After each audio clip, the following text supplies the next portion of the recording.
Good morning, everybody, and welcome to the Dubai Cardrome. It's finals day here, and it's all about the Dubai All-Plate, the prestigious Dubai All-Plate to kick off 2026. It's renowned in the world, literally the world of karting.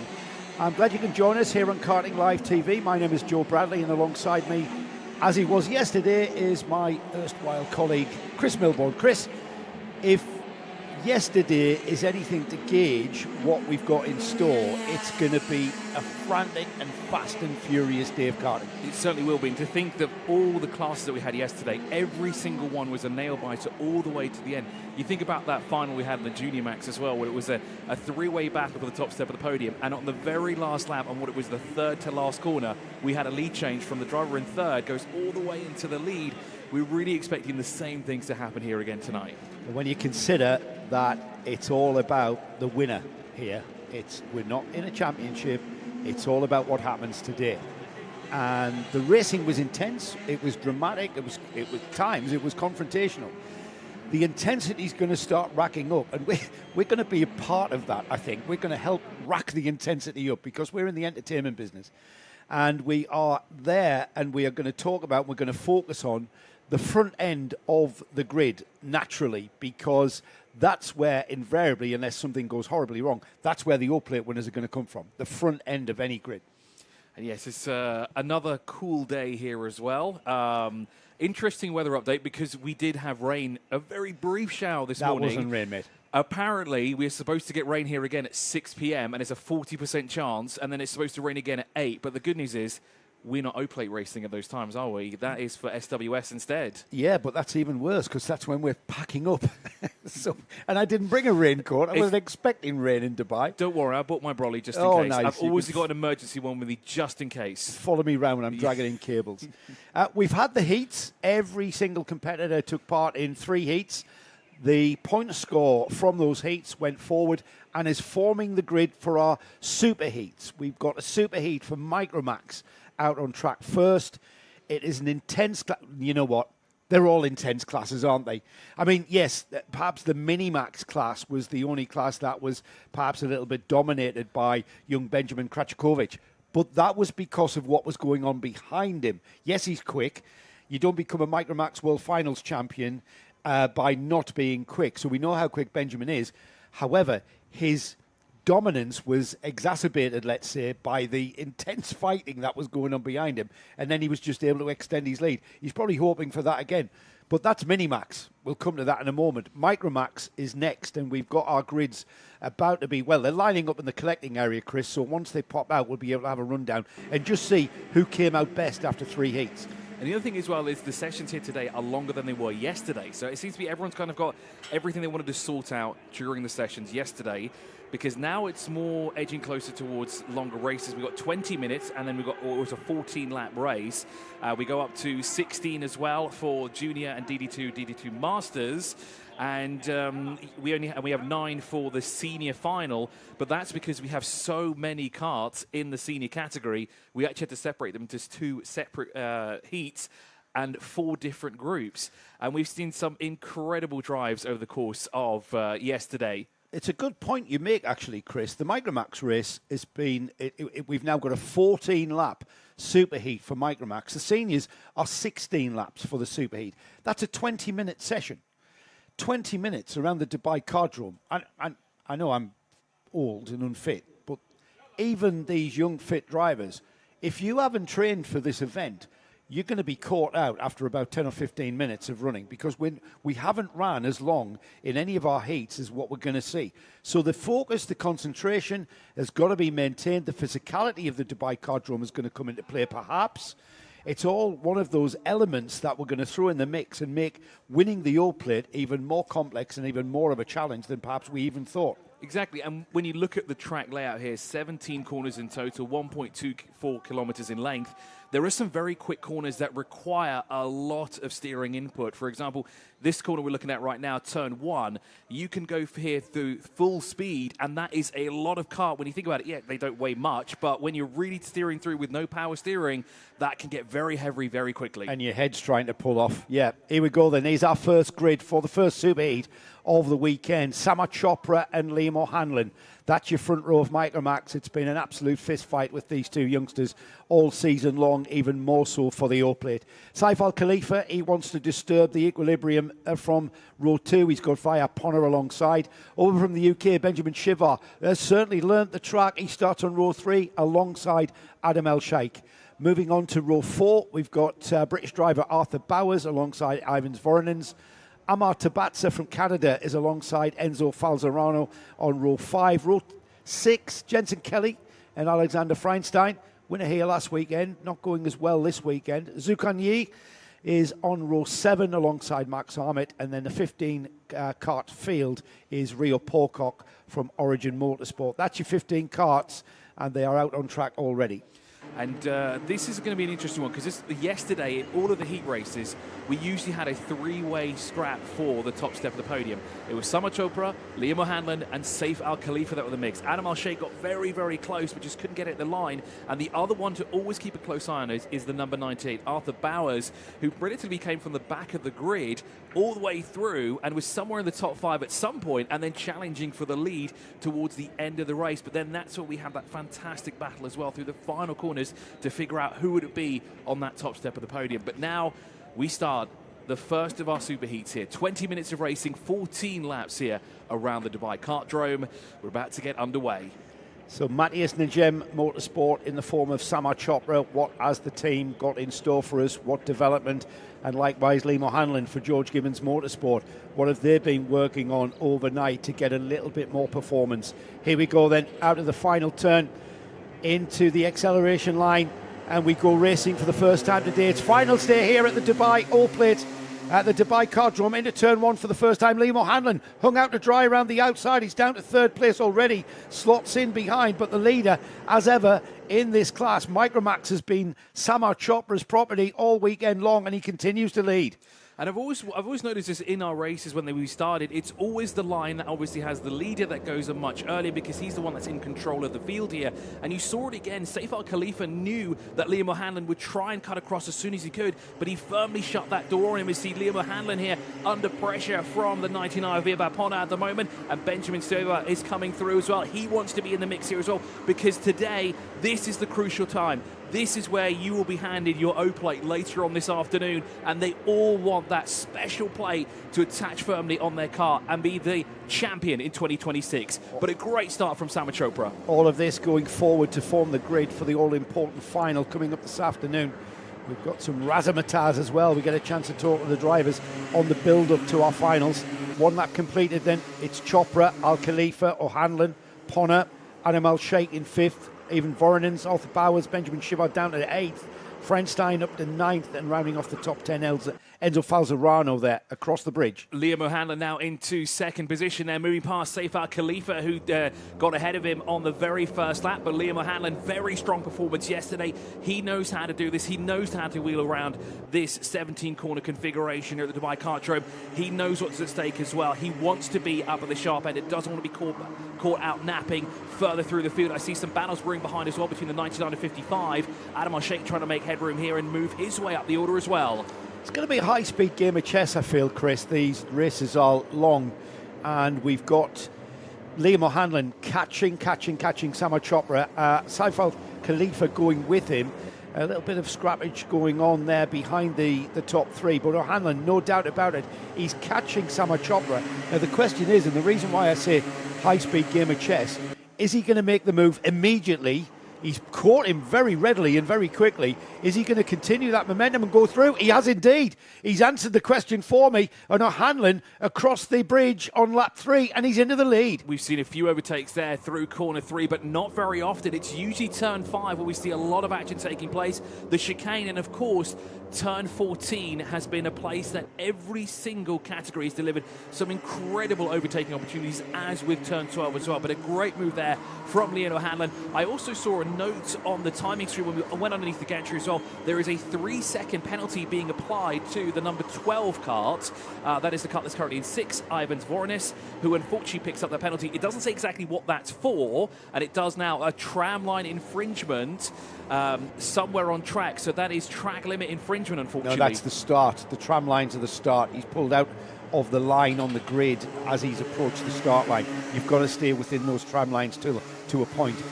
What we've got here is Sama Chopra, I noticed there, just tapping his helmet to tell Saif Al Khalifa, let's work together. He's working together with Liam O'Hanlon, and this is exactly what I mean. I use the term high-speed game of chess a lot because this is what we've got now.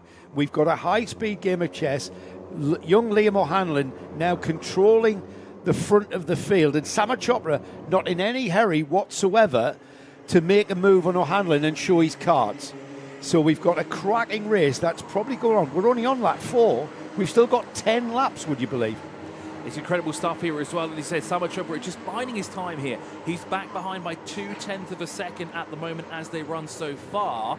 Quickest man out there, though, all the way down in 7th position at the moment, is Benjamin Sirvara, who unfortunately was usually inside the top 5 in yesterday's heat races, but now floating down outside that position at the moment, but slowly working his way through. And I also wonder if Virba Pona has had a bit of an issue. Maybe the two have had to come in together because they both tumbled down the order. But quickest man out there now is the man in front under pressure from Sama Chopra at the moment. It was a 1:0. It's a 1 minute 9:16 last time around. He's the quickest through sector 1. Sama Chopra was quickest through sector 2. Yeah, it's got the lead as well. We've done the job back on Liam O'Hanlon at exactly the point that he did. Turn 3 seems to be the point of overtake for these two. Sama Chopra now leading Liam O'Hanlon. Liam O'Hanlon settling, and he's fiddling with something. I think he was lifting his radiator flap maybe. Side-by-side action into the chicane under the bridge here, and Chopra having to go down the inside. Bit early for a bit of defensive driving here from Chopra, but that's exactly what he did. And it's a bit early. And you see how he positioned the car in the middle of the track there, making it very difficult for Liam O'Hanlon to even have a sniff at the inside line there. So O'Hanlon drops in behind him, and it's across the line. 5 laps completed. Yeah, it's getting intense here as well. And, of course, they have to flip the switch when it comes to what do we do in the Sunday, as Liam O'Hanlon retakes the lead here at the Dubai Kartdrome, and Saif Al Khalifa almost sensed an opportunity but couldn't find it through turn 2. As you said before, Joe, it seems to be turn 2 and 3 is where everything is happening. Yeah. But we've seen some interesting moves around the circuit here this weekend. Still a lot of race in this Super Heat for this Micromax class. At the moment, Liam O'Hanlon back in the lead for George Gibbons Motorsport. Matthias Najem Motorsport is in second, but not for long. And XL Motorsport, Saif Al Khalifa, he's there to pick up the pieces. If these two decide to trip up one another, then Saif Al Khalifa's going to take the spoils, certainly for the Super Heat. It's all about forming the grid. Defensive driving from O'Hanlon into the hairpin at 13. This is a crucial part of the track. Who's that in 4th joining in? As we've got Saif Al Khalifa up into 2nd, ahead of Chopra. The XL, we've got an XL 2 and 4 as Animal Sheikh joins in the party. And down through turn 1 here, sort of at the halfway point here, and it's going to be a 3-way battle through the first corner there and the second one as well. And we're going to continue this battle through as well onto the bridge. We sort of sort each other out here, but it's a 4-kart train for the top step of the timesheets here between Liam O'Hanlon, who controls this field. Now the 2 XL cars are locking together of Saif Al Khalifa and Adam Al Sheikh at the moment, but now look, Sama Chopra, looking for an opportunity through the very quick sequence of corners 6, 7 and 8, where you can build up so much speed and heavy into the brakes. So through the chicane, we've got to be very careful, because we saw the older Veer Chopra do some magnificent moves through that chicane yesterday. And now looking on the inside of turn 13 with Sama Chopra, but unfortunately Liam O'Hanlon very late on the brakes. Very, very brave there. He couldn't defend because Chopra had the inside line, but he was able to break a little bit later. He's got the lead now, and that's the biggest cushion we've seen. It's fractions of a second, but it'll do, certainly towards turn 1, as we've hit half distance. 7 laps completed, and here we've got a 5-card battle now, because that's that young British driver. He's got Bosnian heritage. He's carrying the Bosnian flag, and he's into 5th, and right now on the tail of Al Sheikh and Al Khalifa. We've got a 5-kart train for the lead, effectively, Chris. And we didn't expect that at all, did we? Because Ziravara was all the way back down in 8th position, and now he's clawed his way back up into the top 5, and now challenging for the top of the timesheets here at the moment. So underneath the bridge complex, we go into the second half of the race here. The gap between the top 2 and 3rd, 4th and 5th is starting to build here. 0.2 of a second at the line last time between our top 2, and then it's 0.5 1/10 of a second back to the final step of the podium between Saif Al-Khalifa, Adam Al-Sheikh and Benjamin Sarivara. That is a gap between them of just 1 second separating those three at the moment. Liam O'Hanlon there finding tooth and nail with the kart to keep all 4 wheels on the tarmac. It's controlling this field as he did yesterday, but it's Sama Chopra who looks on the inside of turn 2, takes a position away once again, and that is his preferred spot, but it's also Liam O'Hanlon's preferred spot as well, because that's where they've changed positions multiple occasions in this race so far. Well, Liam O'Hanlon came into this lap in full control of the lead of this race. Sama Chopra said, nope, no you're not, and here we go again. It's through the sweeping left-hander towards the chicane. Chopra just positioning the kart a little bit to the middle of the track as they head towards the chicane. Chopra defending into the chicane. They're on lap 9. We're getting towards checkered flag time. There's still plenty of time for this to develop. There's still plenty of time for this to go all wrong. As Saif Al-Khalifa joins in again. I love the way they ebb and flow, don't they? They spread out, they concertina back up. If I was a betting man, I wouldn't be able to bet on any of these 5 drivers here, because anything can happen now. They're back together across the line. 9 laps completed. We are on 5 laps to go. Look at that, 2 wide through the first turn and down the inside. It's 5 karts through turn 2, Chris, and it'll be 5 karts through 3 and onto the bridge. That was a great run there from the young Bahraini of Saif Al-Khalifa down the front straight away. He saw an opportunity but knew I'll be hung out to dry here, and I don't want to lose track position because there are 2 karts that are very quick behind me as well. Great job from the Bahraini to stay in there as Liam O'Hanlon on the curbs as much as he'd like to. It didn't want to be, excuse me, but just couldn't find a way past him there. But again, we're back to a 5-way battle here, and it looks like Benjamin is looking for a way around the outside through the chicane. Liam O'Hanlon slowed himself down on the fastest part of the track. That put him under threat from Saif Al-Khalifa. That likewise put Adam Al-Sheikh in, and Benjamin Shivar joined in as well. How they've stayed in these positions as Chopra goes down the inside, that's going to compromise again, 2 wide into 14. They sort themselves out by the time they get to the S's. Into the final turn. It'll be 10 laps, 4 laps to go now. Here they go across the line. Chopra leads, O'Hanlon slots in behind. How it's going to look at turn 2, Chris, I do not know. So these are the Micromax category drivers here. They're some of the youngest drivers that we have competing here this weekend. We've now gone from a 5-way fight to 8. There are 8 drivers now in contention for the top step of the podium here. Arthur Bowers has joined in the mix. Vera Pono has joined in the mix, and latching onto the moment is the number 12. Ama Tabaza will be on the scene soon enough as well.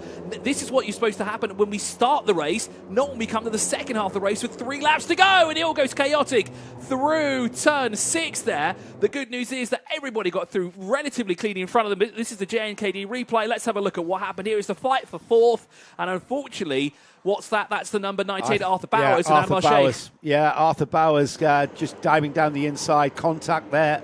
This has totally mixed up the front of this field, though. They're on lap 11 now. Chopra, Saif Al-Khalifa, Liam O'Hanlon, Benjamin Shivar up to 4th. He's dropped off the back of that 3rd place, though, as Shivar, because he almost got connected with that little bit of fracas that went on. Chopra leads with the biggest margin we've seen. That's just under 4/10, would you believe, through turn 1. Plenty of time for Saif Al-Khalifa and indeed Liam O'Hanlon to get back on terms with the leader Chopra. The number 2, Saif Al-Khalifa, out onto the bridge and closing that gap to Chopra. This is what they need to do. They need to clean up their act, basically, Chris. They've been scrapping and losing time. Down the inside has gone O'Hanlon, and this may compromise his speed. No, it isn't. He's got 2nd place. Now they chase after Chopra. And that was down towards turn 6. That's very uncommon to see a move being made through there. But Liam O'Hanlon timed it to perfection, found a way through, saw the opportunity and says, thank you very much, Saif Al-Khalifa. This is my 2nd place. I'll retake that once again. My next target to focus on is Samar Chopra. And as you said before, Joe, there was a lot of sorting out to do that. Having 9 karts vie for the top of the timesheets there is no easy feat. It was bound to happen at some point, but the way the 2 kept it off one another relatively decently there was a commendable effort, to say the least. Can I just remind everybody, this is the Super Heat. This is not even the final.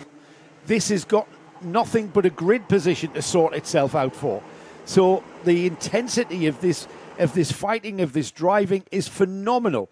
And how these leaders are just being able to use all of their knowledge and all of their experience in their small time on this earth is incredible. The racecraft that we're seeing as Liam O'Hanlon does the switchback. Has he got the inside line through the left-hander? He has not. This is the fastest part of the course here at the Dubai Cardrome. And as we get towards the chicane, It's almost a 4-card battle for the lead with Chopra, O'Hanlon, Al Khalifa and Shivar now joining in. And Shivara there latching onto the back once again here, floating in between sort of the battle for third to the battle for fifth place, but now has been able to put a gap between himself and the number 12 of Irons Vononis. And he is putting a decent side gap there. Arthur Bowers closing on them as well. As Joe alluded to before, the racecraft from these young drivers is absolutely incredible. The way they're handling themselves out there, I couldn't think anything of it. Well, we'll see if they can continue, because this is the last lap of the Super Heat for Micromax. Into turn 2, Shivar up to second place. He uses that forceful line. He's around the outside, though. How it's going to come out, this is playing into the hands of Chopra, and O'Hanlon almost got mugged by 3 carts there into the hairpin, and it comes together. Shivar in third, is it? O'Hanlon definitely in second, but all of this scrapping is allowing Samar Chopra to disappear. This is played lovely into his hands. The XL drivers scrap between themselves.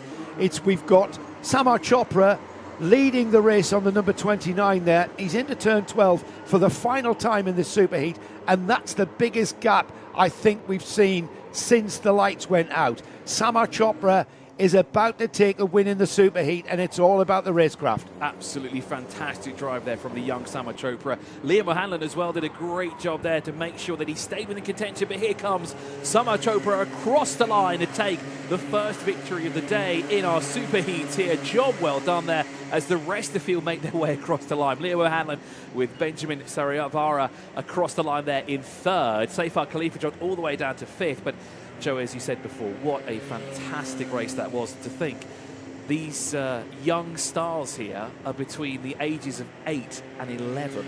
Incredible. Samar Chopra takes the Super Heat win. Liam O'Hanlon is second. A very fine run to third for Benjamin Shivar. Ivans Voronins was fourth. Saif Al Khalifa and Adam El Sheikh were fifth and sixth. In seventh place, we've got Vaya Ponna. Arthur Bonners took eighth. Enzo Falzarano and Amar Tabatsa 9th and 10th. 11th was Alexander Feinstein, Jensen Kelly 12th, and then the field rounded up by Zukan Yi, Max Armit and Rio Pocock.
Wow, I'm not sure I can cope with action as great as that. I mean, that's just the Super Heat, Chris.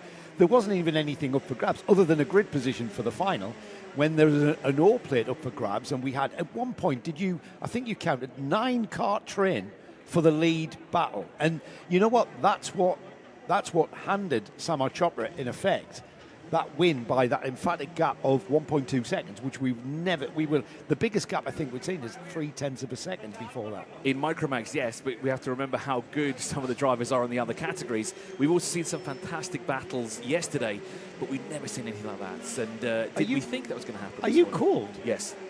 I am cold again. We've just had this conversation. We had it about an hour ago. I am cold. The reason why I say is because you've got this fleecy jacket on and you've just wrapped yourself up in it. Yes. As if you're freezing. I have an even thicker jacket in the car because I decided to drive here this morning.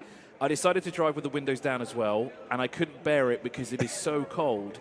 But honestly, I'm not complaining because we don't get weather like this very often, and it's a great time experience it. Like yesterday, I was out in the desert till about 2 in the morning because it gets so cold and we just don't have it very often. Yeah. So it's refreshing, is it? Exactly. It's a nice change, to be honest. I'll tell you what's going to be a nice change. We've just seen a weather forecast, if you're all listening there in the paddock, that we are scheduled a bit of rain coming at, what did you say, Nick? Between 1 and 2 o'clock? Between 12 and 1, apparently. Between 12 and 1, we're going to have a downpour. Yeah, is it to the extent that it's going to affect track conditions? I'm not worried about track conditions. Everyone in the paddock is worried about track conditions because I don't think I've seen a treaded wet tyre or in all my 3 weeks out here. Well, I'm just quite pleased. I just been checking. Apparently, the moving camera's IP66. I mean, it's waterproof. Right. That's all that matters to me. Yes, cameras. That's all that matters to me. The only class that would actually have the suitable tyres is the Bambino because they ran on all-terrain. I'm not sure if they do out here. They certainly do in the UK. They run on an all-weather tyre which has got a slight tread on it. But the Bambinos yesterday didn't need them. Perhaps we do today. As our good mate Phil Anson, who's just popped in, has said, all you do out here is you pump the tyre up and increase the pressure and go out on a damp track. There is a little bit of heat in the tarmac. I mean, what's the ambient temperature? It's still only about 13 or 14, isn't it? It must be. It's very still chilly cool. still. It's still cool. It's not, and we've got a cloudy sky here at the Dubai Kardrome. Oh, it's 20 degrees. There you go. It's not cold at all, is it? And what's interesting is yesterday the chance of precipitation was actually between 6 and 8 p.m. That's now been removed from the weather app, but it seems to have changed to 1 to 2 p.m. But we did have that very brief shower earlier today. That wasn't a shower. That's why I bought the emergency brolly just in case. Well, Micromax Super Heat was outstanding. We have got the Senior Max. Again, split into 2 groups. We've got Super Heat 1, followed immediately by Super Heat 2. We've got a grid already formed up in the collecting area. Let's have a look at the grid and how it's going to start. As we've got Rayan Damadasa for GGM on the pole position. Tino Seidler is on the front row with him. On row 2 is Rayan Qureshi with Zain El Homassani. Conor Clancy had a bit of a torrid day yesterday. He's clawing it all back with a 3rd row start alongside Jeremy Montgomery Swan. Row 4 is Omar Ganoum with Faisal Nashko. Mohamed Menemene and George Nasser share row 5. Nathan Pope and Amani Kinua. Hello to the Amani Kinua fan club over in South Africa and Kenya. Patrick Cannon and Alessandro Bigi start on row 7 with Elliot Surtees sharing with his teammate, his Origin Motorsport teammate on row 8, Spencer Trehorn. Tamim Hasiba and Naman Correa start on row 9. Row 10 is Eni Asachi with Adam El Bassioni. Kayan Kreinbull and Antonius Haddad start on row 11. Row 12, Musad Al Bassam and Lewis Hartman.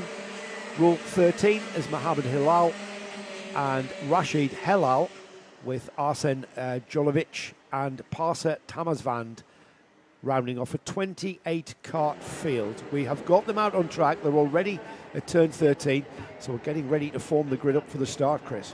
Yeah, and the Senior Max yesterdays were absolutely fantastic. It's incredible to think that over 50 participants here, separated them into 2 separate heat races, 4 separate groups.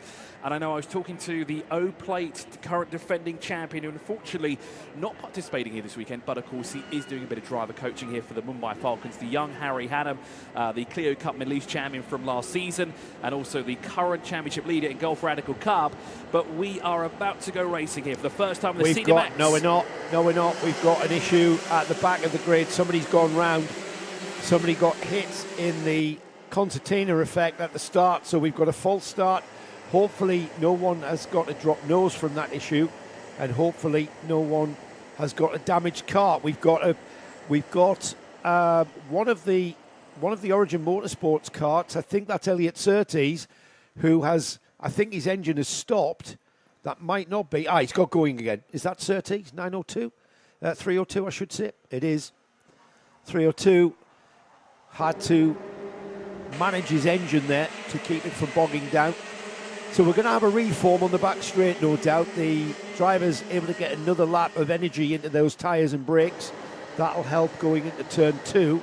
It's flat out through turn 1 into the heavy braking area for 2. And as our pole position driver, Rayan Damadasa, on the blue and white livery of George Gibbons Motorsport, alongside Tino Sidler with Mumbai Falcons bright orange livery. Can easily see the Mumbai Falcons livery. See it from space. I think it's so bright orange, isn't it? Here we go again then. Let's try this again, Chris, shall we?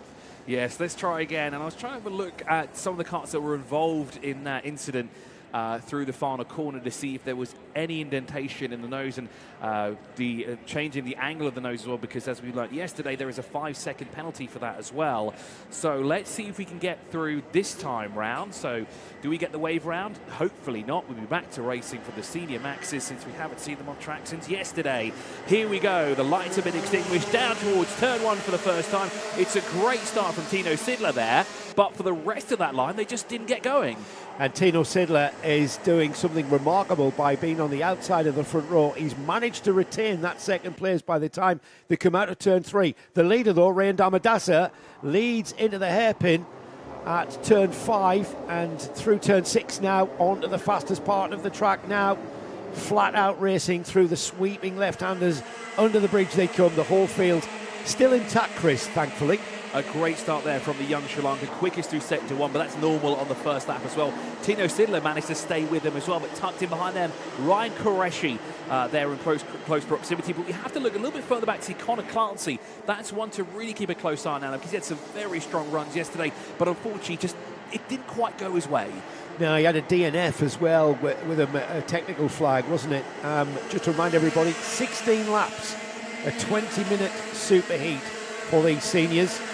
And we have got it all to play for us. Down the inside has gone Sidler into the lead. We'll just confirm that as they come back towards us. Oh, and he's having to defend into the hairpin at turn 4 and then into 5. But it's still the Mumbai Falcons of Tino Sidler that leads. Damadasa right on his tail. Guys, if you look at Clancy's kart in 5th place, once again, it looks like he's got a nose drop. It might be the way he's got the kart set up, have that nose really low. That's a good point. Yeah, that looks exactly the same. We were presuming he had a nose penalty. I didn't see any penalties on the result sheet, so that might be us reading that wrong. But he's got a very, very low nose.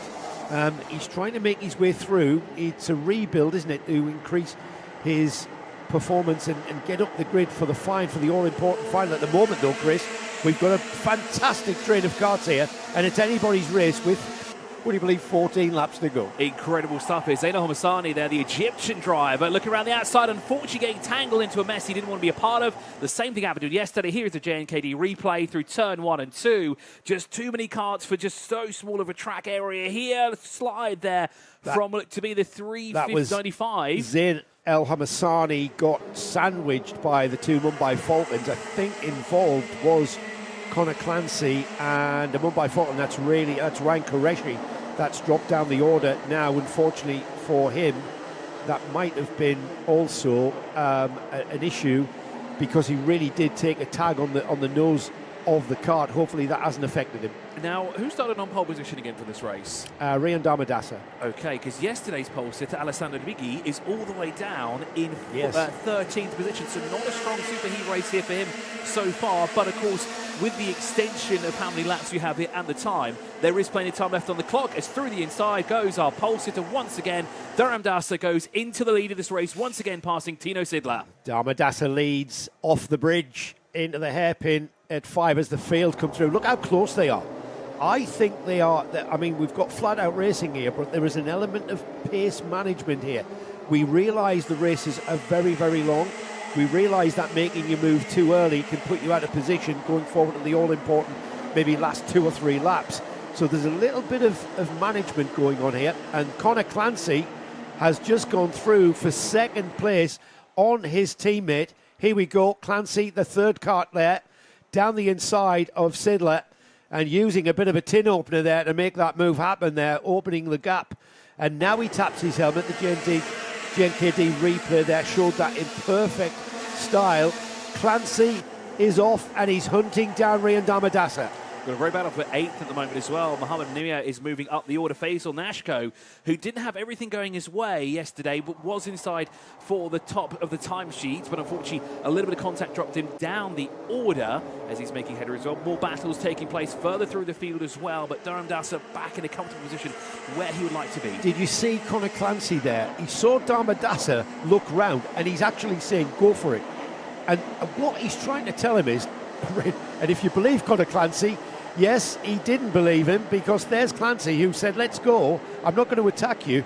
And there, the first opportunity, Clancy is through and into the lead. Fantastic stuff there for Connor Clancy, looking for redemption from yesterday. Here is the replay, the JNKD replay of it. Again, this is a very popular overtaking opportunity throughout all of our races yesterday. Through on the inside of turn 12, to use your term there, the tin opener was certainly used, wasn't it? Yeah, he's overusing the tin opener. Look at this, they're all barreling up towards it. Damadasa back in the lead.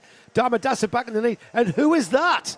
He didn't feature at all yesterday, but that's George Nasser, the current leader of seniors in the UAE RMC, has made an appearance today, and look at where he is to make that appearance.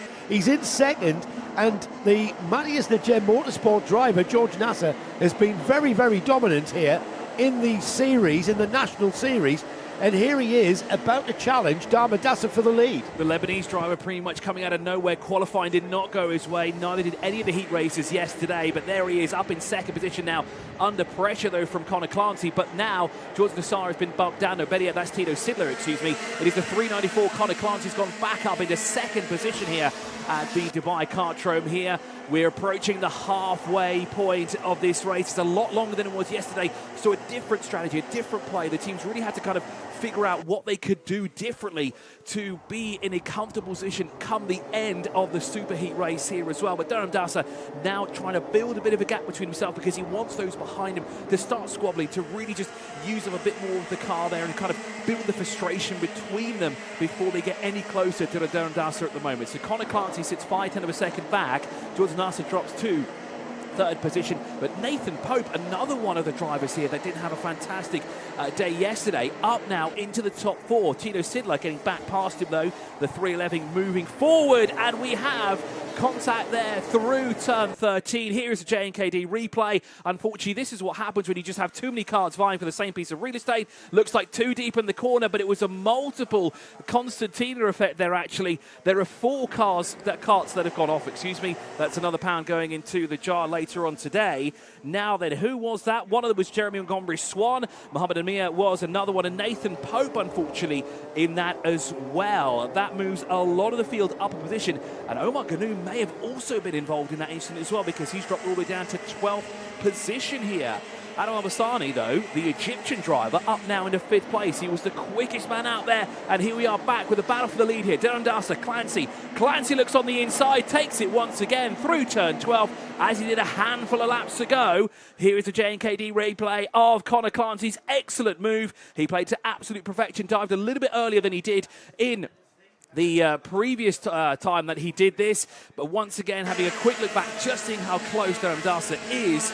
And Joe, you rejoined me after we had some very interesting incidences. We lost at least 4 of our top runners there, and it's kind of shuffled the order inside the top 10. Yeah, brilliant racing. And this is what we expected in an O-plate. This is just the super heat, isn't it, Chris? And already we've got the intensity just racking up and racking up. It's going to be unbearably tense when we get towards the grand final here for the Dubai O-plate. We're only at half distance, Chris. We're only on lap 9 here. It's a 16-lap super heat. Conor Clancy now in control, but Ryan Damadasa started on the pole. We all know where he wants to finish this super heat. And there is George Nasser, settled in a relatively lonely 3rd place. Tino Sidler is wondering what's happened here and trying to get back on terms with those karts ahead of him.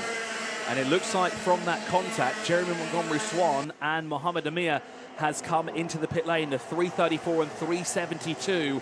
So unfortunately, that super heat is done and dusted for them. They'll have to refocus their attention to the next race, which is scheduled to take place later today. But Conor Clancy looking not so comfortable at the moment. Well, he's under threat, but then again, Chris, you're under threat really from the moment you get here on Wednesday. You're under threat, and the teams and the drivers have been working and honing the karts to get the performance and optimizing the performance and the handling. However, that's a moving set of goalposts because the track evolves, more rubber goes down, the weather changes. We've got the threat of rain coming this afternoon, would you believe, here in Dubai. And the teams are working all of the time. The karts will be different when we come out here for the final, as Damadasa now following him around, it looks like, Chris, maybe. Yeah, we saw this yesterday as well in the SWS, where we had a 2-car train kind of working together towards the end of the race, and we were trying to pinpoint exactly when the strategy would flip and the car in second would take over and move in front. And that may be what Daramdasa is doing. He may have been watching that very close to see, right, can I do the same thing? Yeah, he is. And you know what he's doing. I mean, there's no doubt about it that these youngsters are absolutely flat chat here. They're not managing, they're not at 8/10ths, they're at 10/10ths here. It's a super heat, it's all important. Yes, they look composed, you have to look composed in a kart. If you're all arms and elbows, to quote Innes Island, then you're out of control and you're not going fast. You can see minimal amount of movement on the steering wheel. Look at that, that's how hard Conor Clancy's going. Ducking his head down behind the NASA panel to reduce the airflow, just to get that fraction of speed, more speed on the straight. And I just get the feeling that, you know, whether or not Damadasa has anything in the toolkit to get back onto the rear bumper of Conor Clancy is questionable, because we know how quick that Mumbai Falcon is. 4 laps to go here in this super heat here for the Super Max category here, sorry, the Senior Max category. And thrilling as always, as it was yesterday. One of our pole sitters from yesterday climbing his way up the order, Alessandro Bigi, who is currently sat in 8th position. More shuffling going on. So Raul Qureshi, who is not too long ago inside the top 3, is tumbling down the order, unfortunately going the wrong direction. But up front, Conor Clancy, the quickest man out there with a 54.683. Quickest once again through that first sector, but 4/10 of a second. That gap is building between our top 2. Yes, it is. Controlled driving from Conor Clancy after it all kicked off, didn't it? As expected, we've got a bit of a controlled race here from our leader. The whole field of Senior Max crossing the line there, or across the bridge there. So it's Conor Clancy, Ryan Damadasa, George Nasser, Tino Sidler, Adam El-Bassioni, Faisal Nashko. Amani Kanua with his fan club over in Africa is up to 7th, everybody. Zain El Homassani 8th, Alexander Bichi 9th, and then the top 10 rounded up by Tamima Siba. As I say that, across the line goes Omar Ganoum in 10th, and Omar Ganoum was up there, has fallen down, and now he's regaining ground. He's into the top 10 again. Yeah, which is great recovery drive there from him as well. And I've got to ask, what's the time in South Africa at the moment? Are they 2-3 hours behind us? So 4. It's 4 hours behind us. Same as in England. So it's just about to go. I can't do quick maths this quickly. It's 5:59. Oh, it's okay. So there we go. 6 o'clock in the morning. So Amani's fan base up so early to cheer him on here, and the chat is absolutely full of South African fans here, which is great to see here, because of course they might have been up earlier because we started this so early as well. But again, 2-3 wide, not just in the front of the field but further down as well. Conor Clancy still sits 5/10 of a second up the road from Daramdasa, but there's not enough time left on the clock. When will Daramdasa make that move? Yeah, if it's going to come, it's going to have to come very, very soon. And there it is. Oh, no, that's not. That's a George Gibbons Motorsport kart of Amani Kanua, would you believe? Kanua through on the George Gibbons Motorsport, through on Faisal Nashko there. It's a battle, it's an inter-team battle of George Gibbons Motorsport getting past the Matthias Najem Motorsport driver. And Amani Kanua up to 6th place. This is great going forward for his final. He's of Kenyan descent. His family is from Kenya, living in South Africa, as far as Amani tells us, and he's having a great run here in the Super Heat. Up front, though, it's still 0.5 of a second, so that gap is building now between Clancy and Durham Dasta at the moment. And Durham Dasta hasn't got not a lot of time left on the clock. This is the penultimate lap of the race here. Just 2 laps to go. There is so many overtaking opportunities that are about to go out somewhere completely different that they won't be able to find here anymore. And it's really, really going to be consequential when it comes to the very last lap of the race here. Zainal Masani's moving up the order, though. That's the battle for 6th place, Chris. That's Amani Kanua, and just lining up behind him, Faisal Nashko, Omar Ganoum, Alessandro Bishi. Can Kanua keep hold of this for another couple of laps? It'll be 15 laps completed. They're on to the final lap here. We are going to have to leave this 6th place battle very soon and go to the leader, but we've got plenty of lappage to watch this through. Amani Kanua across the line in 6th place then. Faisal Nashko, Omar Ganoum, Alessandro Bishi. 0.6 of a second is the gap up front, though. At the moment, it's gone up by 1/10 of a second. It's now gone up to a 0.7 of a second gap between them. Durham Dasta does not have a lot of opportunities left now on the clock because they're about halfway through this lap. The 301 moves on the inside. There's Omar Ganoum, the Lebanese driver, on Faisal Nashko, moving him up a position. But back now with our leaders, and look at the gap that Clancy's built. Yeah, Clancy has come here to the Dubai O Plate with only one thing on his mind. His objective list has got one thing on it, and that is the Senior Max O Plate. Just moved up from the Junior Max class because he's old enough to race seniors, and he took to seniors like a duck to water. And he takes the Super Heat wing.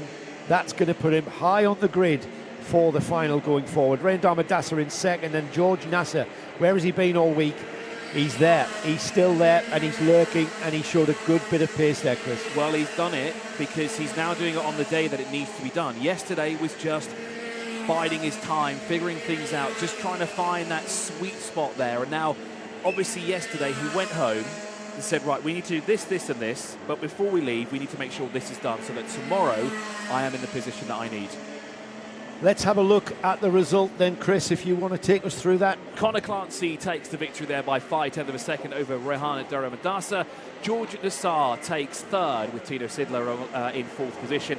Adam Al-Bassani, the Egyptian driver, great drive from him up in a 5th position, but a great drive as well from Amani Kanua as well. Omar Ganoum, Faisal Nashko with Alessandro Biggie, and then Tamim Hisabi rounds out the top 10. Spencer Trehorn and Kian Kawanbul in 12th. Rayan Qureshi finishes 13th ahead of countryman Naman Kurujea. Then Louis Hartmann finishes 15th. Antonio Hernard in 16th. Zainal Hamasani, who is in early contention for the top step, all the way down in 17th. Patrick Cannon 18th at the line. Then in 19th position, Rashid Hilal with Elliot Surtees in 20th. Mohammed Hilal finishes 21st with Nathan Pope in 22nd. Arsen Djanovic finishes 23rd. Musad Al-Bassam finishes 24th at the line there. And then at the tail end, it is Enes Sachi in 25th. Pastor Thomas Vand in 26th, with Jeremy Montgomery Swan unfortunately out early on in 27th. And Mohammed Naman unfortunately also out early on as well.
They can never match it, they can never stop. Cause I've been really giving everything that I got.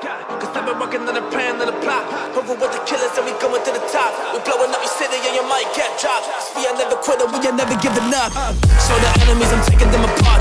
I'm a young boss, got me feeling like a pop. They can never match it, they can never stop. Cause I've been really giving everything that I got. Cause I've been working on a plan and a plot. Over with the killers and we going to the top. We blowing up your city and you might get dropped. Cause we are never quitting, we are never giving up. Show the enemies, I'm taking them apart. I'm a young boss, got me feeling like a pop. They can never match it, they can never stop. Cause I've been really giving everything that I got. I'm the new leader, it's time for a change.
We have some news. We have some official news. We have got the threat of rain has become very, very real indeed. Heavy rain forecast for early this afternoon. So we've got a contingency plan.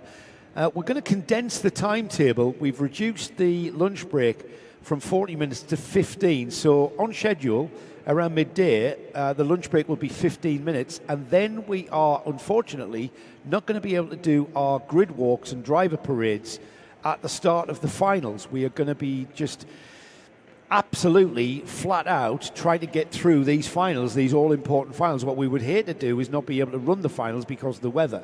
So we are going to be a 15-minute break. Unfortunately, we're going to be able to screen our Paddock show at the end of the day rather than during the lunch break. And we are going to be going flat out from race to race to race and get through our all-plate finals here. So the weather is playing a part. Hopefully it doesn't play too big a part and ruin someone's all-plate. But the programme being condensed massively to get through our finals this afternoon, hopefully before the rain arrives. Grid for the Super Heat, the second Super Heat, and there is British champion Matthew Higgins on the pole position from Max Dexter alongside. Kai Hunter, another former British champion. He's on row 2 with Hamza Al-Fayez alongside him. Jules Dumont and Freddie Lloyd share row 3. Row 4 looks like this. Elwa Gonzalez for Motorscape with Nathan Kaplan from Mumbai Falcons alongside. Luca Horton and Oscar Lambert share row 5. And then on row 6, Endo Tesluk and Stefano Padani. Row 7 is Shivan Kartik and Manaf Al-Balushi with Abdullah Al-Carter and Leo Nilsson on row 8. Row 9 is Miles Roby and Andy Rattel with row 10, Sanad Al-Hamawi and Ryan Carews. Row 11 is Lith Mominar and Harrison Crook. And then Krishay Gupta and Alfie Thompson share row 12. Row 13, 26 carts, Andrew Obaid and Hugo Brun. And rounding off the 28-cart field is Philip Dinu and Miguel Quinones. Am I the only person here that's actually excited for the rain to come? I know it's going to ruin the race that we have. Yes, you are, Chris. Can I point out that we are British. We see a lot of rain all the time. We see a lot of karts racing in the rain all the time. I have to waterproof my cameras all the time. I came here not to have to do that. I'm also British, but I want to see the rain happen here. Yeah, but you lived here 30 years. We don't get rain very often. You have to stand. We we relish the fact that there's water coming out from the sky. That's a very good point. Do you know one of the biggest attractions in Charlotte? It's the rain room. People pay to experience rain in a room. I mean, it's amazing. So now you know why we get excited when it happens when it's for free. In answer to your question, Chris, yes, you are the only madman who is looking forward to the rain. So I'll be moving my commentary position. Oh no, I can't, because I can't put a plastic bag over my head because the comms won't sound very good, will it? Well, no, it'll sound fine. I've got the brolly. It will work. It'll sound fine. Here we go then. Matthew Higgins for XL Motorsport. Telios's Max Dexter. We know how quick that man is.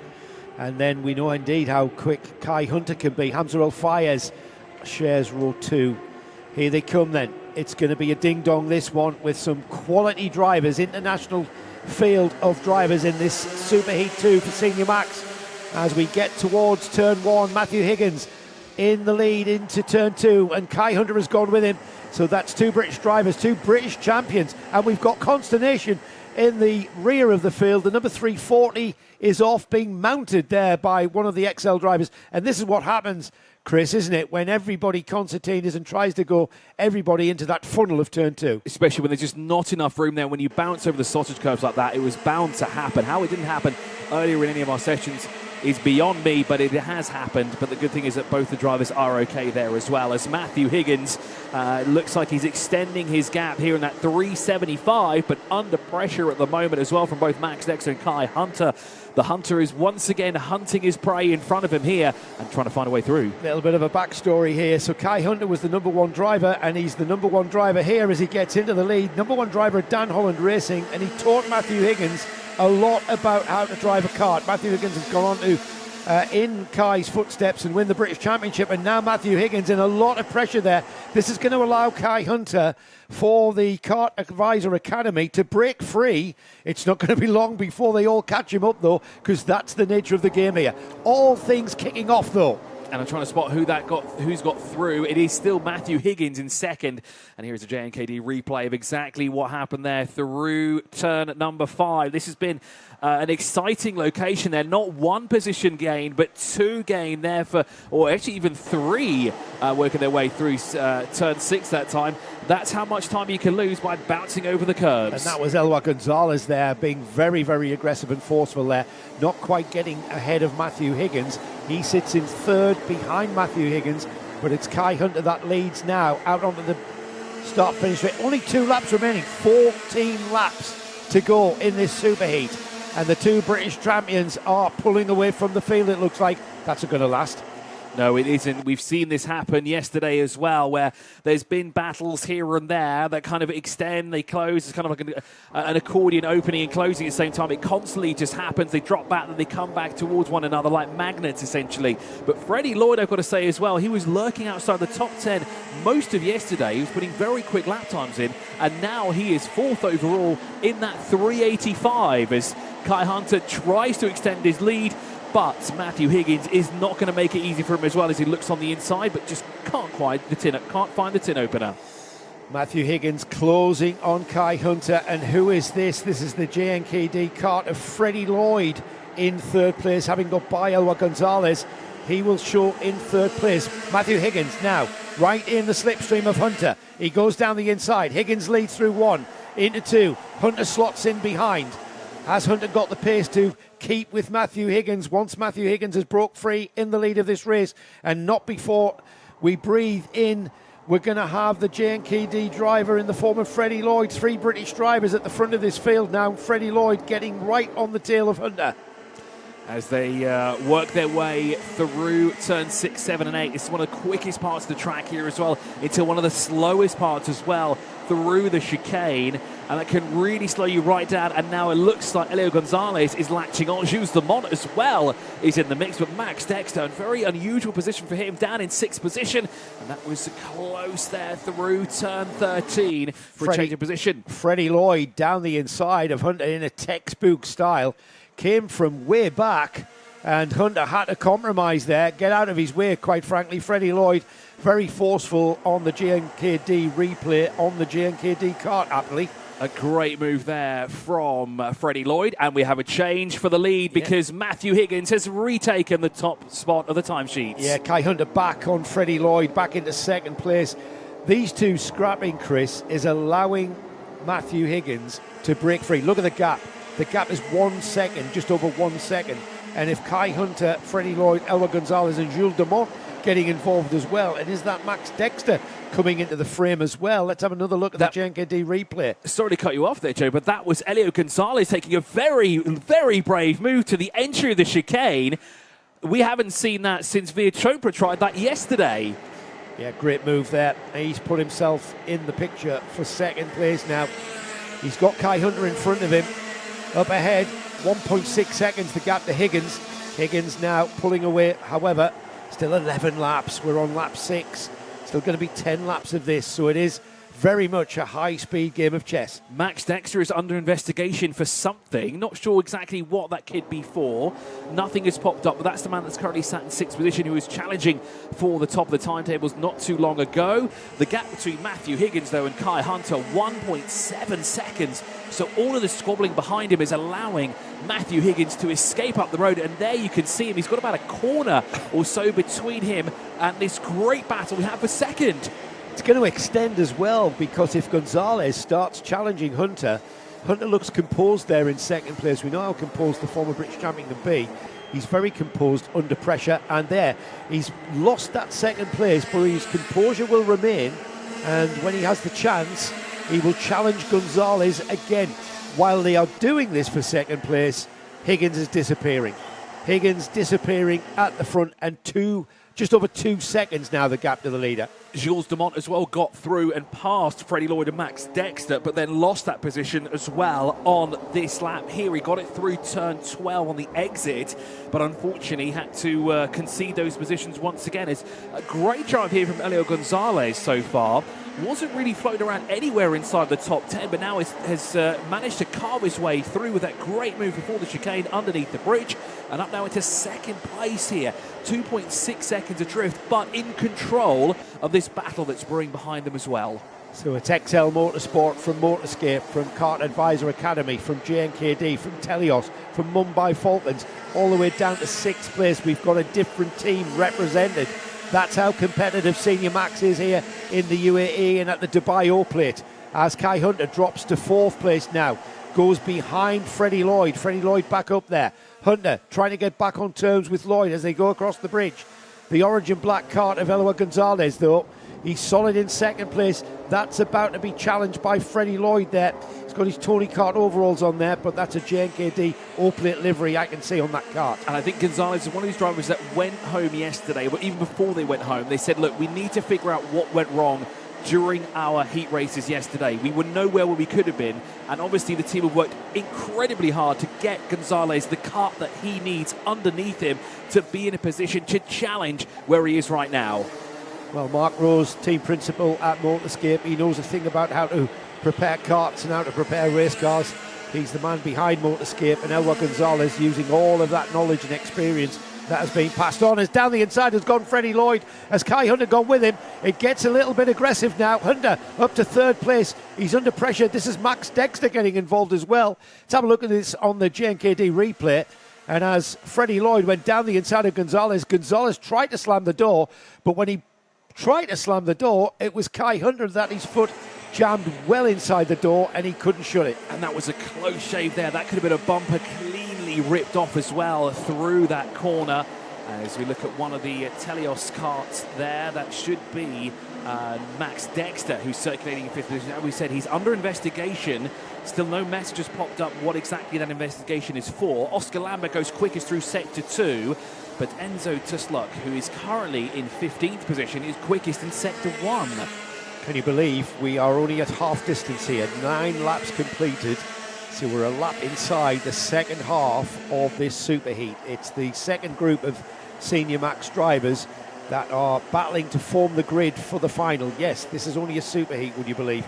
And the racing is as intense as you will ever see anywhere in the world. And to think yesterday, this is about probably the amount of laps we would have done in our heat races. So it's essentially a race and then a half a race after that as well. So the strategy has to completely change, right? You have to tune the setup to go longer. It's not an endurance spec, but just push the car to the absolute limits to make sure that it goes on for a little bit longer than required. Yeah, and all important, the knowledge that goes behind pressuring the tyre for the start of a 16-lap race here at the Dubai Cardrome becomes even more of a factor. You can have a car that is absolutely on fire in those early laps, but will those tyres last the 16 laps? We're going to see the tyres that they're on invariably going to be used in the final as well, which is even longer, would you believe? An 18-lap final scheduled.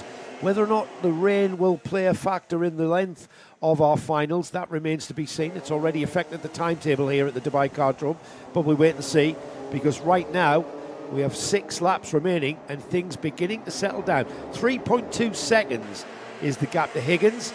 Freddie Lloyd settling in second place. Kai Hunter trying to get back on terms. 3 British drivers at the front of this field with Elwar Gonzalez chasing them down. I'm trying to figure out where Andy Rattel started, because I know he didn't start within the top 10, and I know he's currently circulating inside the top 10. He's actually moved up 3 places on this previous lap as well. So a great drive there from the Telios Kart driver there in the 379. And as you said, this looming chance of rain, it was scheduled to be at 6 p.m. here, and 8 p.m. we were supposed to get the shower, but now that's moved to 1 and 2. And I think now the teams are really thinking, how can we strategize for this? Because this is not something that we think about very often when we race here in the United Arab Emirates. We don't even have any wet weather tyres anywhere. I don't even think at the main track they have these tyres this weekend either, because we just didn't think it would happen. Well, I think they're going to put that away at the moment. We've got a dry track, perfect conditions, cool tarmac, perfect conditions at the moment. When you get to the grid, and whether or not the track is damp or wet or whatever, that's when you've got to make that decision, and it's got to be a very, very quick process of decision making. The European teams and drivers will be very adept at making those decisions regarding weather. It's a strange experience having a wet track here at the Dubai Cardrome, I would imagine. It certainly is. It has happened to us once before, a couple of years ago during one of our endurance races. We had a random shower in October. It was an isolated shower over through turn 12 and 13. And if that happens, that takes away a prime overtaking opportunity for a lot of the karts here. So gap up front, still 3.2 seconds. Yeah, but that orange kart there, the number 351, that is the Mumbai Falcons of Nathan Kappen, who is absolutely switched on here. 4 laps remaining, and Kappen has come through.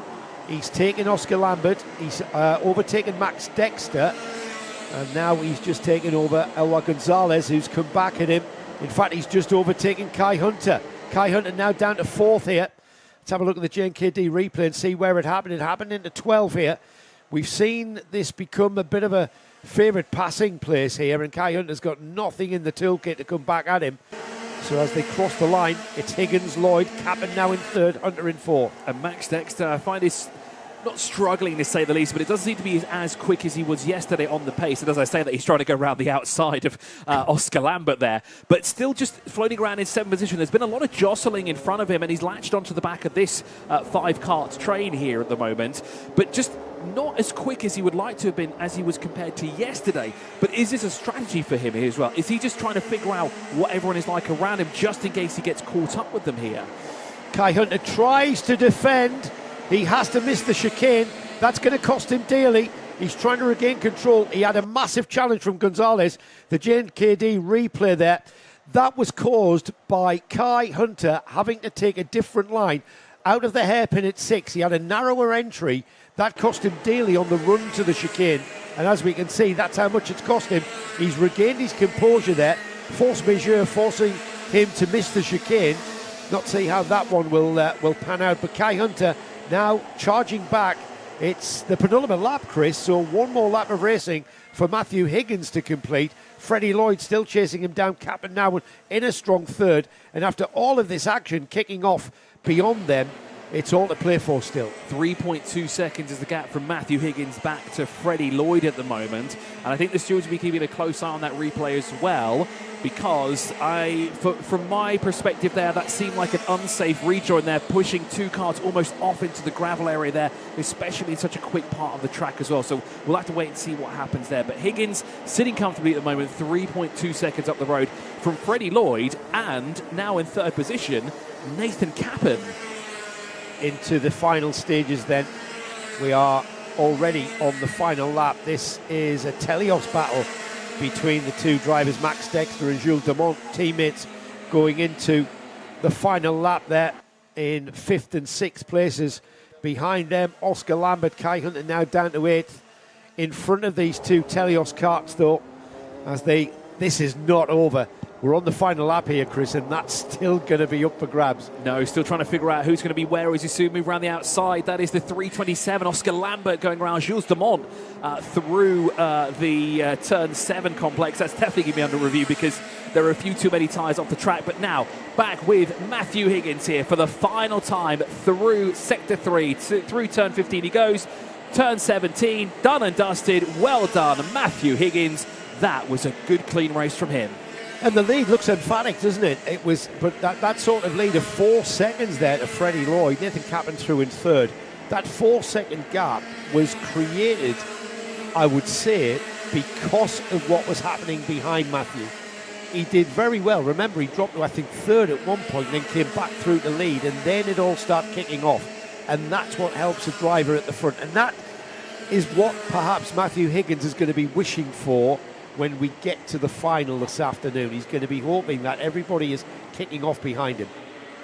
So let's have a look at where everyone finished. Matthew James Higgins takes it from Freddie Lloyd. Nathan Caplan finishes 3rd. Elio Gonzalez, a great driver for him, finishing 4th, with Oscar Lambert 5th and Jules Dumont in 6th position. Then we see 7th and 8th is where we find Kai Hunter and Max Dexter. Very unusual for those two to be outside and off of the first page of the timing screens there. But Hamza fired in 9th with Andy Rattel finishing 10th. Stefano Padani finishes 11th with Enzo Teslak finishing in 12th position. Sanad Al-Hamawi finishes 13th with Siobhan Harthick there behind him. And let's have a look through here as well, because the timing screen's doing some interesting stuff here. I think it's already being affected by the rain. So let's go down a couple of pages to find out where they are. We were at Enzo Teslak, weren't we? Yes, we were. Simon Karthik there finishes 13th. Luca Houghton finishes 14th. Manaf Al-Baluchi 15th, with Miles Robbie, Krisha Guti and Abdullah Al-Khatir in 18th. Then we have Leo Nielsen with Hugo Brand in 20th. Ryan Carews 21st. Harrison Crook 22nd. Andrew Bay 23rd, with Philip Denou in 24th. Then Miguel Cornelius in 25th, Latham Manara in 26th, Alfie Thompson finished only 16 laps. And interesting, we didn't see that Hamza Fires, was disqualified. I don't know what happened there because he's shown as 12th.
So, with both of our Senior Max Super Heats done and dusted after already 3 fantastic races, because we have to remember we had the Micro Max earlier out as well.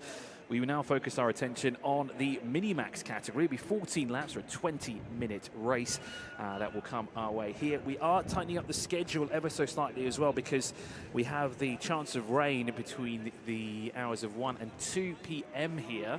Originally, when you checked the forecast yesterday, it was supposed to be 6 p.m. and 8 p.m. But with the weather system here being unpredictable in the United Arab Emirates, it looks like we may have rain a lot earlier than expected, and it could cause some chaos here, and we don't want that to ensue, because what we want here is we want fabulous racing, as we did yesterday here in the final of the O-Plate this weekend. So hello and good morning, good afternoon and good evening from wherever you're watching around the world.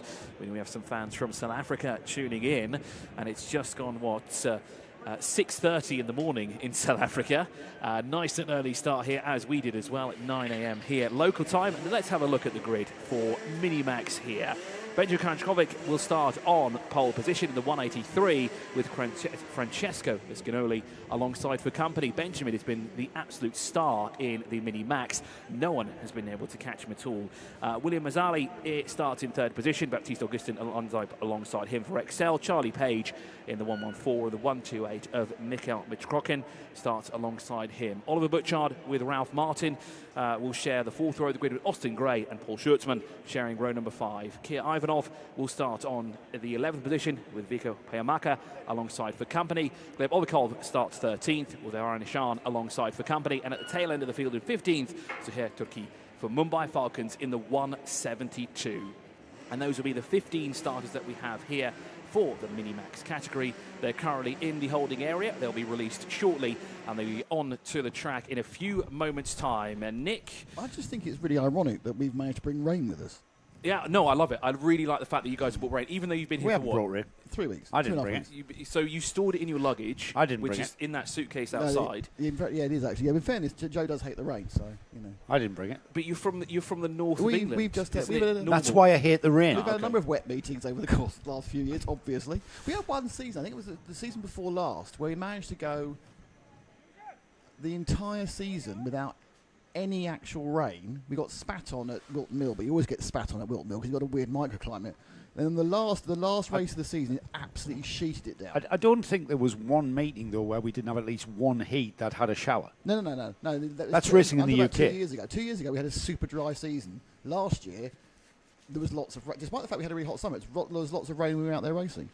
A few years ago as well, at the Aston Marina circuit, we had... well, it said on the precipitation that there was a 0% chance of rain happening.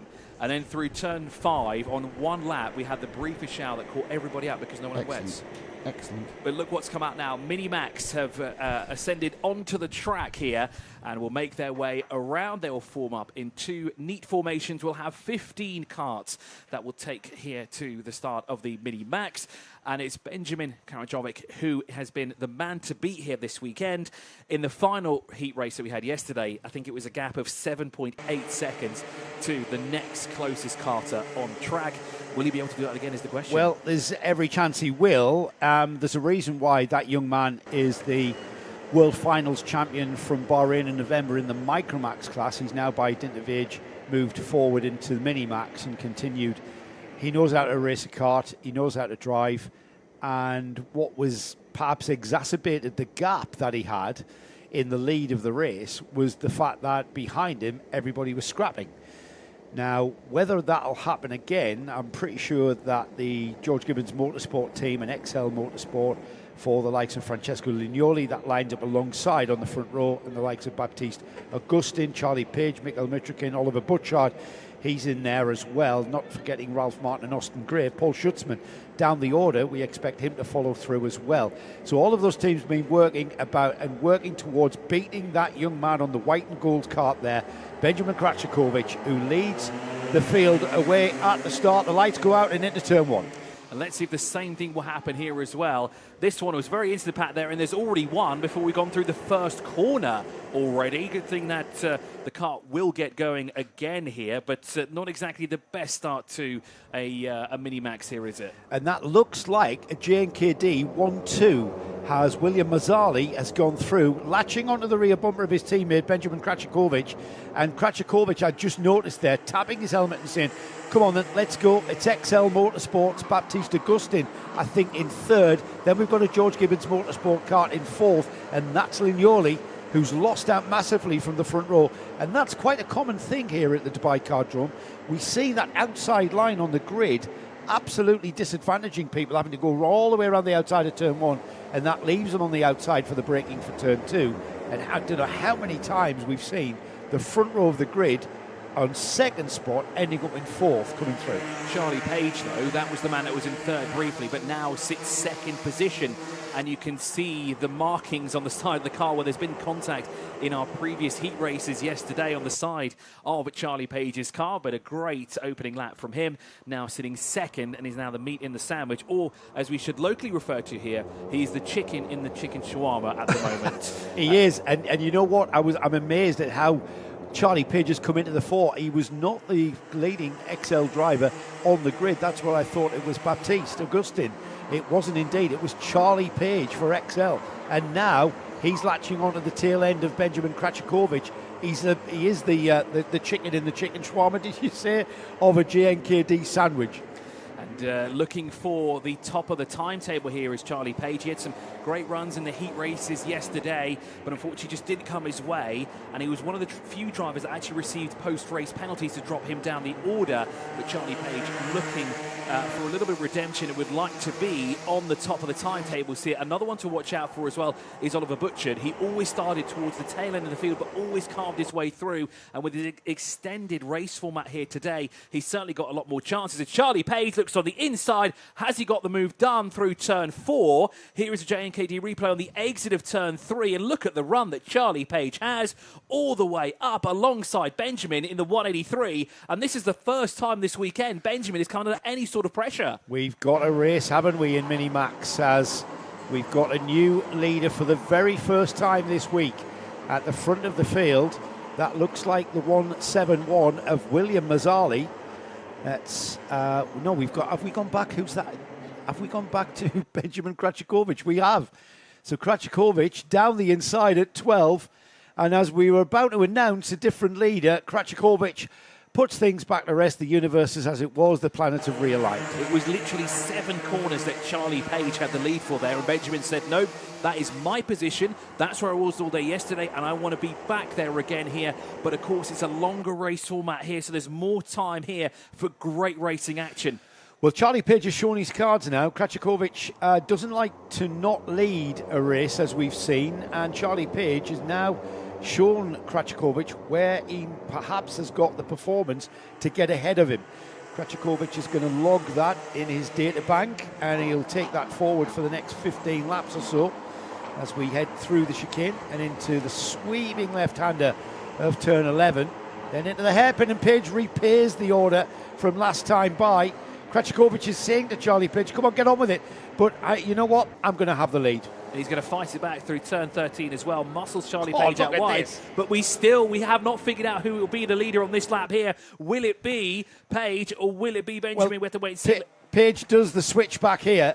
And out of 13, the JNKD replay showing that in fine style as Page sat there on the inside, which gave him the inside line going into that very, very tight left-hander at turn 14. It's still side-by-side action as Kraciakovic comes back at him and will lead in across the bridge and lead out of the bridge, and it's now getting very, very heated. And William Mazzali thinks, hang on a sec, I want to do this as well. I want to be battling for position, and he's up now into third place, but he's dropped down to fourth. He was momentarily second at some point there. We literally, Chris, can't get our commentary out before they've changed again. Exactly. That was 2 corners in quick succession. We saw the change for the lead happen twice there as they run here, and now we've gone to it again. We don't have a 2-car battle. We have a 5-kart battle here brewing for the top step of the timetable here, but more karts are coming and more karts are jostling for position to figure out, no, right, I see what's happening in front of me. This is my opportunity to shine here. Austin Gray in the mix, Baptiste Augustin, Oliver Butchard, Paul Schertzmann, Ralph Martin,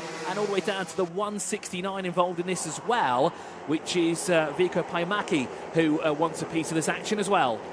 Well, these Minimax competitors and their teams would have discussed in their various debriefs Oh, and there's Charlie Page, just about what I'm about to say. You can't let Krachakovic get away. And then once he's getting away in the lead, you can't then scrap. Here it is, textbook, off the bridge, Charlie Page just slingshots down the inside into that very tight hairpin at turn 5, and then looks over his shoulder.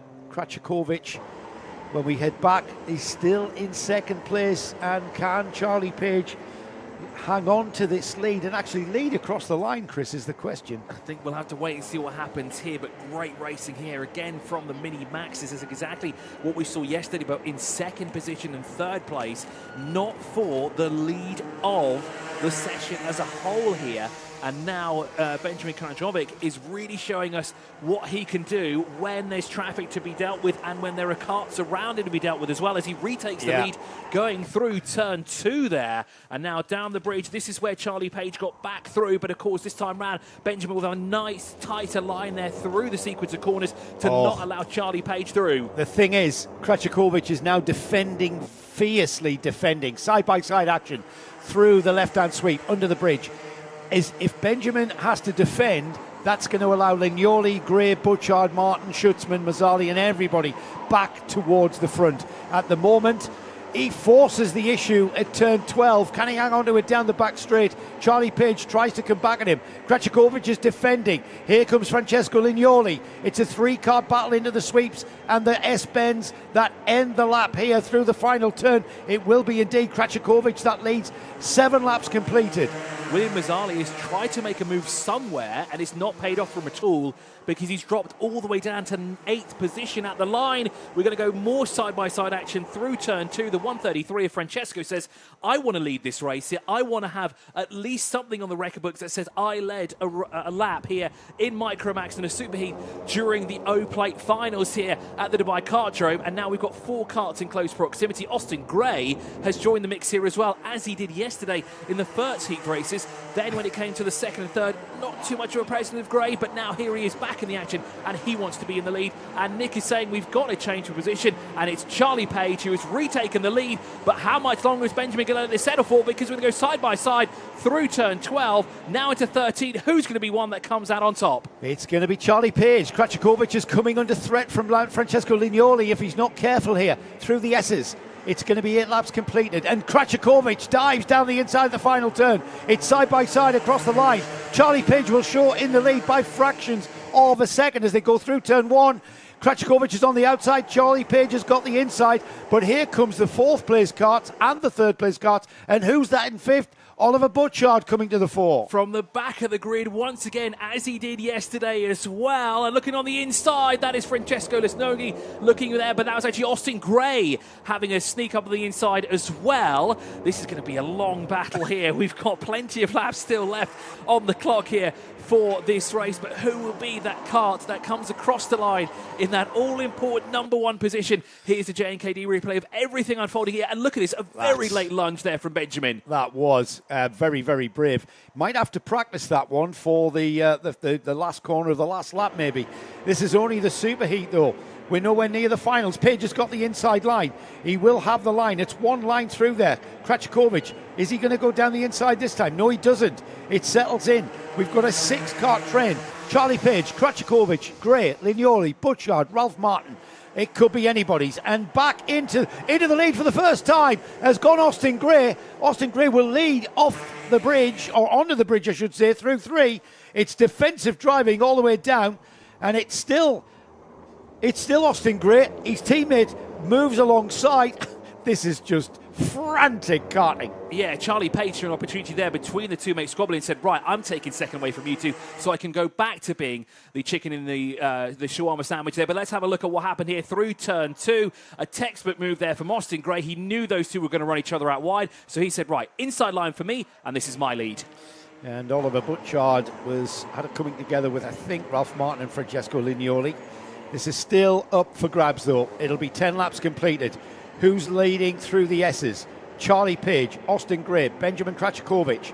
Out of the final turn, across the line, 10 laps completed, 4 to go. Charlie Page pulls out a little bit of a cushion. That's going to assist him into turn 2. That cushion disappears as the 2 GNKD drivers duke it out, and it's Krachakovic into second place onto the bridge. And there was some hand gestures as well from Benjamin telling Austin Gray, just go, let's go. We have to make sure we get past Charlie Page here. Let's work together as a team, as JNKD, to ensure that we are 1-2 come the end of this session. But Charlie Page is having absolutely none of that. He's finally extended that gap to 0.3 of a second.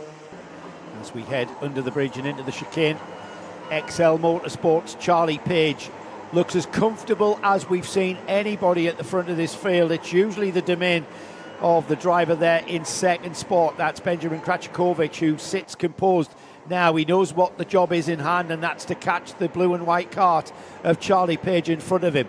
Through the S's then. 11 laps completed, 3 to go. The checkered flag is getting ready. In 3 laps' time, we'll be seeing that through turn 1. The flat-out corner here. Into turn 1, into 2. Krachakovic moving onto the rear bumper, indeed moving alongside through 3. They're side by side across the bridge. Krachakovic takes back the lead. And great move there from the Carter in the 183, looking on the inside through turn 3 on this lap here. Not many laps to go here, but it's also very difficult to figure out who it's going to be who comes across the line in the first position here, because will it be the 183, the 114, the 177, or can we see a surprise further through the field? Now, Paul Schertzmann, who had a fabulous running yesterday, although a few instances in the first 2 heat races, all the way down in 13th, very unfamiliar territory for the young German driver there in the 170. Now, is that Charlie Page attacking once again? Of course it is, through turn 13. Here we go then, getting towards witching hour. 12 laps completed, penultimate lap coming up. Krachakovic back in the lead. Charlie Page moves down the inside of turn 1, makes it very tight. Has he got the move? He's certainly got the line for the break, and Krachakovic snatches there. Last of the late breakers for Krachakovic. He's defending, he's looking backwards, perhaps more than he's looking forwards. Looks over his shoulder across the bridge. Here comes his teammate, Austin Gray, for second. Austin Gray's looming large. If these carts had mirrors, Krachakovic's mirror would be full of JNKD's. Austin Gray, as Charlie Page comes alongside Austin Gray. No, he slots in behind. Under the bridge they come. They will fire out of the bridge, and they are being rejoined by Francesco Lignoli and Ralph Martin now. Oliver Butchard sitting there in 6th, and he's going to join in the party as well. But we've had a change for second, as we're about to have a change for third, potentially second. It gets very crowded through turn 13. We're about to catch our breath as the leader, Benjamin Krachakovic, again. The scrapping that's going on behind him is paying dividends as he goes into the final lap. And it's Francesco as well that snuck on through with Charlie Page, but he's lost that position now to Austin Gray. So on to the final lap here, the final time here in the Minimax Super Heat. There was also a change of position as well for 4th. Ralph Martin may have got through as well past the 133. And this is the battle for the lead once again. Charlie Page muscles Benjamin Krachakovic out wide, and now he's going to try and dive to the inside. He's got the switch back there as he cut the inside line, and he got momentum. He's leading for the last time. Fire out the bridge into the chicane for the final time. They go through turn 11. It's a sweeping left-hander into the hairpin at 12. It's very important here. Charlie Page having to defend. Krachakovic has the optimum line. He's got more speed and momentum. Heading down to 13 for the last time. This is an opportunity for Krachakovic. He forces Page wide. Page will have the line, and Page takes back the lead. Krachakovic slots in. Will he dive down the inside? It's the final turn, a little nudge from Krachakovic, and it's side by side, 3 wide, as Charlie Page takes the Super Heat win from Austin Gray. Krachakovic in 3rd. Francesco Lignoli joined in as well. That is phenomenal driving. That was supposed to be the dull race. That's yeah, well, we've had Krachakovic dominating that race, and that's because everybody was scrapping. That just proves how tight Minimax really is. Further for the race of the month. That's the race of the month, the Super Heat. The finals are coming up now. Next, though, Nick. Next time we see those drivers, that's actually something to race for. It's the O-plate. We're just forming the grid here. Absolutely fantastic stuff there. So at the line there, Charlie Page by 7/100 of a second over Austin Gray, with Benjamin Krachakovic in 3rd place, losing 2 positions on that final lap there. Francesco Lignoli finishes 4th, with Oliver Butchard in 5th. Baptiste Augustin finishes 6th, and in 7th it is Ralph Martin. Mikhail Mitrokhin finishes in 8th. Kia Ivanov finishes 9th, with Vico Payamaki finishing 10th overall. William Azali, after contesting in the top 5, down in 11th, with Zuhair Turki finishing in 12th place. Then, unfortunately, all the way down here is Paul Schertzmann finishes 13th. Ayana Yashan finishes finishes 14th and 6 laps behind Gleb Obikov in the pit lane in 15th.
My young boss got me feeling like a rock.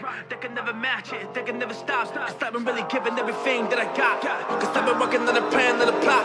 Over with the killers and we going to the top. We blowing up your city and you might get dropped. Cause we are never quitting, we are never giving up. So the enemies, I'm taking them apart. My young boss got me feeling like a rock. They can never match it, they can never stop. Cause I've been really giving everything that I got. Cause I've been working on a plan and a plot. Over with the killers and we going to the top. We blowing up your city and you might get dropped. Cause we are never quitting. So the enemies, I'm taking them apart. I'm a young boss, got me feeling like a rock. They can never match it, they can never stop. Cause I've been really giving everything that I got. I'm the new leader, it's time for a change.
So before we move on to our next session, which should be now 4, as we have a revised timetable to get through, the next session will be the Junior Max Super Heat race. But before we go through the grid, we have a few things to note here.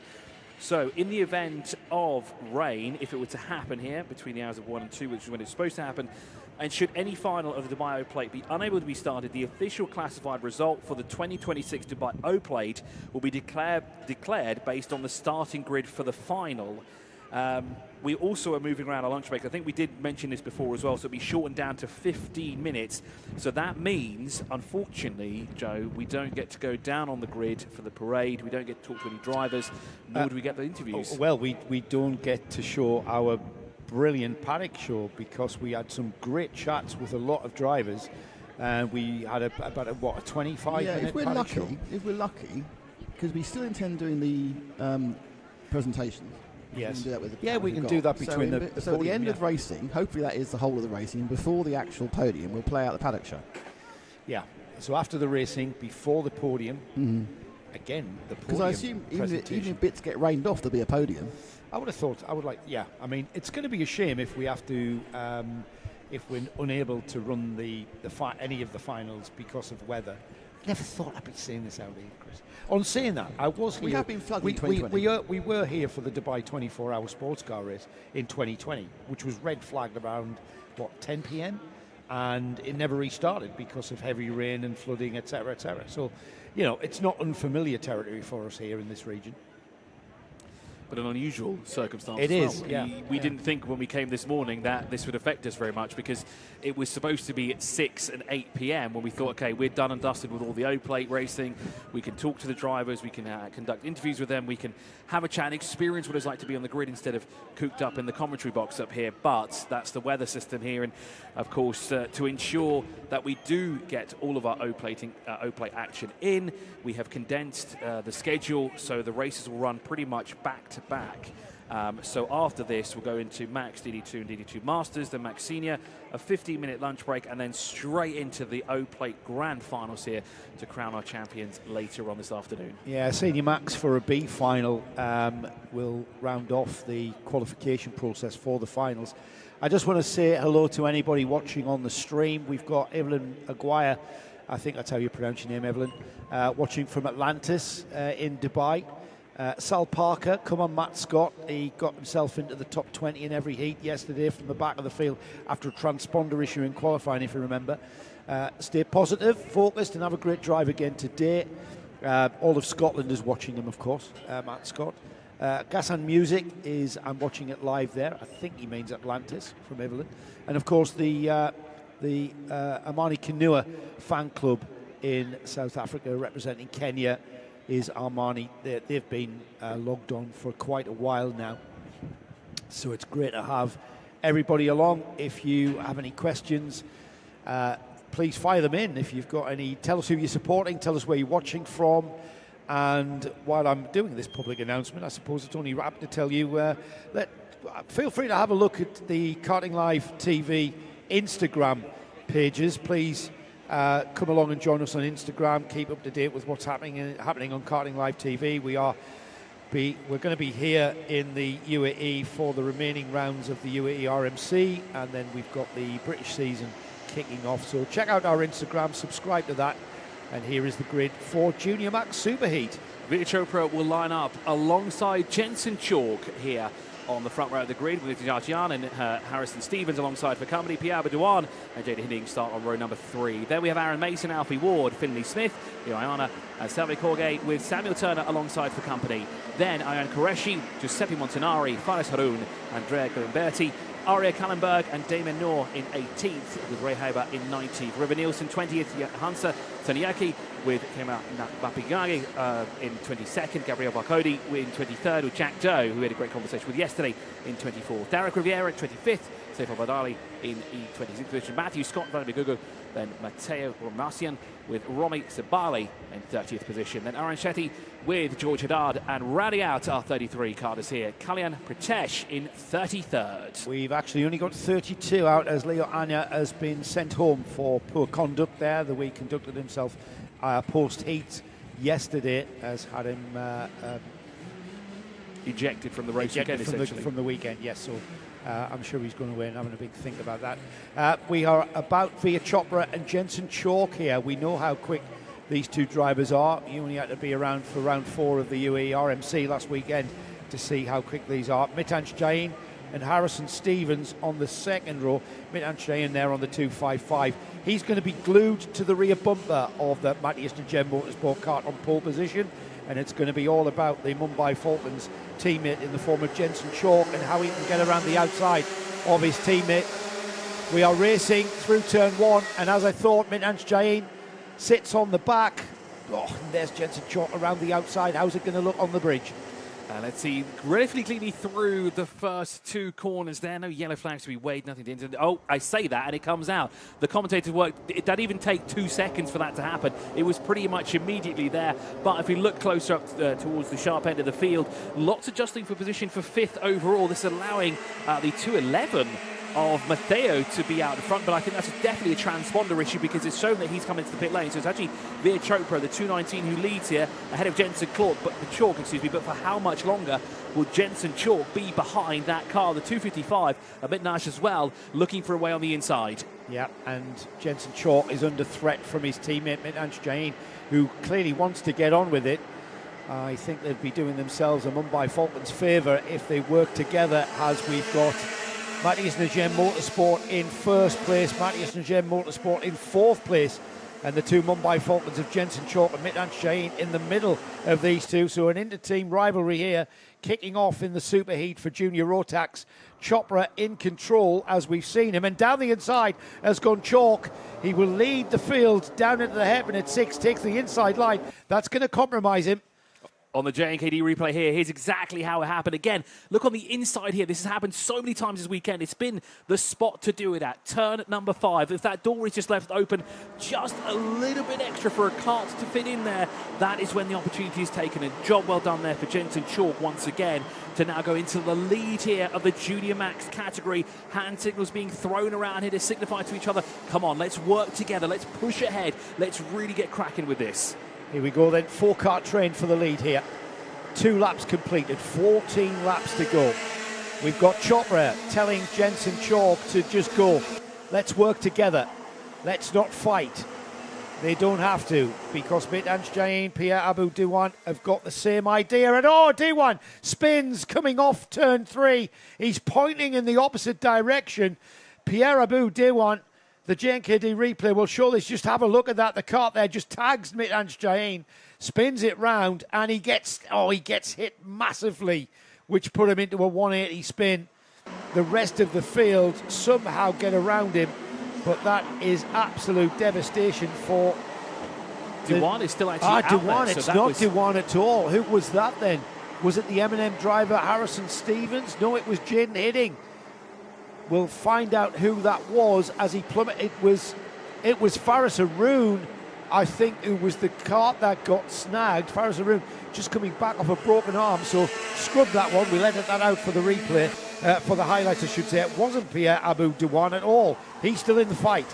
And a lot of shuffling happening further down the field, but also a lot of shuffling happening on track as well as drivers being mussed that wide. Here is the JNKD replay of exactly what happened here through turn 2. Now that is Mittanj Jain on the inside, and on the Veer Chopra being muscled right out wide there, dropping him all the way down to 4th position. And that just showed that was all on the left pedal there, the brake pedal, just feathering the brake to get that kart sliding to the apex of the corner. And it worked for Mittanj Jain as he now often chases after. Now Jain, Chopra and Abu Dewan are going to have to play nicely. They're going to have to play nicely if they want to catch that driver there, because Jensen Chalk, we saw him do this many times. He's off and into the lead. However, it's a longer race, this one. 16 lap duration. We've completed 4, so a full 12 laps and plenty of time for those karts behind to catch him. We're going to see if they can. And for the man that we spoke to yesterday, Jack Doe, who joined us late in the stream just between the sections of SWS, currently circling in 17th position. But what I really liked from him as well was he knew he didn't have the car underneath him, but he still had the optimism from last night to think, I can still do this. It's a mammoth task, but I can certainly do this. We're in the Super Heat here now. This is not the one that's all important at the moment. It's the next session. So now he has to really figure out, how can I do it better? And he's done it better there because he's come through in 16th. But he took Giuseppe Montanari with him as well, ahead of Johansa Senanyaki. Matthew Scott, hello Scotland. Matthew Scott up to 20th as well, just getting ahead of the independent driver Damien Nort. As we continue, Senanyaki gets back past Giuseppe Montanari for 17th. As the lead battle continues then, Jensen Chalk, Mittanj Jain to Mumbai Falcons 1-2. We've then got the next 3 karts from the stable of Matthias Ngem Motorsport. The 3 M&M drivers chasing down the Mumbai Falcons in the form of Veer Chopra, Pierre Abu Duan and Harrison Stevens, with JKD's Alfie Ward there taking a watching brief in 6th spot. So 1.2 seconds was the gap last time round. It is now dropped to 1.1 seconds for the lead here between Jensen Chalk and Musyazian, and then Veer Chopra at 1.3 seconds, just about 0.2 of a second back. And again, as we had in our earlier heat races today, we're not having a 2-car battle for the top step of the podium here. We're having a multi-kart battle here between, I think it looks like 7 karts are in close proximity, spread by 3.2 seconds, but that can change at any moment. And it has, because up back into second place. Taps his helmet, puts his helmet down. Veer Chopra back into second place after Mitansh Jain. Jain comes back at him. They're side by side through 2. Chopra getting pushed really wide at 3. That's going to mess them up. Coming out onto the bridge, Mitansh Jain is way down the order now. We'll see which of the M&M drivers has come through and is now in second. That could be indeed Harrison Stevens, as this is brilliant news for Jensen Chalk, as Jensen Chalk heads off into the lead. Pia Abu Diwan was the driver that benefited from that turn 3 fracas. The Lebanese driver up in a second position after featuring nowhere inside the top 10 yesterday. He's in a crucial position, but under pressure at the moment from Harrison Stevens here, his teammate. There are actually 3 M&M cars inside the top 4. We've got the 272, the 220 and the 219, all jostling for position, but for the Lebanese driver, this is a position he wants to be in, and he's trying to claw back some time here on Jensen Chalk in front of him, but 2.2 seconds. That is a tough ask if we had 2 laps left, which we would have had yesterday, but we were already halfway through. Yeah, we're heading towards the half-distance mark, as Jensen Chalk's pulled out 2.2 seconds last time through a sector, and Pierre Abu Diwan now has his teammate Harrison Stevens and Veer Chopra piling up behind him. Alfie Ward's in 5th. Mitansh Jain has started that climb back through and gotten ahead of Jin Hidding, and he's got a train of karts behind him. That's going to prove difficult, as the M&M train, the Matthias Najem Motorsport team train, absolutely goes at it and working together to close that 2.3 second gap down to Jensen Chalk, but it's not working, is it? No, Jack Doe also seems to be picking off karts one by one at the moment. He's slowly calming his way through up into 14th position at the moment. But Jensen Chalk here really extending that gap up to 2.4 seconds. Pierre still under pressure from his teammates here. What these 3 need to do is they need to work together. If those 3 karts can push each other around the 1.2 kilometre circuit here at the Dubai Kartdrome, they can really chase down Jensen Chalk, because we saw this yesterday in SWS when 2 cars were working together. The speed that they were building and how they were able to catch those in front as well is what exactly they need to do here. Alfie Ward on the JNKD entry. As we look further back down the field, it is the battle for 6th down over. That's the 2nd, 3rd and 4th place M&M drivers. Jensen Chalk, I should say, 2.4 is the gap, 2.4 seconds the gap to these 3 here. And then there's the gold and white cart of Alfie Ward trying to get on terms. We've got a spinner there, have we, at turn 13? Which one of the M&M drivers have we lost as Jensen Chalk crosses the line? It was Pierre Abu Diwan who had a spin at 13. Veer Chopra now through in 2nd, Harrison Stevens in 3rd, and Alfie Ward now in 4th place. And that's a shame there for Pierre as well. Right in the thick of things there, in a comfortable position as well. 2 teammates behind him, but that's what happens here when it gets so intense here around the kartdrome. And this, again, as we said in our previous race, this is not even the final race of the weekend. This is not the one for the O-Plate. This is just to set things up for the O-Plate to take place later today. And you know what? These drivers realise just how important grid position is for that final. They want to be at the front of this field, because coming through the field here in the Dubai Kartdrome is a big ask, and it can all go horribly wrong very quickly, as we've got a challenge from the JKD driver in the form of Alfie Ward, and it has happened. Alfie Ward ahead of Harrison Stevens and up now into 3rd place. The gap to Jensen Chalk, though, is now 3.1 seconds, and Chalk continues to build that lead. It's incredible what's changed from yesterday, when we had a lot of these drivers who were outside of the top 10, 15 and even 20, now jostling for position in a potential podium finishing position, and a fantastic starting position as well for our O-Plate rate yesterday. So they really took what they learned in their heat races, gone, right, we really need to figure out what went wrong. how can we change this? How can we be quick? How can we be in contention for tomorrow's qualifying races to ensure we have that crucial starting position to be able to capture that O-plate later today? There was invariably a lot of scratching of heads going on in those awnings, Chris. That is pretty commonplace in the world of karting. Nobody's ever satisfied with their kart. They all want to go faster. They're all going to try and tweak the handling, the tyre pressures, the way the carburetors work on the motors, the way the exhaust then combines with that performance, whether or not you want to punch out the corner better or have better straight line speed. There's Mitansh Jain making his way back through for the Mumbai Falcons team. The GenKD replay shows this textbook overtake at turn 2 here, and goes ahead of the number 228 Harrison Stevens, and Jain wanting to get himself further up the field to improve his grid start for the all-important final. And he's got 4 laps to do so as well. Let's make it now 3.5 laps to do it, since he's all over the back of Pierre Badouin on this lap now, and that 272. But for Jensen Chalk, extending that lead to 3.1 seconds. It was yesterday, the biggest gap we had was 7.4. That was in the Minimax category, if memory served me correctly. But Jensen Chalk building a nice, comfortable lead here with Veer Chopra currently running in second. He's 4/10 of a second up the road from Alfie Ward, who has just gone quickest of all here around the Dubai Kartdrome. Well, it was quickest of all because Aaron Qureshi has just gone quickest of all here around the track with a 55.855. And I've just asked a few people who live around Dubai here. Apparently there has been reports of rain in Arcus already, and that's only about 20 minutes away from us here. How quickly does the weather travel then? So we have got a weather warning, a weather forecast that says it's going to rain this afternoon. That might condense everything up. It has condensed the timetable up, but that might cause problems for the finals going forward. We're on 4 laps to go here. That's the number 219 and Veer Chopra, and he is the kart that is closing down, or trying indeed to close down that gap to Jensen Chalk, the Mumbai Falcons driver from Great Britain here, just racing here at last weekend's round 4 of the UARMC in preparation for this Dubai O-plate, and Jensen Chalk showing that preparation for this one was good. He's leading the Super Heat going forward and looking on target for a pole position start for the all-important final. And look who is carving their way back up the order into 4th position. Mitansh in that 255 has come up the order once again, behind now Alfie Ward. He found a way past Pierre Badouin, and now is trying to chase down Alfie Ward, but Pierre is not going to let this position go away that easily.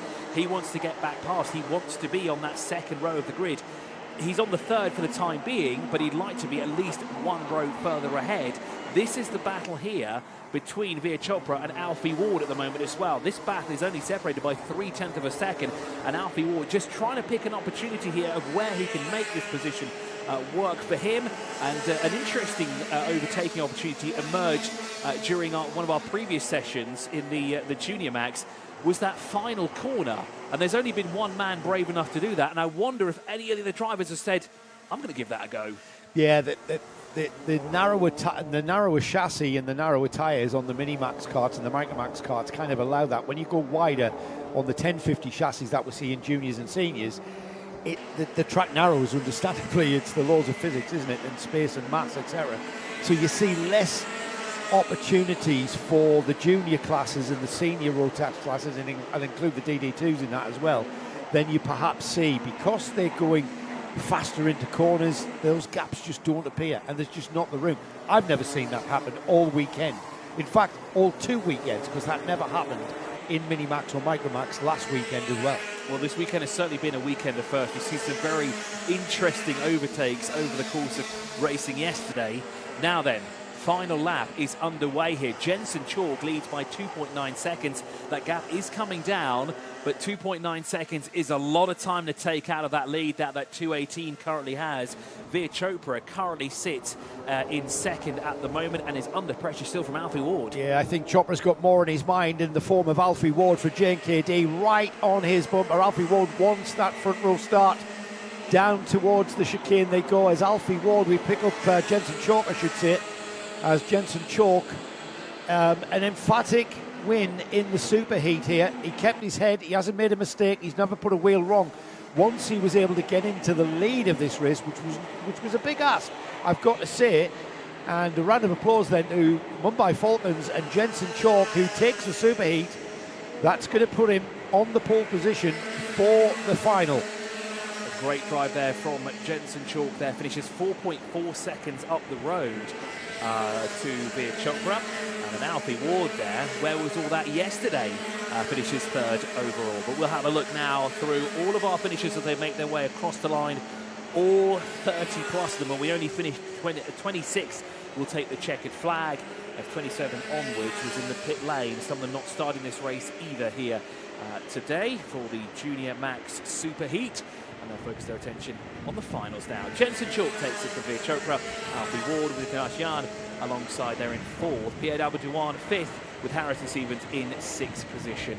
Aryan Qureshi finishes seventh. Jaded Hidding is eighth. Darren Rivera, Jack Doe rounds up the top 10. Ray Haber and Samuel Turner there in 12th. Then we have Savile Corgate with Johansa Sadiake and Finley Smith, Gabriele Marcodi with Giuseppe Montanari, Matthew Scott in 18th. Then 19th, River Nielsen, Ari Kallenberg 20th, Damien Noor 21st. And then we have the 215 in 22nd. Andrea Galimberti 23rd, Saif Al-Baladi finishes 24th. Then Aryan Shetty, Romy Sibali, Faris Haroon did not finish this race, was in the pit lane. Vladimir Guga also in the pit lane, as was Aaron Mason. And Matteo Roger Massian did not start this race, neither did Lee Ayana, George Haddad or Kalyana Pritesh. And those are our 33 finishers here for the heat race there for Junior Max.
I'm a young boss, got me feeling like a rock. They can never match it, they can never stop. Cause I've been really giving everything that I got. Cause I've been working on a plan and a plot. Over with the killers and we going to the top. We blowing up your city and you might get dropped. Cause we ain't never quit and we ain't never giving up.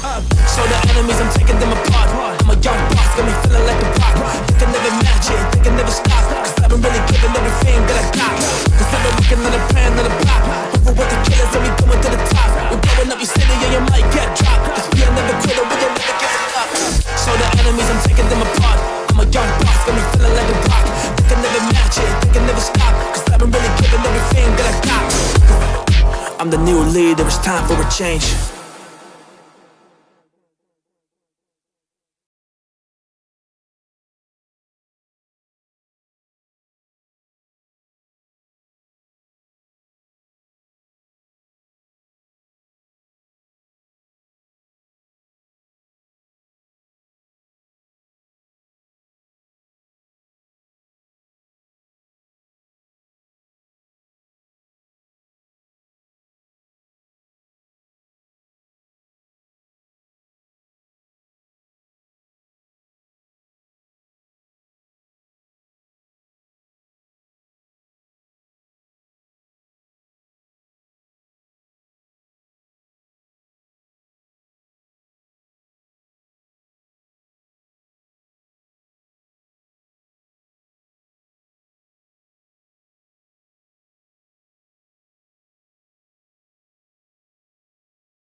So we've got the DD2 Super Heats about to take place. The grids are already in the collecting area and getting ready. We'll have that grid for you in a moment. Weather forecast is still that it's going to rain here, will you believe, at the Dubai Cardrome. We're here for, of course, the Dubai O-Plate.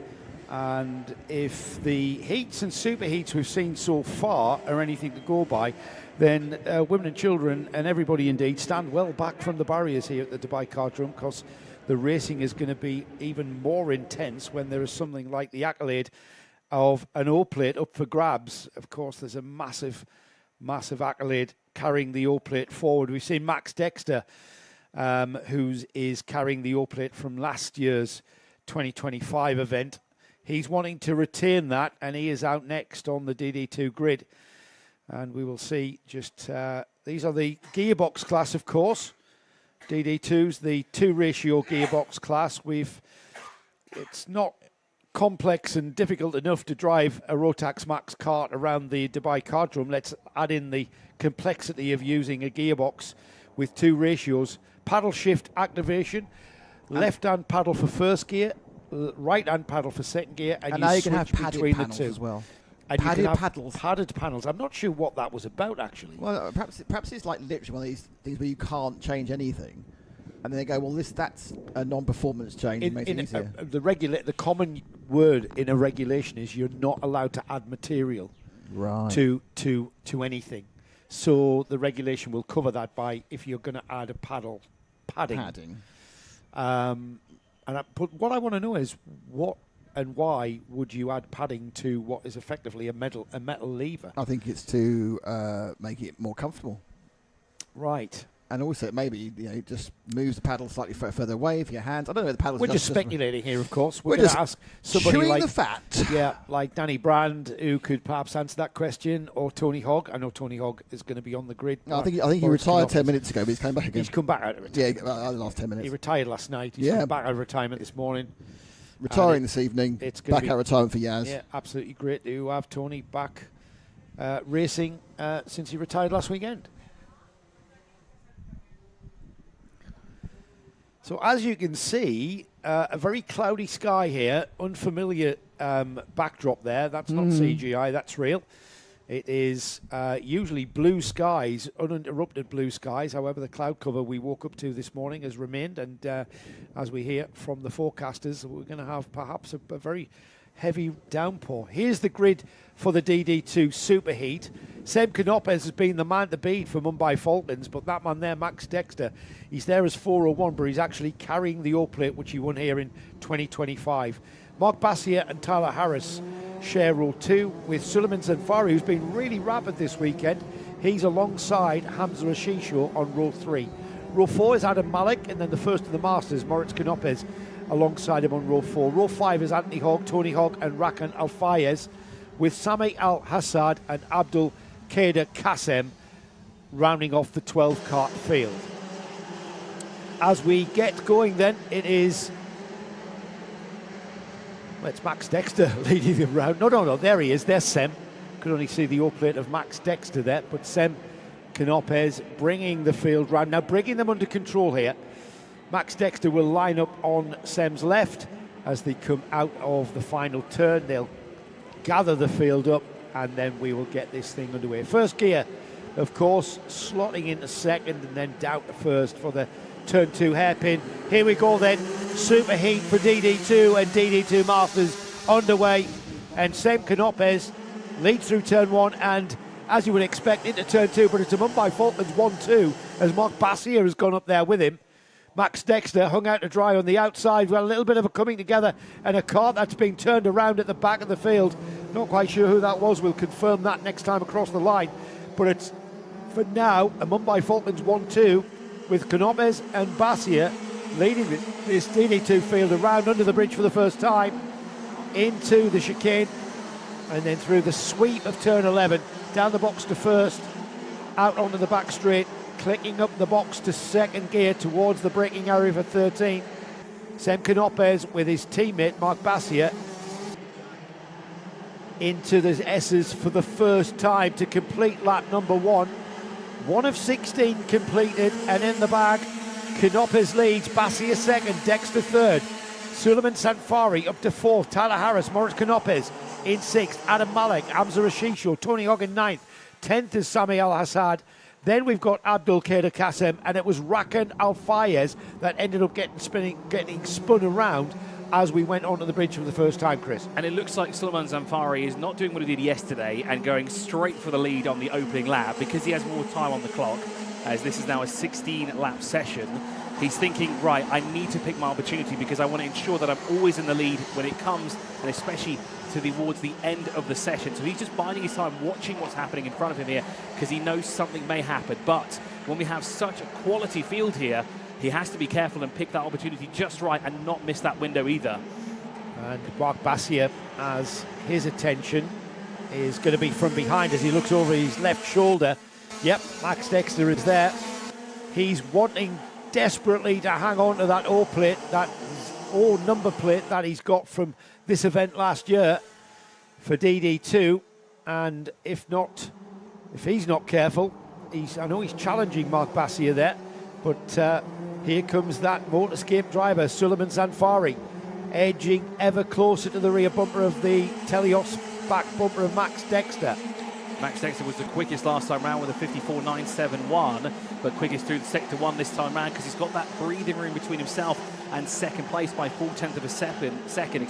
Sem Canopes goes quickest through sector 1 and sector 2 this time round with a 21.143 and a 17.224, allowing those to battle behind just to slow them down here as well. They should be working together to try and catch Sem Canopes, who's in the lead now. Suleiman Zanfari has latched on as Max Dexter, moves up into second position here. It was a slower lap, but he somehow found a way through, and that O plate now is one step closer to where he wants to be to start in pole. That moving offline to make the move to overtake will always produce a slower lap time than an optimum time because you're moving offline. That's the sort of fractions of seconds that we're working with here in karting at the Dubai O plate. And Max Dexter now working towards the rear bumper of another Mumbai Falcons kart, and this one is our leader. Sem Canopes is leading as Max Dexter pushes on and tries to close the gap. It's just under a second there, fractionally under a second. We'll confirm that next time by as the rest of the field come through 13. Here he goes then across the line. What's the gap?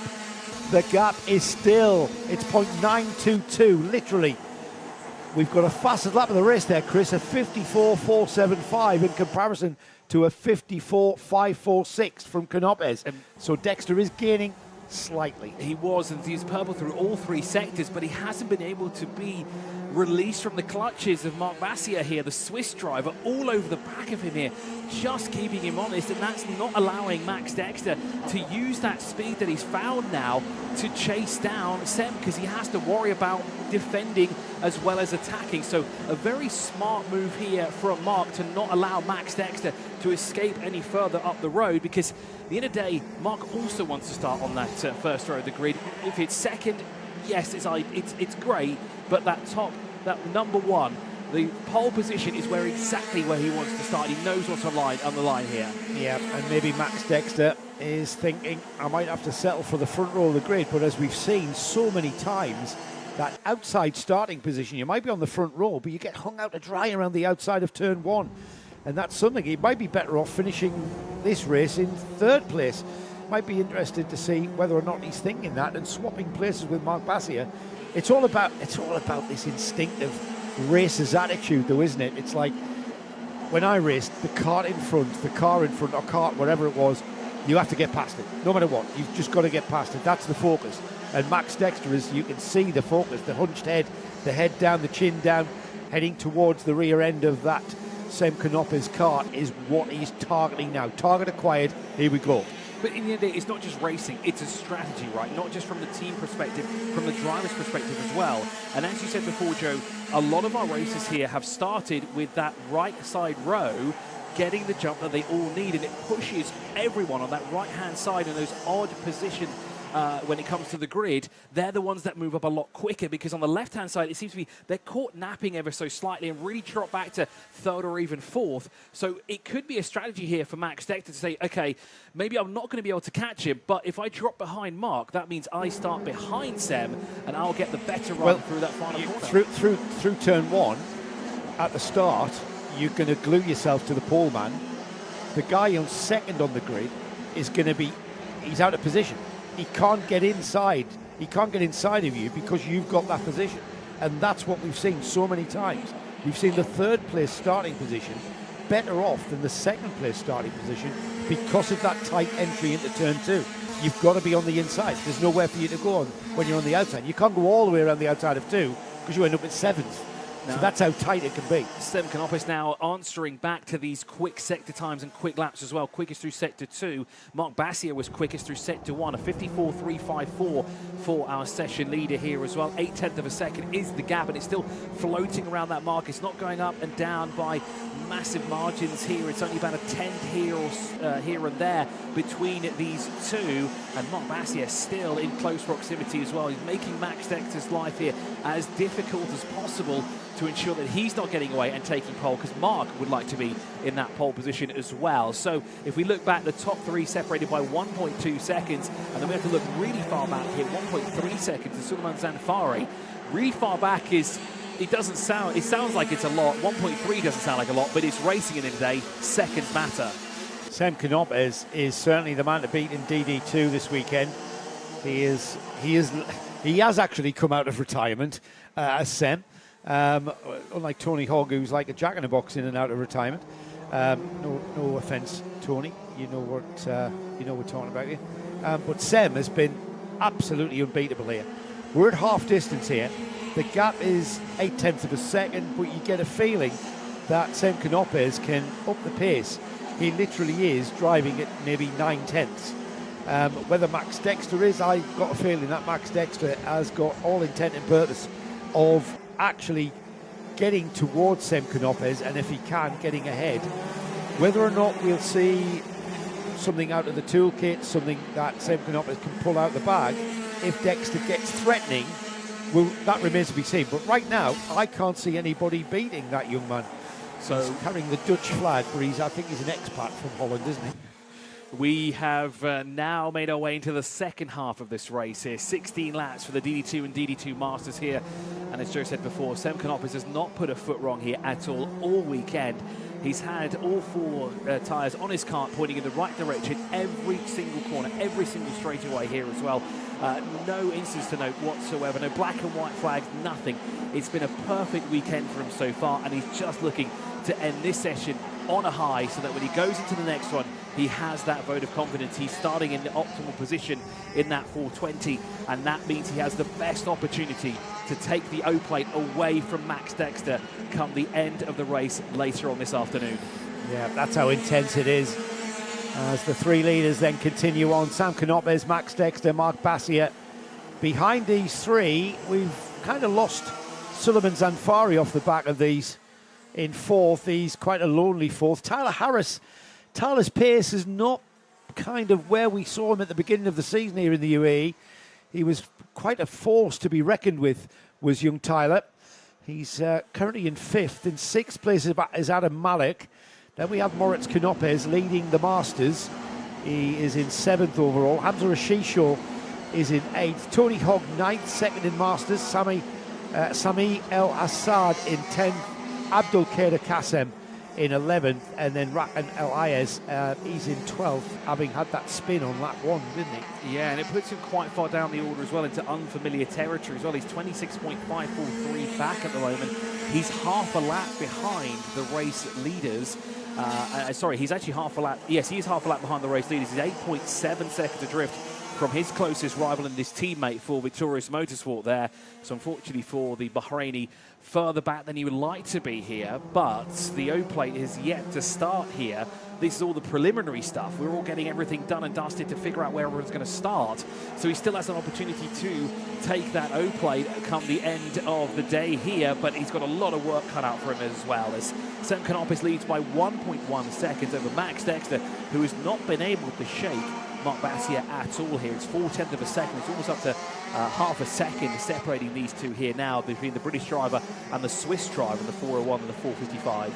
You know, I asked the question whether Sam Canopus has got anything in his toolkit if he comes under threat. Well, it got down to, I think, 0.8 of a second, the gap between our leader and second place Max Dexter. And then Canopus got something out the toolkit, and it's extended the lead to 1.2 seconds. So he wasn't quite under what I would call a threat, but he's pulled it out the bag towards the later stage of this race. Now, 4 laps to go. It's going to be 3 when they cross the line. And I'm just getting a report here that it's drizzle. It's a bit drizzly at Town Square. So that's about a half-hour drive from here, isn't it? And it's behind us as well. So it's gone from Alcouz to Town Square. So maybe it's doing the rounds at the moment. So it's going to hone in on us in a few moments' time. But we'll have to wait and see. It's my daughter's down there, and she says it's drizzle and sun popping out. So light rain and sun popping out. So it's breaking. So it will be a shame if the rain comes properly and does disrupt our finals this afternoon. We've shortened the lunch break to 15 minutes, and then we're going to crack on with the finals. We've got one more race to come after this. DD2 Super Heat is finalised, and that's going to be the B final for Senior Max, and it's all about the 6 drivers that will qualify forward. For now, though, we've got the last 2.5 laps of the DD2s, and the question is, can anybody later on this afternoon beat Sam Canopus for Mumbai Falcons? And I saw that the Qatari driver, Hamza Hasisho, has come into the pit lane as well in the 444. So unfortunately not all is well with that M&M kart there. Now being shown as 12th overall. Now Marc Bassier has got through and past Max Dexter in the 455, moving the Swiss driver now up a position. Still 1.6 seconds adrift, and he's trying to put a gap between himself and Max Dexter so he can try and chase down Sam Canopus, but with 2 laps left in the books, or now better yet, it will be 2 laps around this time round. There certainly is not a lot of time left on the clock to carve back that 1.6, is it? No, not at all. Not at all, because to factor in the way that Bassier has just bided his time, he really has gone for that second place. Or is it Max Dexter playing tactical? You may be onto something here as well, because... Is he playing tactical? We discussed this, Chris, didn't we? Third. If it was me, I'd prefer to start third on a grid here than second. And then that alludes to something we were talking about before as well, where the right-hand side line, those who are in odd starting positions, so pole, third, fifth, etc., has a much quicker start compared to those on the left-hand side. And many times we see the drivers that are in third and fifth actually get the jump, move themselves up to second and fourth in the early stages of the race, down towards the first corner. So now then, the 455 across the line, and Marc Bassier is 1.7 seconds. So I don't think Sam Canopus is going to come under any sort of pressure here again. But again, it alludes to the fact that he hasn't put a foot wrong at all. He's barely had to look in the rearview mirrors, barely had to crank his neck to the right or the left just to see if there's anyone in close proximity. Great running again from Sam Canopus. Yeah, brilliant run, and he's going to be a hard driver to beat here on the final lap here under the bridge for the last time. That's Max Dexter, who's dropped to third here, but the DD2 class is all about that driver there. He's wearing his Team UAE World Finals overalls, I think, looking at them. He's got the Mumbai Falcons kart, the DD2, handling to, well, almost perfection, I would imagine. Being a race driver or being a karter, he'll not necessarily be happy with that in some way. He'll be tweaking still, even though he's won emphatically. 1.8 seconds, the gap at the flag from Marc Bassier. Max Dexter through in third place. The rest of the field then taking their checkered flag and completing their super heat.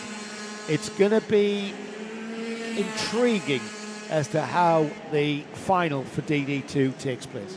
So then, let's have a look at the finishing order here for the DD2 and DD2 Master Super Heat here. Sam Canopus takes it from Marc Bassier, Max Dexter in third. Suleiman Zanfari is fourth, with Tyler Harris fifth at the line. Adam Malik takes sixth. Seventh goes to Razor Mortis Canopus. They're down in the 574. Anthony Hogg in eighth. Samir Al-Assad is ninth, with Abdul Karim Qasim in 10th. Rakan Al-Fayez, who unfortunately had that spin early on, in 11th, and Hamza Hasisho into the pit lane in the 444.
So, before we have our break here, we have our B final for Max Senior. This will be 9 laps and 12 minutes actually here. So it won't be as long as our senior races previously. That was 16 laps and 20 minutes apiece. Instead, we have a shorter duration, similar to what we had yesterday. And essentially what this is, because we have so many entrants into the senior max category, we have to give them a fair chance, right, to make sure that they also have the opportunity to be in contention for that O plate. Just gives us another chance to go racing, doesn't it? Exactly. You know, I mean, that's what it's all about. We want to see karts out on track, and it gives the qualifiers beyond what we can fit on a grid here. So we can fit 36 karts on the grid. We've got 30 karts already qualified for the year final. We've got a lot left over. How many did you say we've got left over, Chris? Did you work it out? 20 plus. Yes, but only a handful of them will actually go through. So this is going to be 6. So 6. So we've probably got at least 20. So this is going to be a very fierce competition, and it's going to be very difficult to figure out what and who will be in those top 6 positions. I think this is where we're going to see some moves being made.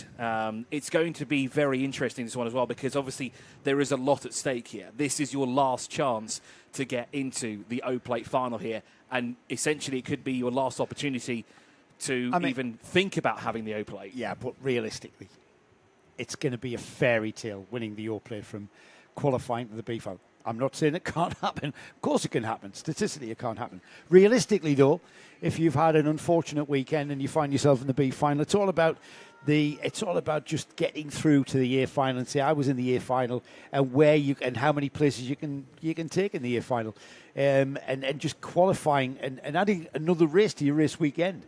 You've already had a torrid time if you're in the B final, and it's all about just getting that extra race under your belt. I like the word torrid there, but also I'm going to throw the word devious in there as well. Now, we did notice in the senior maxes that there were a few drivers who were quick yesterday that maybe weren't on pace today. Now, is that a strategy that they may have thought about as well, saying, okay, we might not have a chance if we're going against XYZ in so-and-so team, but if we're maybe a little bit off the pace and we go into the B final, maybe you have a better chance of getting through? No. Okay. No. Okay. You're not going to roll the dice from 30th, Chris. If you've got the pace to be in the top 10, I think I wouldn't take it beyond wanting to start 3rd instead of 2nd. Anything beyond that, we've seen the kind of carnage that can ensue. You don't want to be involved in any of that. And the more in the pack you are, the more chances of getting your nose cone knocked, getting your steering geometry put out of place. You only have to knock your steering geometry out by a millimetre or 2. If you take a hit hard in the side from a bit of wheel banging, you then have a kart that will turn left better than it'll turn right, effectively. And all sorts of other factors that can come into place. So I'm looking from the point of view, I'm loving if you this, don't take the risk, Chris, I'm loving this. the reward. Never go to a casino with Chris. I'm just wondering whether Chris also believes the moon landings were faked. I was too young for that. Should I ask a question? What's the moon? Well, there it's cheese, obviously. Oh, hang on, here we go. Yes, the Senior Max B final karters are onto the track here. And no, Nick, I don't believe it was fake. I believe it was 100% real. But so we have 25 karters that will take to the track here. Spencer Trehorn will be alongside Mohamed Amir there in the 372. Sanana Hamawi alongside Abdullah Al-Khatir. Then Andy Rattel and Elliot Surtees there in 6th position. Naman Kadreja with Kyan Karambul, with Leo Nielsen, Ryan Carews, Louis Hartman and Antonius Haddad in 12th. And then we have Kisiguti with Iniasachi. Laith Monai will be looking to carve his way through the field and from 15th. Harrison Crook from 16th. Wasana Bassam and Hugo Brun will start 17th and 18th. Then Andrew Obeid with Mohamed Hilal. Arsene Danovic with Alfie Thompson. Philip Danu with Pastor Tamazand. And then at the tail end of the field, we have Miguel Coninas and Rashid Hilal is starting in 26th position here. There are some interesting names here in this mix. This is going to be one epic race here. Yeah, and Harrison Crook, he's delighted just to be here. He runs in the 177 kilogram class in the UK, so he's happy to run here. As we've got Origin Motorsports, Spencer Trehorn from pole position, hanging on to the lead. By the time we get to turn 2, the rest of the B final pack pile through. Now remember, The lead is not the important place that we need to focus on. It's that 5th, 6th, 7th and 8th place, because they will be the final qualifiers through to the A final. It was a good clean start there, and actually the first time the two lines, when they came across, were in such a close proximity. It was level paved going down towards the first corner there. Mohammed Amin did a fantastic job to stay with Spencer Trahorn there, and he's stuck behind him at the moment. No, he isn't. That looks like the 333 has gone through. No, it's the 396. So that is who that's got through. It was out of 3 of Sinan Al-Hamawi that is running in second position at the moment, moving past the Lebanese driver, because that's the 341 that leads here is Spencer Trahorn, but behind him is the 393. So Sinan Al-Hamawi had a fantastic opening. That led to move himself up in the second. Andy Rattel also moves up, but that bubble area in 6th position currently being dominated by Kayan Kanbul. Naman Karija is in 7th, and Antonius Haddad is 8th. I think those are the 3 we're going to have to keep a very close eye on here for. Don't take out Elliot Surtees in that factor as well. I saw him trying to make up a few places. I'm not sure how that paid off for him. Looked very, very busy. That's the number 379 of Andy Rattel, who's moving up and just got ahead of Mohamed Nemene, who shouldn't really be in the B final, finds himself having had a torrid weekend so far. Nemene moving back up to 3rd ahead of Rattel as the leaders come through 13. There's the gaggle of carts from Nemene back. Andy Rattel, Al-Qaeda, Krayan Bull, Correa, Haddad, Karuz and Surtees across the line then in that all-important final qualifying position. Krayan Bull it is as things kick off to turn 2, and if these two drivers in 3rd and 4th are not careful, they can easily lose out on qualifying. So from 6th through to 10th, the gap is around 2 seconds between those 4 carts at the moment, and that is for essentially the final spot in our O-Plate final for the Senior Max here, this last chance qualifier. It's very exciting at the sharp end of the field, but what we really pay attention to is this battle further through the field as well. The 372 in control of this at the moment. There's 5 carts here battling for 3rd overall. One of those carts is in that all-important 6th position. That's the 315 at the moment. Abdullah Al-Khatir, the Qatari driver, is exactly where we'd like to be, but under pressure at the moment from Antonius Haddad, who is latched on right to the back of him at the moment. Here they come then across the line. It is a different leader. No, it isn't. It's still Spencer Trahorn, sorry. Sanad Al-Hamawi, Mohamed Nemene and Andy Rattel, Kayan Krayan. We've got a different qualifier, the last of the qualifiers, Antonius Haddad. We had a great interview with him as things get very, very aggressive indeed. Weaving across the bridge to protect your position. That's 3rd, 4th, 5th, 6th, 7th, 8th and 9th place there as we head out and head towards under the bridge. How is it going to pan out at the chicane? Nobody knows. Andy Rattel moves up now into 3rd position, passing Kanbul, who drops him down to 4th position. It looks like, if I'm not mistaken, one of the XLs may have a little bit of contact on the side skirt of the car. It looks a little bit loose on the left-hand side when it bumps over the curbs there. Now that would be Antonius Haddad that may have picked up slight damage on that 5th place car at the moment. Abdullah Khatir still holds that 6th position at the moment. Under pressure though at the moment from Bridger, who is now 5/10 of a second back. Elliot Surtees is gaining ground. Mohammed Amir is also moving back up the order in 9th, but he's been shuffled right down the order in the 372. Harrison Crook though is 10th at the moment. That's an amazing drive from Harrison to get up there. Remember, he's about 4 kilograms over the 162 minimum kilogram weight. Minimum 162 kilograms is how these carts have got to come in. And Harrison came here by dint of winning a competition that his dad entered, full drive that he won with Mumbai Falcons, and he's enjoying the experience of driving around the Dubai Kartdrome and the intensity of the Dubai All-Plate. This is cracking racing there. Spencer Trahorn and Sanad Al-Hamawi have gone. They're ahead of this lot.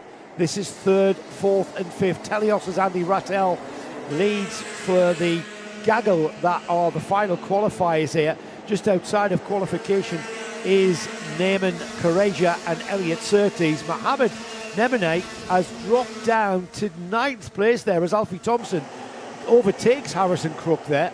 So Harrison Crook just dropping outside the top 10. It's just over a second now separating 6th through 10th place at the moment. Alfie Thompson is the latest player in contention for that final spot. Now, if we look where Antonius Haddad is as well, he's only a 10th of a second up the road from Abdullah Al-Khatir, and there are a lot of carts building behind him as well. There's a nice train there, but it's actually Andy Rattel who's in control of this battle here at the moment. So we could have a very large shuffle come the very last lap of the race here. Andy Rattel, Kayan Khanbul, Antonius Haddad and Abdullah Al-Khatir, those are the 4 that are 3rd through 6th position at the moment, but that could all change in an instant, and there's a lot of drivers behind them in their carts, biding their time, just waiting for something to happen. Yeah, time's running out if you are waiting for something to happen, though. 3 laps remaining. And here it is beginning to happen. Is it, Chris? What have you spotted? Technical flag has come out for the 308, so there may be potential damage. If we get a shot on the left-hand side, I think that's where it is. That's Antonius Haddad in 5th spot. So that's a potential qualifier that's being given the meatball flag, which will take him out of that 5th spot, allowing Neyman Correa to move up to 6th when he pulls away. Now, of course, there is no in-cart communication. It's exhaust on that one, exhaust. Yeah, I can hear that. Thank you there, Nick, for the input. And there you can actually see it. It flaps up in the braking zone, doesn't it? So it wasn't contact on the left-hand side, but something has done something to make that happen, obviously. That just doesn't break by itself. It shouldn't. It shouldn't. It might have been helped. Oh, Saib. Oh, and somebody's gone into the... Oh, I got excited there. It's the 308, Antonius Haddad, going to the left down the pit lane and into the pits. He'll be devastated because he was about to qualify for the A final. That has left us with a different top 6. And where has Elliot Surtees gone? He's dropped down to 11th, so it's all kicked off there. Elliot Surtees just on the cusp of qualification there. Abdul Al-Khatir is the final qualifier, but Alfie Thompson, Laith Mominar and Harrison Crook are coming through in 7th, 8th and 9th. They want to spoil the party. They're about to finish lap number 8, which will mean that they will be going towards the final lap of this B final. And Full Racing's Naman Kukrajar, he was the one that benefited the most. He didn't gain 1 position, he gained 2 to secure his slot so far in 5th position, moving past both Abdullah Kassir and Alfie Thompson. Well, it was also because of Haddad coming into the pit lane as well. He benefited, but he gained 2 places as we're now on to the final lap of the race here. Who is it going to be in 6th position? Will it be the Qatari, the British driver, or the driver from Saudi Arabia? What has Harrison Crook got in store for us here? Or even the Italian, Sacchi, who's down in 10th position in the 390. What's going to happen here on this final lap? There's a huge gap between the number 315, Abdullah Al-Khatir, and Alfie Thompson, a gap of about 1.5 seconds. So that red and white cart there, that's our final qualifier going through to the A final as we pick up the leader. Spencer Trehorn for Origin Motorsport over from the UK has run in the NKC, so no stranger to Karting Live TV viewers, as Spencer will make his way through the A final, and he's a delighted B final winner here in the form of Spencer. Sanad El Hamawi is our second qualifier through.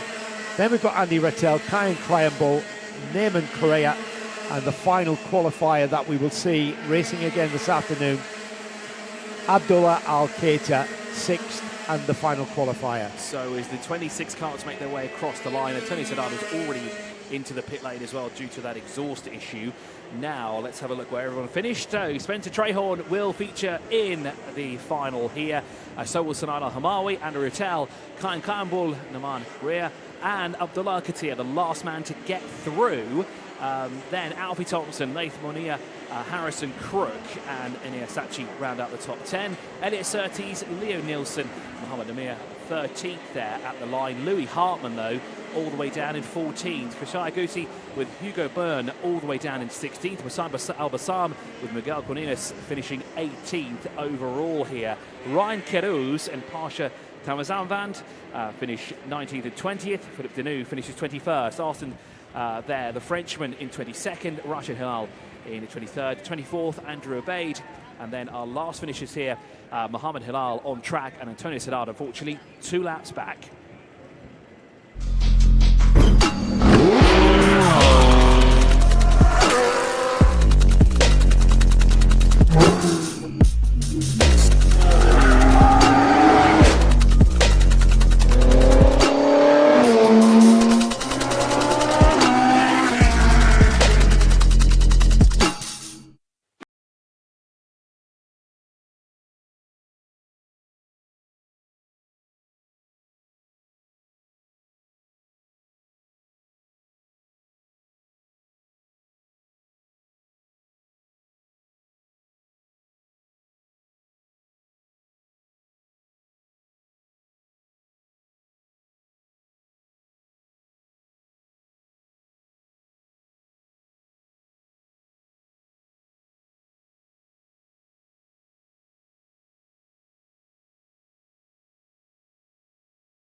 I'm a young boss, got me feeling like a rock. They can never match it, they can never stop. Cause I've been really giving everything that I got. Cause I've been working on a plan, on a plot. Over with the killers and we going to the top. We blowing up your city and you might get dropped. Cause we are never quitting, we are never giving up. So the enemies, I'm taking them apart. I'm a young boss, got me feeling like a rock. They can never match it, they can never stop. Cause I've been really giving everything that I got. Cause I've been working on a plan, on a plot. Over with the killers and we going to the top. We blowing up your city and you might get dropped. Cause we are never quitting. So the enemies, I'm taking them apart. I'm a young boss, got me feeling like a rock. They can never match it, they can never stop. Cause I've been really giving everything that I got. I'm the new leader, it's time for a change.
Well, good afternoon and welcome back to the finals here for the Dubai O-Plate.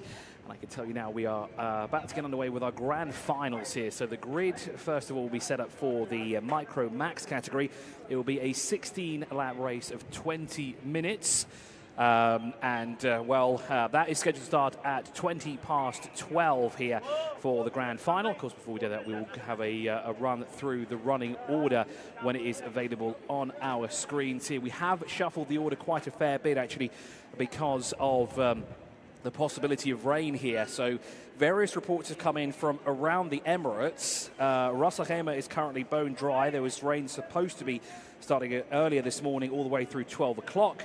We've had reports of scattered showers around Dubai, but in Abu Dhabi, it is pouring at the moment. The sessions down at the Aspen Marina circuit have been postponed until further notice. So it's heavy rain down in the capital, but at the moment it's still bone dry here. The sun is shining here on the Dubai Kartdrome, and it'll be a great way to kick things off here for our final in Micro Max here. So Joe has come back here after weatherproofing all the cameras, just so that we're safe and that we can continue on here with the live stream. Now, it's hard to believe that it is in fact going to rain out there. That's yours, Chris. Oh, thank you so much. It's hard to believe because it's scorching hot now. It is certainly might be because I've been running. Yes, shocker. Yeah, and those of you watching at home, of course, in the live streams, wherever you're tuning in from, don't forget to like, share, and subscribe. Make sure you're commenting your thoughts in the chat as well. We love hearing from you as well. And remember to, when you subscribe, is to make sure you have the notifications turned on so you are made aware of any events that are happening live around the world and any new uploads on the YouTube channel as well. Be sure to follow us on Instagram for Karting Live here to stay up to date with everything that is going on. So, as we said, the Micro Max Grand Final will start at 20 minutes past 12, and that would be in 3 minutes. 3 minutes. I tell you what, I've just walked up the collecting area there, and all the Micro Max drivers are sort of preparing themselves. And I walked up to young Benjamin Shivar, who's over here from the UK, just prepping for his European season.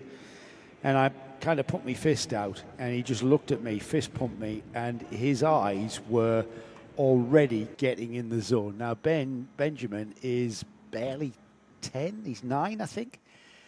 It wasn't that far away since he might even be 8. I remember him in Bambinos only a year or so ago. And my point is that even though they're only being between the ages of 8 and 11, they already understand the idea of, when you participate in any sport, your mind has got to be concentrated and focused, and perhaps none more so than this sport, where you are traveling at pretty high speeds for an 8 and 11-year-old.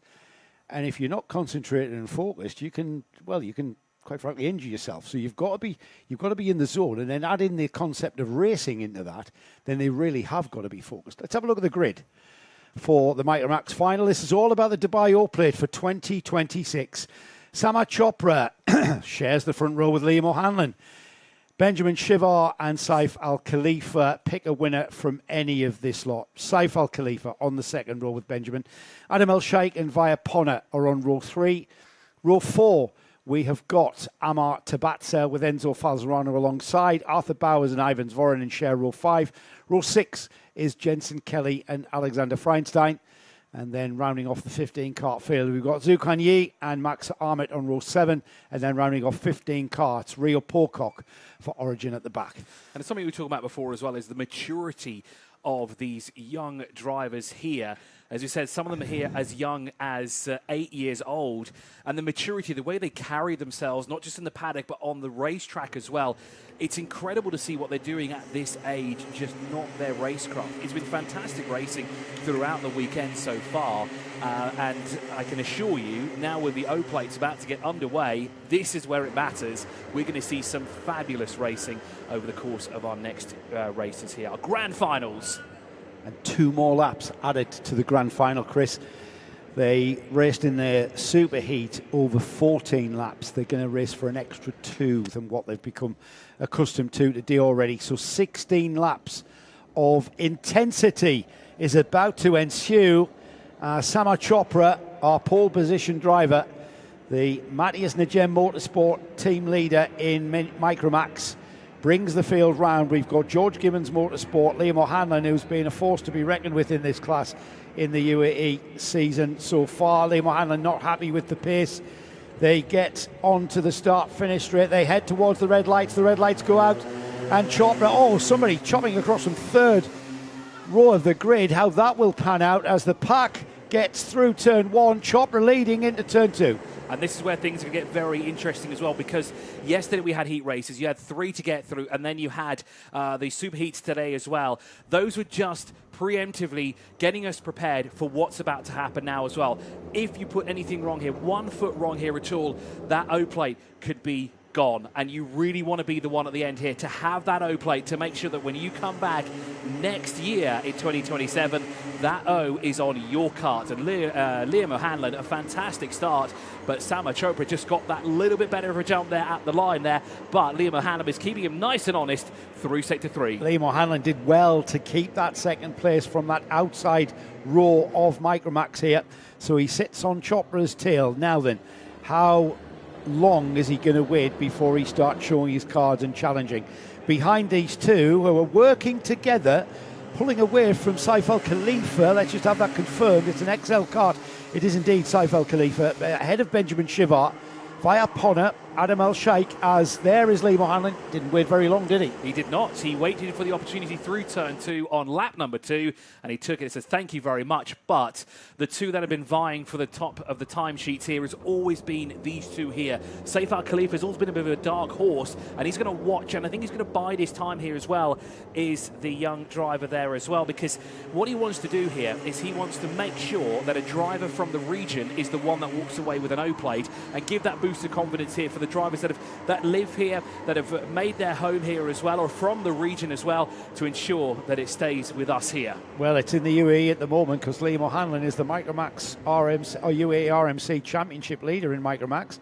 He may have British parentage, but he's certainly an expat resident of the Dubai area, and at the moment he's pulling a bit of a gap. Let's see what it is. It's perhaps the biggest gap we've seen at this stage of any Micromax race. It's just under 0.3 of a second.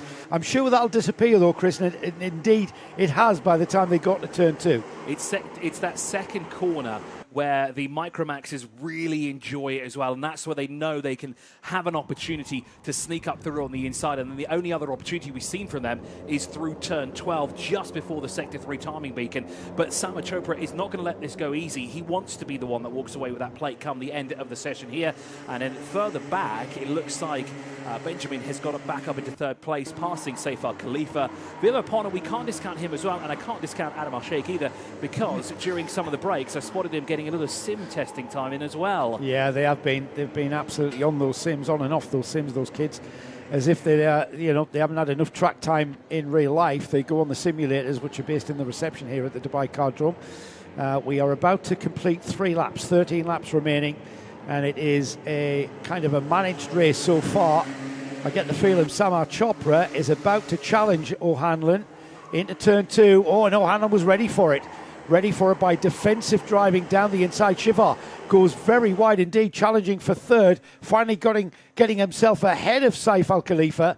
However, how that pans out as we've got to change for the lead. We do, and that was through unfamiliar territory as well. That was through turn 4 that Samar Chopra got that move done, but a better exit there from Leo O'Hanlon. A bit of a tap there to the back bumper. He's got to be careful as well because of that nose cone, because if there's any indentation and it points down a bit too much, he could incur a penalty come the end of the race. So Liam certainly has the pace through a couple of corners here, but Samar is not going to let this go easy. He has retaken the lead, and he's up through sector 3 here for the 4th time. Yeah, Chris alluded to the drop nose penalty that you can acquire if you hit the cart in front of you too hard. There's a mechanism, a release mechanism on the front end of the cart. The nose section is mounted on this release mechanism, and if you give it a big enough hit, it will release, deliberately release, because it's to deter from things like contact driving, which used to be a common thing in the 80s and 90s in karting. However, it's been ruled out by this clever device. Just looking behind the two leaders, there's a massive scrap for third place down via Ponner, Benjamin Shivar, Saif Al Khalifa, Adam El Sheikh, Arthur Bowers, and even Voronen's involved in that one.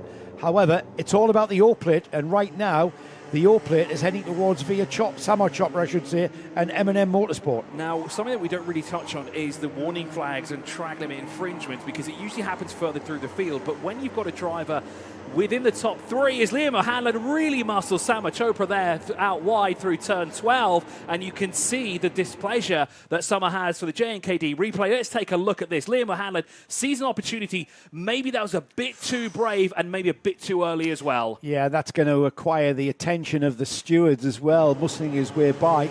There's still plenty of time, though. 12 laps remaining. They've completed 5, so that's 11 laps remaining. And O'Hanlon has waved him through. That will negate any kind of shenanigans that might have gone on there. You saw the hand come out, and Liam O'Hanlon, I think, acknowledging that it's not necessarily deliberate here. It's a momentum formula, Micromax. And O'Hanlon didn't want to check up going into turn 12 there. So he basically had to poke his nose down the inside, and contact was made, and Chopra veered wide. Let's hope that these two can battle on without any kind of damage that was occurred there. I don't think there was, Chris. I think they got away with it. And then going back to it, the maturity there. Many drivers who are twice, 3 times, even 4 times the age of Liam O'Hanlon will go, hey, it's a racing incident, he's not coming back through. But the maturity level of these Micromax drivers, Liam knew that he made a mistake and he should give that position back. He didn't give it right away, but he knew that he could give it back at an opportunity, and showed Sama Chopra, come on, it's your turn to come through. I made a mistake, put my hands up, you take the lead back again. And even the headspace to be thinking about that whilst they're going through turn 1 and into the braking area at this point here. The kart is sliding underneath him. They're feathering and modulating the brake as they feel the brake pedal and try to retard the kart so that they don't go too wide out of turn 2. Here we go, down the hill towards the hairpin at 6, which will lead onto the longest straight section here, longest where you have the throttle buried through the left-hand sweeps and under the bridge. And especially when you come here for an arrive and drive session, you don't really think you can go flat out through those corners there, but you really can. And these young stars here of the future really pushing it to the absolute limit as Sama Chopra defends that line once again from Leo O'Hanlon. He knows that Liam will try and pounce once again on the inside of that line. And does he have a look on the inside through 13? Not quite close enough to make a move. But the XL boys behind them as well, Saifar Khalifa and Animal Sheikh, are having a fantastic battle, separated by just 0.2 of a second. Here we go then, 7 laps completed. We are heading towards half distance here, and it's still Sama Chopra. A little bit of racing going on behind these two. It's a little bit of a management game, isn't it? I use the term high-speed game of chess. It really is going on in these drivers' heads here as they head out across the bridge. Behind these two, Saif Khalifa waving frantically towards the drivers behind him. Not a challenge. Let's catch the leaders, Saif said. Adam Al-Sheikh, it was Adam Al-Sheikh actually who was ahead of Saif Khalifa. He was the driver having got by Saif Khalifa. He was saying, right, now that I'm ahead, let's work together and extend the gap that I have over you, and let's catch the leaders. Because it's 2.4 seconds back between these two. Now, an interesting message has popped up on our screens. There is a card under investigation. What number is it? Card 22. Liam O'Hanlon currently under investigation. Could it be for that move that we saw before? I haven't seen anything else that would have put a question mark over that. So investigation taking place in the steward's office, probably re-looking at that footage in turn 12 where O'Hanlon contacted. I'm pretty sure they'll take into consideration that O'Hanlon waved Sama Chopra back through and took the lead back and handed him the lead back.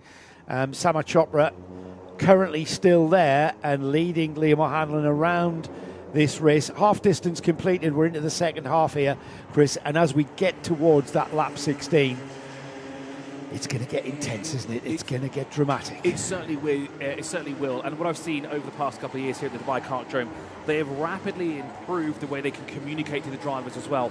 Not just with flags, but you see there's a digital signboard up the starting gantry that all the drivers can see any message that's being relayed to them. So Liam O'Hanlon knows that he's under investigation now for something. Maybe it is for that. Maybe there's something we didn't spot earlier on. But we had have a lot of attention here on these two here as they're going to fight tooth and nail here, because one of these two, and then the rest of them behind them, the other 13, want to walk away being the O-Plate winner. They want to have that firmly secured to their kart when it comes next year. But which of the two it will be, well, this is going to be a battle that enrages to the very end. Yeah, it's when O'Hanlon is going to show his cards again. We've already had a glimpse of where he's good. We've seen all day where Sama Chopra is good. Pick a point on the track, he's good everywhere, as is Liam O'Hanlon. It's a battle of wits, it's a battle of nerves as we head to the chicane for the 10th time then. Out of there through the sweeping turn 11. O'Hanlon did have a look down the inside here. That's where that incident took place, right there, turn 12. All important corner that onto the back straight and then into the braking area for 13. And then perhaps the most important part of this track is this section here. They're through the left, through the right, through the left, and then the all-important final turn there, because that will dictate your straight line speed all the way down across the line there. Yeah, 0.2 of a second was it last time round. This time round, it's under that gap between these two, vying for the top of the timesheets to be the one that walks away as the open plate champion. Liam O'Hanlon looks on the inside through turn 3. That was mighty brave, and here's the replay from J&KD. Let's have a look at Liam O'Hanlon did this. The sweeps there to the right, to the outside. Sama Chopra goes wide. Liam sees an opportunity, sneaks on through the left-hand side, has the preferred line and says thank you very much. But... And Liam O'Hanlon has hung on to it, because I was expecting, having come out of the J&KD replay, there was every chance that Sama Chopra had made his way back through. However, not the case. O'Hanlon leads into turn 12 on lap 11. 5 laps to go after this one is completed, and O'Hanlon gets his head down. This is the point, having got the lead, you want to try and pull a gap. However, Sama Chopra is thinking the complete opposite, staying on the rear bumper of Liam O'Hanlon and then making a move on him towards the checkered flag. Great stuff here from these young stars. As Sama Chopra looks on the inside through turn 1, he wants that position back. Will Liam O'Hanlon answer it back through turn 3, though, is the question. No, this time round, he's on the other side of the coin where he would have liked to have been on the previous lap, and he's going to fight back through turn 4. Is there an opportunity here through the 5th corner? Not quite. Now, once again, through the quickest part of the track here, full throttle as we go. A better exit there from the 22, but unfortunately, there is a kart size 29 in his way. 5 laps of defensive driving is about what we're about to see from Sama Chopra. Inside line through the chicane. This is going to compromise them massively. There's only a gap of 2.7 seconds to third place, Adam Al-Sheikh. And if these two continue to defend like they are, as we see Chopra down the inside again into 13, he will defend into 14 here, right on the inside. O'Hanlon just hasn't got anywhere to go. And here they come. 3rd, 4th, 5th and 6th place karts beginning to close that gap to these two in the lead. It's incredible to think that this is not even the final lap of the race here. We've done it again, and as that Liam O'Hanlon has got through, no, Sama Chopra had the inside line because he knew that Liam O'Hanlon was coming. Are they going to push each other out wide? He's asking, what are you doing down here, my friend? I know you want to get through, but just wait. Be patient. Oh, here he comes. Here it comes through the left-hander. Can he hang on to it through the right? They're downhill towards turn 6. This is important. O'Hanlon has compromised his straight line speed and Chopra takes advantage. But O'Hanlon defends through the left-hand sweep. That's a good job. Here they come. 3rd, 4th, 5th and 6th are gaining on these two. How have they gained that much time? It was 3 seconds a few laps ago. It's down to 1.2 seconds. We might not have a battle of 2 karts here. We might have a battle for 5 karts that are going to vie for position come the end of the race here. These two started to fist fight a lot earlier than I thought they would, and they're continuing to fist fight. Every time you're not on an optimized line, you're losing time.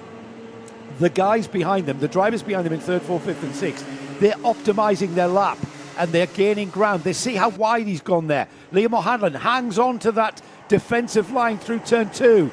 Chopra, he's on the outside line for 3. O'Hanlon will hang on to the lead, but they're now being joined. We've got 1, 2, 3, 4, 5 karts as a challenge for 2nd. We've got an XL kart in 2nd and 3rd. Chopra down to 4th. O'Hanlon, he's got someone else to battle with here. And who is that it is Adam Al-Sheikh, who has gone through on the 55 and is battling with the leader now. And he's got his teammate Saif Al-Khalifa, who sniffed an opportunity as well but backed out. But Adam Al-Sheikh says, well, if you're not going to go for it, I'm going to do it instead. And look at this fantastic battle we have. 5 karts vying for position here. The O plate is in sight for one of these 5s as Sama Chopra gets back through. And he takes Benjamin Shivar with him. Shivar bounces across the curbs there in 4th place. Anybody's race this. O'Hanlon leads.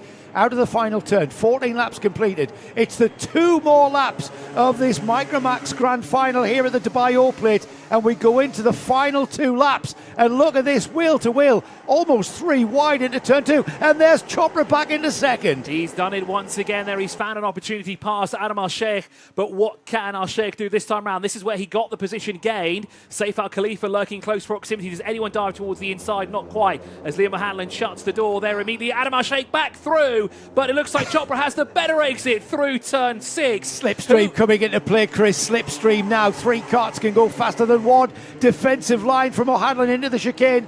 He hangs on to it. Chopra right on his tail. Can he hang on to it through 11? Look at this. 5 carts becoming 6, 7, 8 carts. O'Hanlon having to defend. He's going to be compromised here onto the back straight, but he's hung on to the lead.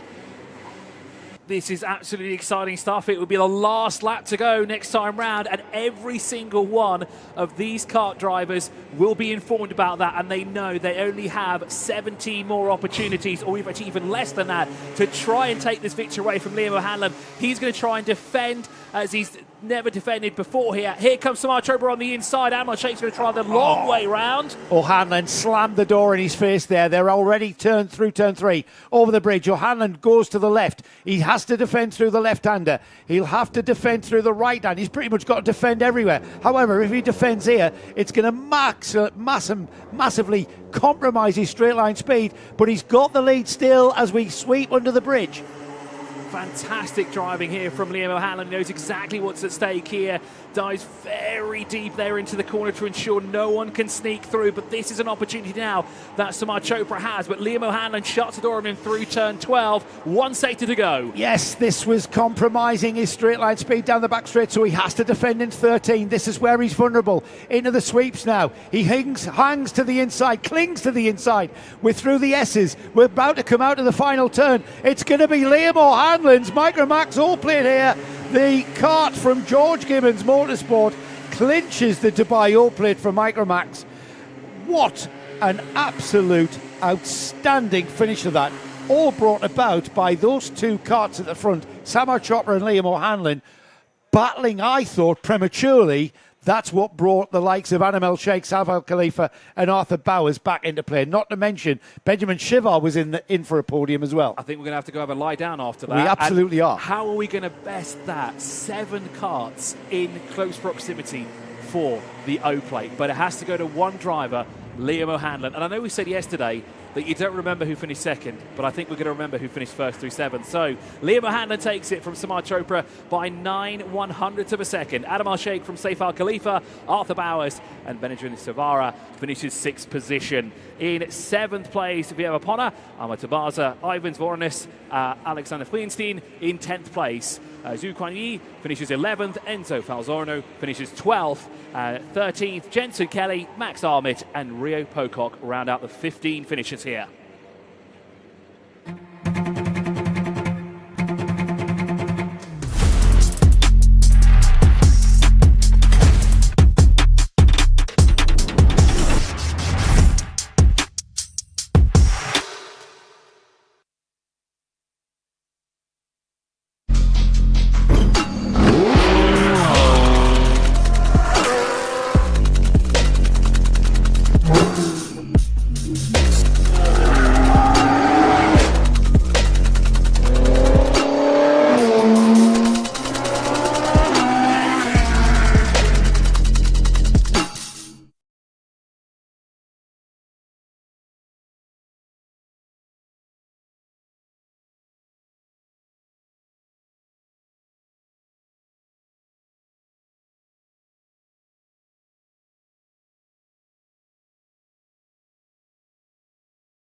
Boss got me feeling like a rock. They can never match it, they can never stop. Cause I've been really giving everything that I got. Cause I've been working on a plan and a plot. Over with the killers and we going to the top. We blowing up your city and you might get dropped. Cause we are never quitting, we are never giving up. Show the enemies, I'm taking them apart. I'm a young boss, got me feeling like a rock. They can never match it, they can never stop. Cause I've been really giving everything that I got. Cause I've been working on a plan and a plot. Over with the killers and we going to the top. We blowing up your city and you might get dropped. Cause we are never quitting, we are never giving up. Show the enemies, I'm taking them apart. I'm a young boss, got me feeling like a rock. They can never match it, they can never stop. Cause I've been really giving everything that I got. I'm the new leader, it's time for a change.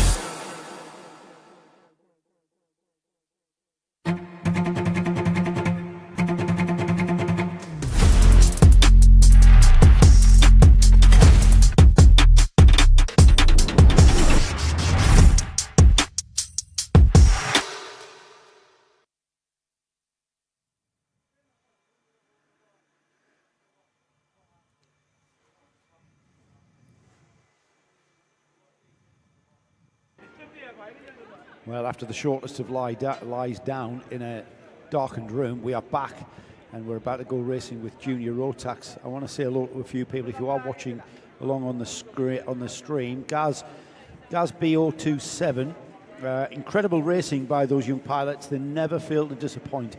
They absolutely do not. And I've got to say, Gaz, stay tuned, as they say in TV world. I know it's stay logged on these days, though, isn't it?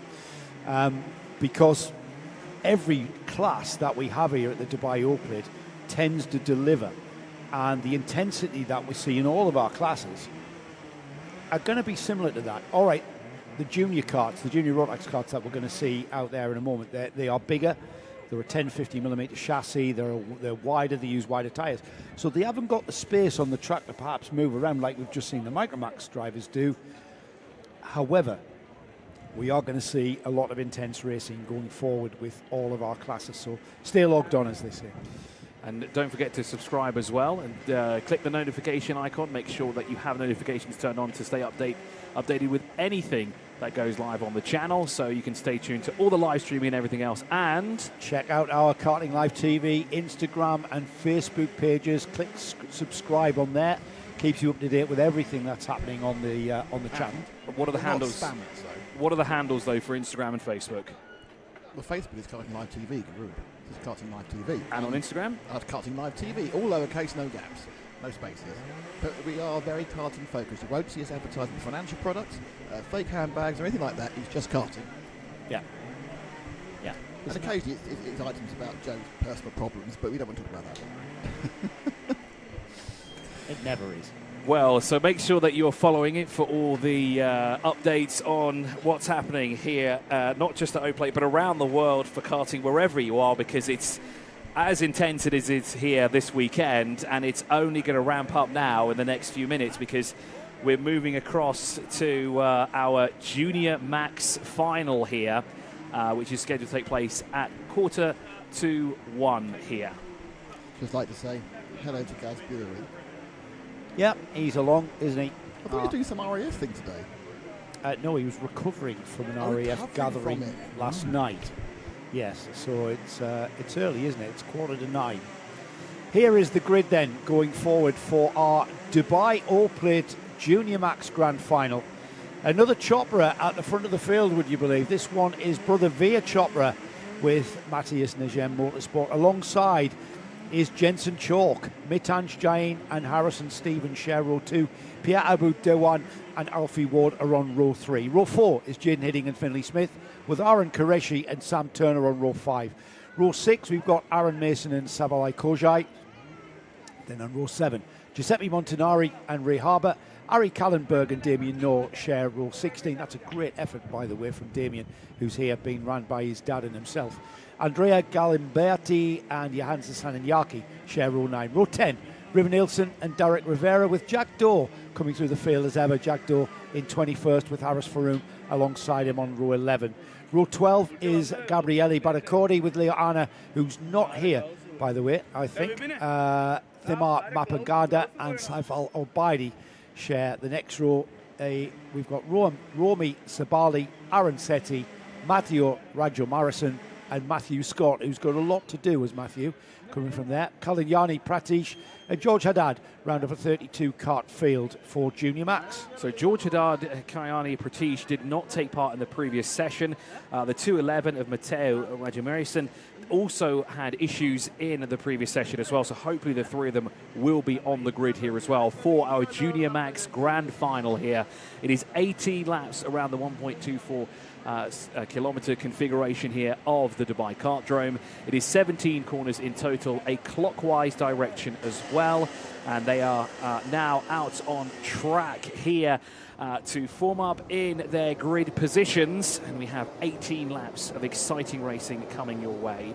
Yesterday we saw some fabulous heat racing in the Junior Max category, and we look forward to more of it here now as well. We're going to see some fabulous racing in our Grand Final as well for Junior Max, who are making their way around the lap here. Our pole position driver Via Chopra for the M&M team, Matthias Najem Motorsport, bringing the field around. He'll close the gap up now and let the field gather up behind him, and then he will form the grid, taking the grid through the final stages of this lap and then head towards those red lights. And it's taken quite a while actually for some of the karters to latch on to our front row here of Veer Chopra and Jensen Chalk, and that will cool down a lot of the temperature that they've managed to harness around the Dubai Kartdrome here before the start of the race here. And the two of them a little bit upset about that, judging by the body movement when they made their way through turn 13. But now the grid has started to form behind them. They're working their way now very slowly through the final corners here. Maybe this is a little bit of payback to say,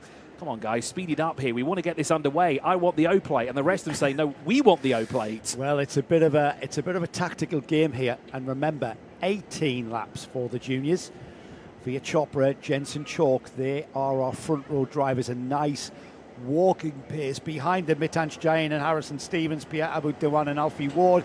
We get underway though. Junior Rotax Grand Final for the Dubai O plate in 2026 gets a false start. I've peaked too early. I'm going to shut up. I think it's because there was you saw that second line just wasn't there, unfortunately. They were really dropping back. So a false start. They will have to go round one more time here, and hopefully we'll get underway next time round. Not exactly the way we would have liked to have started it. Now, Joe, there was a very interesting flag being waved there at turn number 3. And it's one that we very rarely see. It was a green flag with a yellow V on it. That's a false start flag. Right, so we don't see it too often here because we probably didn't see it too much on the camera feed yesterday. And there you can see the slow boards are out as well. And again, the same thing has happened here. The two that sit on the front row of the grid, well, they've gotten to where they need to be to start slowing down. But the rest of the field have just taken, for them, an eternity. Well, they've gone off, and as I said yesterday, my first ever Super 1 race, I couldn't keep up with them on the pace lap. That's how fast they go. They want to put energy into the tyres. They want to drive as hard as they can, get those tyres up to optimum temperature. And this extra rolling lap that they've now had because of the false start will give those tyres a better chance of getting to that optimum temperature and pressure a lot sooner in this race. So the drivers are going to have them where they want. Also, brakes. Brakes operate better when they're nice and warm, and you're going to need the brakes for the first time at turn 2. So nice walking pace now being held by Via Chopra and Jensen Chalk. Walking pace almost coming to a halt now. Now Via Chopra will speed things up ever so slightly. He will not accelerate hard until he gets that yellow line there. That's the acceleration line. Now we get to it, and it looks like a very ordered grid, and in Mitansh Jain from that third place has gone into second place and hanging onto the rear bumper of the leader Chopra as they get towards turn 2. He was trying to go all the way around the outside as well through that second corner. Has he snuck through? No, he hasn't. It is Veer Chopra who continues to lead here, but under pressure from that 255 at the moment. And Jensen Chalk has gotten ahead of Jain and is regained that second place where he started from. You're absolutely right. That's the 218 that retakes second position. A battle for fourth behind them as well. Harrison Stevens and Pierre Abaduan there through turn 6 and 7. line astern and up through turn 8 as well we go. Now into the third sector for the first time. Under pressure is Veer Chopra here from not one but two karts. Yeah, and already Veer Chopra having to defend. He wants this race to settle in. The Matthias Najem Motorsport has two Mumbai Falcons right there with him as Mitansh Jain goes around his teammate at a place I've never seen that happen or work before for anyone. Now Jensen Chalk says to Mitansh, let's go, let's just work together and stay with Veer Chopra.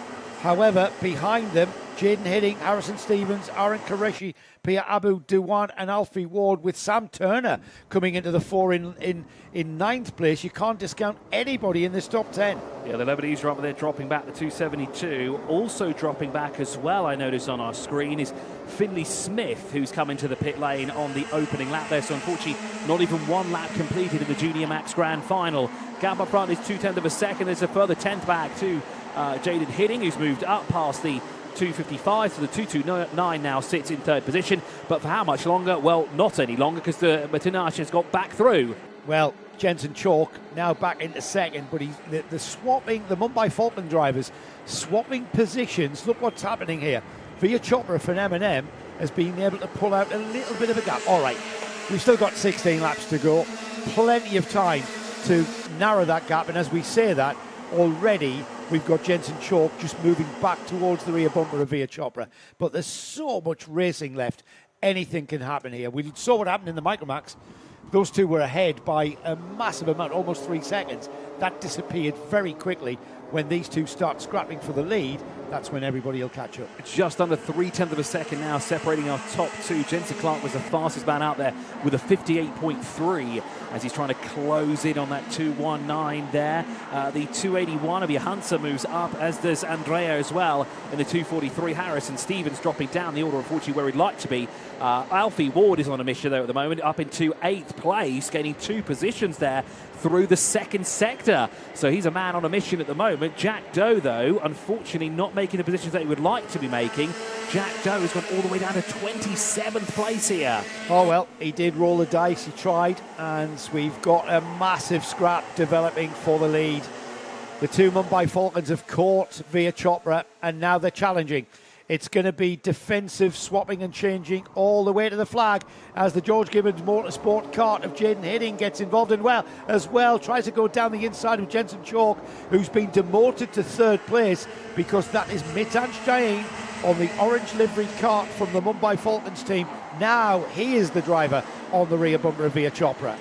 Pierre Abdouan now back up in the 5th position as well. He's in the mix for this O-plate for the Junior Max Grand Final as well. It looks like we're going to have another fantastic queue of karts here battling for top honours in the Junior Max. In control of the field so far, Veer Chopra by 1/10 of a second. But for how much longer will Mitansh stay behind him for the time being, signalling to his teammate, come on, get onto the back bumper of me. We've got to do this. We've got to put Mumbai Falcons 1 and 2 here at the moment. Round the outside, tries to go Mitansh, but on the inside goes Jensen Chalk. He tried, didn't he? Mitansh tried. Here is the JNKD replay around the outside of 2. Tends not to work because you're on the dusty, sandy outline. And you saw Mitansh just struggling to get the car to turn. That allowed Jensen Chalk through. He took advantage massively. But who was this? What has happened within 3 corners?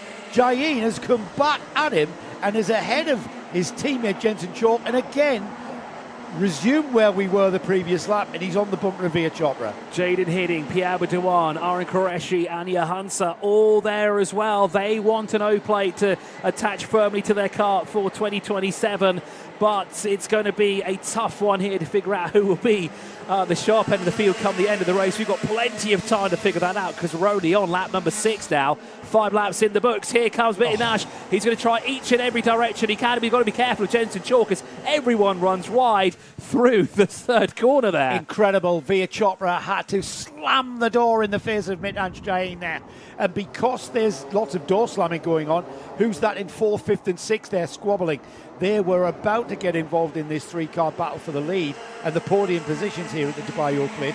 However, they've started fighting amongst themselves and now they've dropped back as Veer Chopra continues to defend and compromises his lap time. That's allowing the Mumbai Falcons to queue up to try and get by, and whether or not they do that turn 13 remains to be seen. Now these three are trying to break away as Jensen Chalk looks around the outside of the 255, but no room for him there. Minaj looking. The competition here in all of our classes is just phenomenally of a high standard here. International field in all of the classes, and there, Jain sleuthed down the inside of his teammate, and now we get off after that lead of Veer Chopra. Now these three are starting to slow each other down now. Veer Chopra is trying to extend his lead here. 0.6 of a second is what that kart has here at the moment. But these three now working together, closing that door in as well, because they know what's on the line here. They want bragging rights. They want to add this to their racing resume that they have attained at O-Plate in 2026. And they're the ones that will adorn it come the end of this race here as well. These three separated by how much? Between them is about 0.4 of a second between the 255, 218 and 272. Does anyone look on the inside through the chicane? Not quite, but now we come up to turn 12. This is a spot where a lot of overtakes have happened as well, even in our previous grand final here for the minis. This, the next corner as well, is where we see some unusual places being taken, but here is where the real ticket is. This is where we saw some of our drivers take some bold moves, especially through that final quarter, but unfortunately not close enough to make a move. 10 laps remaining then, and patience is a virtue that you are going to need, I think, going forward, because patience is what will keep you optimised with regards to your lap time. Veer Chopra settles in. Mitansh Jain not under threat from his teammate anymore, as the fourth place kart, Pierre Abu Dewan, who is the teammate of the leader, don't forget, the Matthias Najem Motorsport team here sandwiching the Team Mumbai Falcons team. And now we see the four karters at the front of this field beginning to settle down and just perhaps manage this optimised speed towards the flag, when I think, well, we saw the Michael Max, 4 laps to go, it all kicked off. Are we going to see them pull the trigger with 4 laps to go here, which will be, would you believe, on lap 14? We've got quite a big shawarma here, actually. We've got in the meat there is the Mumbai Falcons. That's the chicken meat there between Veer Chopra and Pierre Abadouan from M&M. So great representation from the two teams here. And again, Vinyash looking very squirrely through there, just trying to find a way through. But Veer Chopra shuts every single door possible there to not allow his compatriot through here. But the two karts from Mumbai Falcons here, who have no doubt have got some insights from Harry Hannam, the current championship leader in Gulf Radical Cup right here in the United Arab Emirates. Supporting his drivers here is on the inside, and that's very brave. That very brave, didn't quite come off. He has to miss the chicane. We'll see how that, I mean, no harm, no foul. Here we are in the GNKD replay. Just shows Mitansh Jain just literally absolutely sending it, but he lost all of his braking efficiency because his rear axle was in the air as it came off the curb. That just basically stopped him being able to slow down. Now he slots onto the back. He's got a distant 4th place now as the race continues at the front. Veer Chopra, Jensen Chalk, Pierre Abu Dewan. Defensive driving kicks in early though, Chris. We're only on lap 11. And great awareness as well from the 219 driver Veer Chopra and Jensen Chalk as well, to see where that kart was going and just to time it right to make sure that they weren't caught up in that battle either. Pierre Abadouan promoted now to 3rd overall, but look who has come back into the mix is Midnight Yarn there in the 255. He's not going to let it go easily. Yes, he made a mistake. Yes, he's going to be upset with himself about that, but it's not going to let it get to him right now. It's going to happen at the end of the race when he goes, you know what, I should have waited. I should have just waited ever so slightly bit more there, as it gets more competitive here through that 3rd sector. Welcome to the lead party. Johannes Senin-Yaki and Alfie Ward. The George Gibbons Motorsport driver is up to 4th place, having scythed down the inside of Mitansh Jain into 13. We've got 3 karts breaking away. Slight gap before we get another 4. And there down the inside has gone Chalk. Chalk has gone down the inside. Abu Dewan's gone with him. So that means Veer Chopra is down to 3rd as we come out. Here is the JNKD replay. There was a very audacious move through turn 1. That set him up lovely and opened the door for Pierre Abu Dewan to follow through. These two will lead. Veer Chopra was 3rd onto the bridge. Let's have a look as they've come off the bridge. Here is the leader, and it's still Jensen Chalk from Pierre Abu Dewan. Veer Chopra, Aaron Qureshi now up to 4th. Mitansh Jain, Alfie Ward, Jaden Hitting, Johannes Senin-Yaki, who I thought I saw up into 4th. That was Aaron Qureshi. So then, This is getting exciting now as we're into the closing stages of the race here. We have 6 laps to go, be 5 next time round. And once again, we have a battle of not 2 karts, but we have almost 7 karts in close proximity here. Yes, there's a bit of a gap from 3rd to 4th, but in due time, they're going to start slow each other down, and we're going to have a lot of karts in contention for the O-Plate in the Junior Max Grand Final here. It's 0.2 of a second at the line between Jensen Chalk and Pierre Abadouan. At the moment, Veer Chopra drops down to 3rd for the time being, but he's waiting for an opportunity here. Now, will the 2 M&M teammates here work together to try and find a way past Jensen Chalk here as they work their way through one of the quickest parts of the track? Now then, was that a Mumbai Falcons car getting passed by Jaden Hinning? I think it was. Aryan Qureshi there being passed by the GGM kart. The 229, the Dutchman getting through. Here we go then. It's getting to witching hour. We are going to have 13 laps of 18 completed.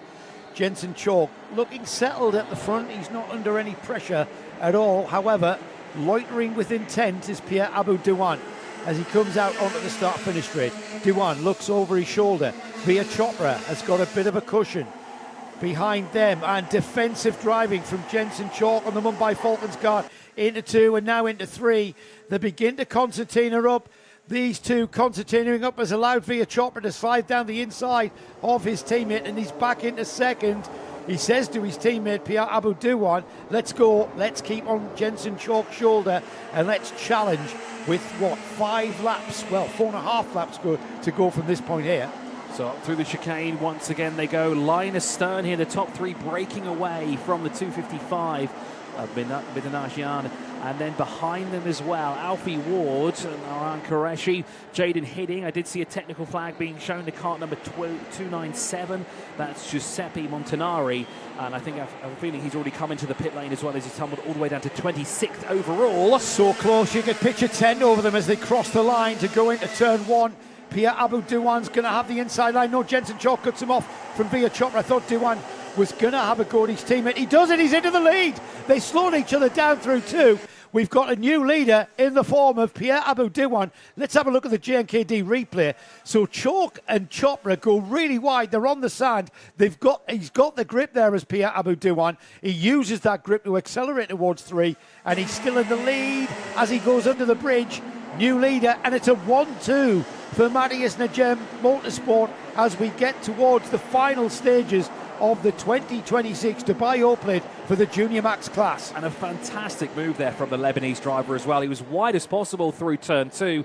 He saw the other 2 move out wide and he thought, you know what, this is my time to shine. I'm going to go through on the inside, and he played it to absolute perfection there. The M&M driver now out in front. He's got his teammate behind him acting as rear gunner, but when what is on the line is the O-Plates, do you really have teammates? I'm sorry, you do not have teammates in the form of Veer Chopra, who started on pole. As far as Veer Chopra is concerned, he's got an idea that Pierre Abadouan is keeping that first place warm for him because he's coming back to take it off him. And Pierre Abadouan, remember, that's his job to stop that happening. We've got M&M and Mumbai Falcons 2 by 2 as we go into the chicane for the 16th time. After this one, when they come back towards us, would you believe, 2 more laps for Junior Rotax. And right now, Pierre Abadouan has got the O-Plate coming his way because we've got excitement here as Veer Chopra has been demoted to 4th place, Chris. Yeah, Jensen Chalk also up now into 3rd position, but Binyazian is the one that's in 2nd position again. It was him and Veer Chopra that were vying for position yesterday, with Jensen Chalk in the mix as well.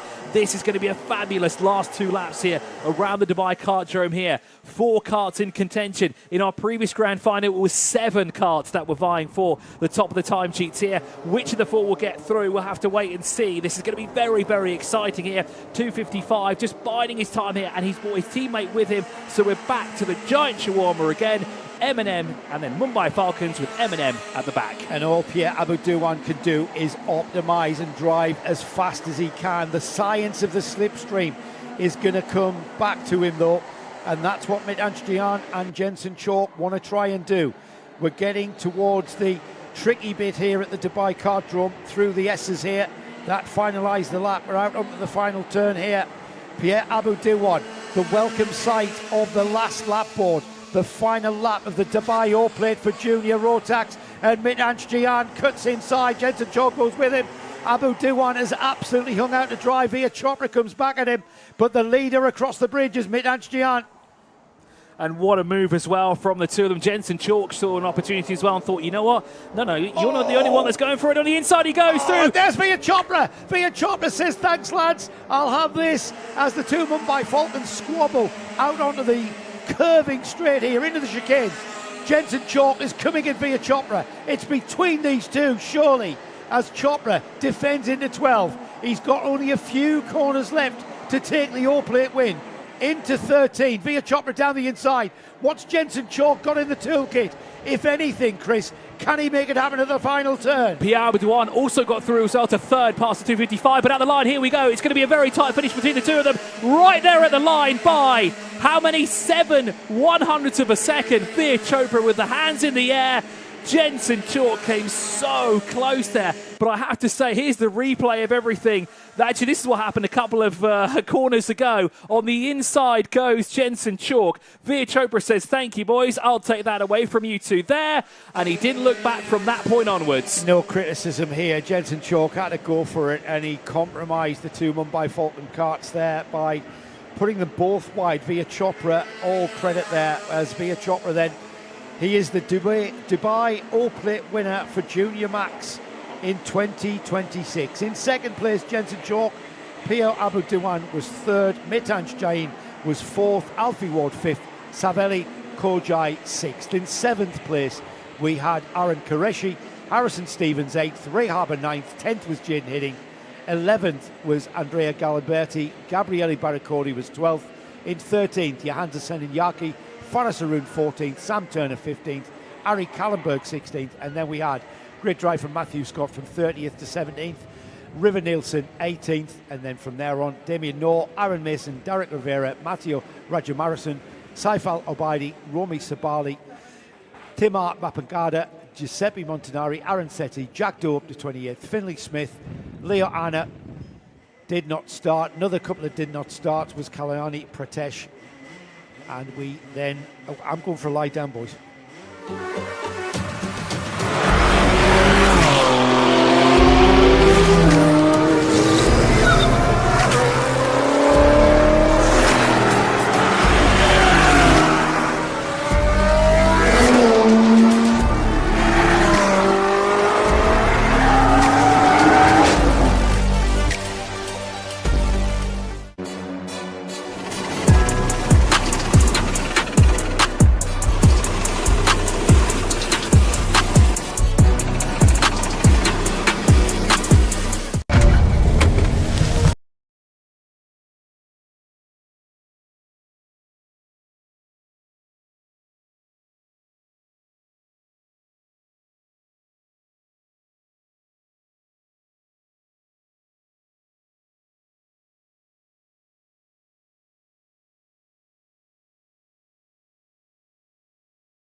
So after 2 very exciting grand finals here, we still have 3 left. We've got the Mini-Max coming up next at 1:10. And, well, we've seen some very exciting action from them earlier today already and yesterday. We did see one kart in particular dominate the field. That was the 183. But will they be able to do it the same thing here now when the O-plate is on the line? You know, coming in here this morning and thinking about Mini-Max, it was all about Benjamin Kraczkowicz and who can beat him. And I think it was the circumstances of those heats that we saw, the 3 heats yesterday, where Kraczkowicz had the karts behind him squabbling, allowing him to pull a gap of, what was it in the third heat, 7 seconds or something, which is unheard of. However, we got more of a view of what that Mini-Max class can actually deliver with regards to racecraft and entertainment. There's no doubt about it that Benjamin Kraczkowicz comes into this Mini-Max final as the favourite. He's starting on pole. He's the current Rotax World Finals Micromax champion, which he just clinched in Bahrain just in November. So there's no doubt about it that he is a very, very quick young man and a very quick driver. He's going to be around the UAE RMC scene for for a few years more. There he is on pole position then, Francesco Lignoli alongside. Charlie Page is behind them on row 2 with Austin Gray alongside. Row 3 is Oliver Butchard and William Mazzali. Then on row 4, we've got Mikhail Mitrokin and Ralph Martin. Baptiste Augustin shares row 5 with Kurt Ivanov. Paul Schutzman and Vaiko Payamaki share row 6. And on row 7, we have 2 more drivers on row 7. Gleb Ubakov and Aaron Esan with Zuhai Turkey rounding off the 15 kart field. So, yes, a very interesting final to come our way here. Thanks, Joe. You press one button a bit too slowly and it all comes out. All the bitterness of the last 3 weeks of sharing a room. Well, sharing a Airbnb, I'm sharing a room, thankfully. Way worse. So the Mini-Max final, 16 laps, 20 minutes of racing, whichever of the 2 comes first. We have a total of 15 karters that will take to the track, and they've done so already. So they've appeared on our screens. They will file up into 2 nicely ordered lines. The pole position man will be on the right-hand side, the inside line going down towards turn 1, and Francesco will be on the left-hand side in his number 133. So, and is he at the biggest disadvantage being on that outside going through turn 1? We've seen some karters that have proved us wrong and have managed to hang on to that second spot.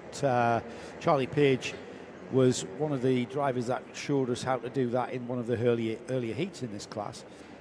Jensen Chalk was a driver that hung on to second place, what we've just seen in the Junior Max final. However, it's all about getting this grid formed up nicely, which Benjamin Kraczkowicz is doing in good style. Brings the karts under order as we get through the sequence of S-bends through turns 14, 15, 16 and 17. The left-hand bit there is the turn 16. You just clatter across the curbs there. But here we go, out of the final turn then. The grid looking in good order. It's whether or not they accelerate at the right rate. They have indeed. Kraczkowicz, nicely controlled start.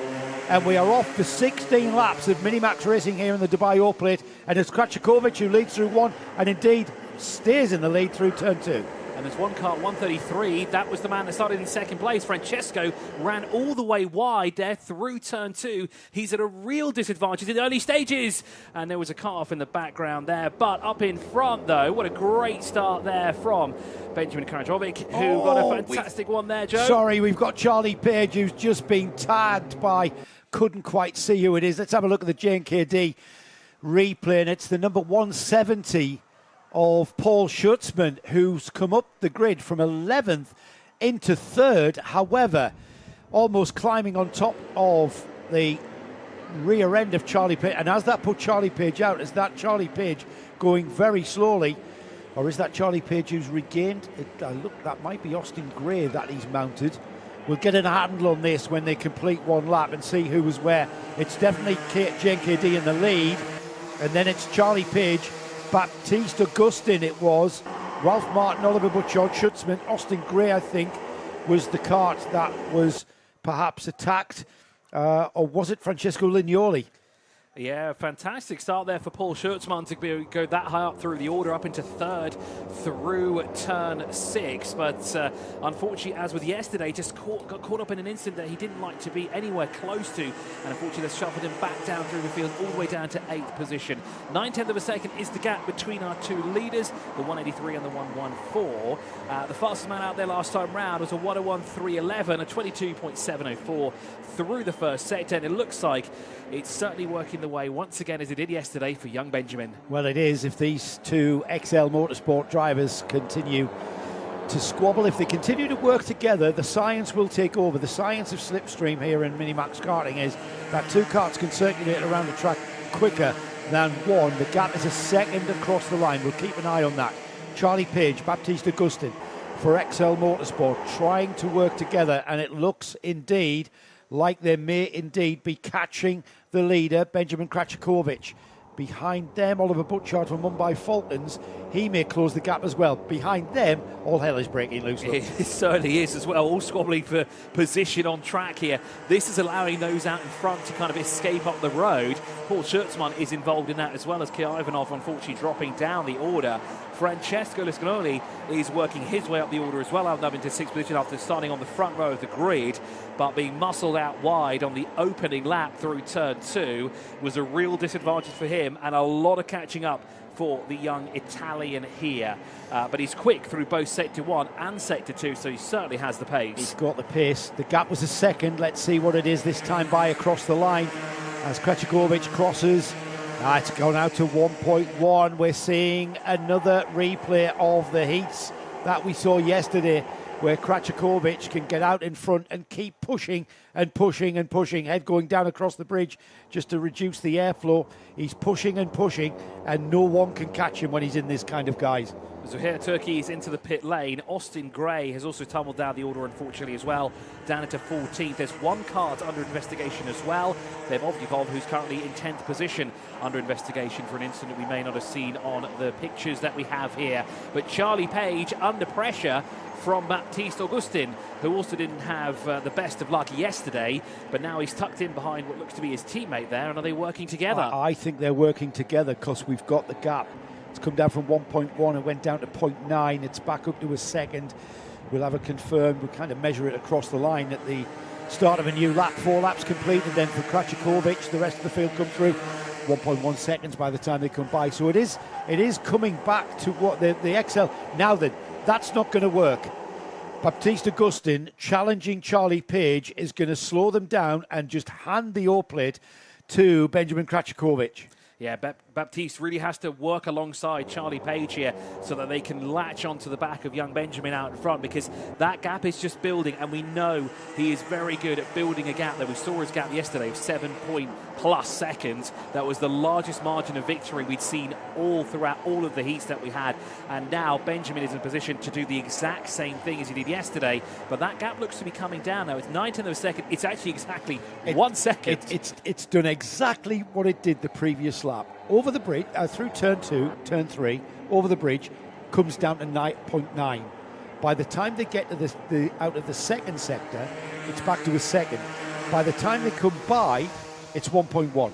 It's exactly the same what happened on lap 3, 4, and now lap 5. I also want to point out as well, the 188, Oliver Butchart, where did he start? Way outside the top 5, yeah. And now he's circulating in 4th position. He's a real dark horse here. It didn't go the way in qualifying, but look where he is right now. He is tucked in behind the 2 XL Motorsport karts here. He's a familiar young man to the UAE RMC, young Oliver Butchart, and this will come as a surprise to you. If he can't ever make it as a racing driver, he has definitely got a future in Las Vegas as a magician. He did a card trick for us that he did on a table in front of my very eyes. And I do not know how he did that, Chris. He is phenomenal. We're talking about the kid in the green helmet here, Oliver Butchart, English driver, and he is adept at card tricks. He is a magician. He is a practicing magician, and he's only young. And if he continues to practice and do what I saw with my very own eyes and can't fathom out how on earth he did it, then he's got a future on the stage in Las Vegas, no question. I wonder if he has any kart tricks up his sleeve then here. Well, he's going to need them. He's just come onto the rear bumper of the 2XL Motorsport drivers, Charlie Page and Baptiste Augustin. The first on his list is Augustin. If Oliver works together, 3 karts, the slipstream over 3 karts will make them go quicker through the air, and they may even catch Benjamin Kraczykowicz. The gap, though, Chris, is still 1.1 seconds. It hasn't been affected whatsoever, but we've still got 10 laps. We certainly do as well. It's a longer session compared to yesterday's heat races, and of course our warm-up sessions essentially this morning as well, just to get everyone in the zone and in the mood for racing action here. What is our grand final here for the Minimax O-Plate here. One of these drivers will be walking away with said O-Plate here, and that will adorn their carts for the 2027 O-Plate, where they'll have to defend their crown. They all want to walk away with their grand prize, but these 3, Charlie Page, Baptiste Augustin and Oliver Butchard, really need to work together if they want to bring that gap down. They brought it down by 1/10 of a second, but they're going to have to do a bit more. But as Joe pointed out before, it's the first sector where they gain a bit of time, but it's sector 2 and sector 3 where they start to lose out to the race leader. Yep, a faster section of the track here, all the way through these left-handers into the acceleration zone. Faster speed into the braking area for that chicane there, through the left and right, and then that leads immediately into the sweeping left-hander of turn 11. Hook the curb through the turn 12 hairpin, and then on towards the turn 13 hairpin. Kraczykowicz there just in the lead. The 2 blue and white karts, they're XL Motorsport, and that is Charlie Page and Baptiste Augustin. The orange kart there is a Mumbai Falcon. That's Oliver Butchard, and I did think that those 3 would have some sort of impression on Kraczykowicz. The gap is still at a second, and we're at half distance. It always comes down through this first sector here and towards the tail end of that third sector. These 3, as you said before, they really need to start working together if they want to be within a kart length of being the O-Plate champion. At that point there, as they go through turn 6 to come out onto these sweeps here, it's down to 0.9. By the time they get around to the just outside of turn 12, this is turn 11, go through turn 12, they come out of here, that's sector 2, and the gap is 9/10, is it? Just waiting for my screen to update, and it hasn't. So we have to wait for them to come across the line. So it's at 0.9 at the moment. As we cross the line now, Kraczykowicz definitely in the lead, 9 laps completed. Oh, the gap has stayed at 9/10, so it's come down a 10th there from the previous lap. So that's the biggest improvement we've seen for about what, 8 laps, 6 laps? Yeah, we're now into the second half of the race here as well. These 3 would really like to reel in Benjamin Kraczykowicz here out in front at the moment, so that they have a chance to be the O-Plate champion. But Benjamin's had some great heat races here over the course of the weekend, hasn't put a foot wrong at all. He came under pressure, though, in the 3rd heat race yesterday, but still managed to stay within the top 3. We saw that fabulous move through the final corner. Now then, it looks like Charlie Page has broken away from the 134 of Baptiste Augustin and Oliver Butchard as well, kind of dropping his teammate here because he's thinking, you're a bit slow here, you're not really helping me out, I'm just going to go for it. Well, Charlie Page has pulled away from Baptiste Augustin. He's found something in the toolkit, and he has closed the gap to Kraczykowicz. It was 9/10. It's now 7/10 of a second. So Charlie Page, announcement here, Charlie Page for XL Motorsport in second place is catching the lead of Benjamin Kraczykowicz.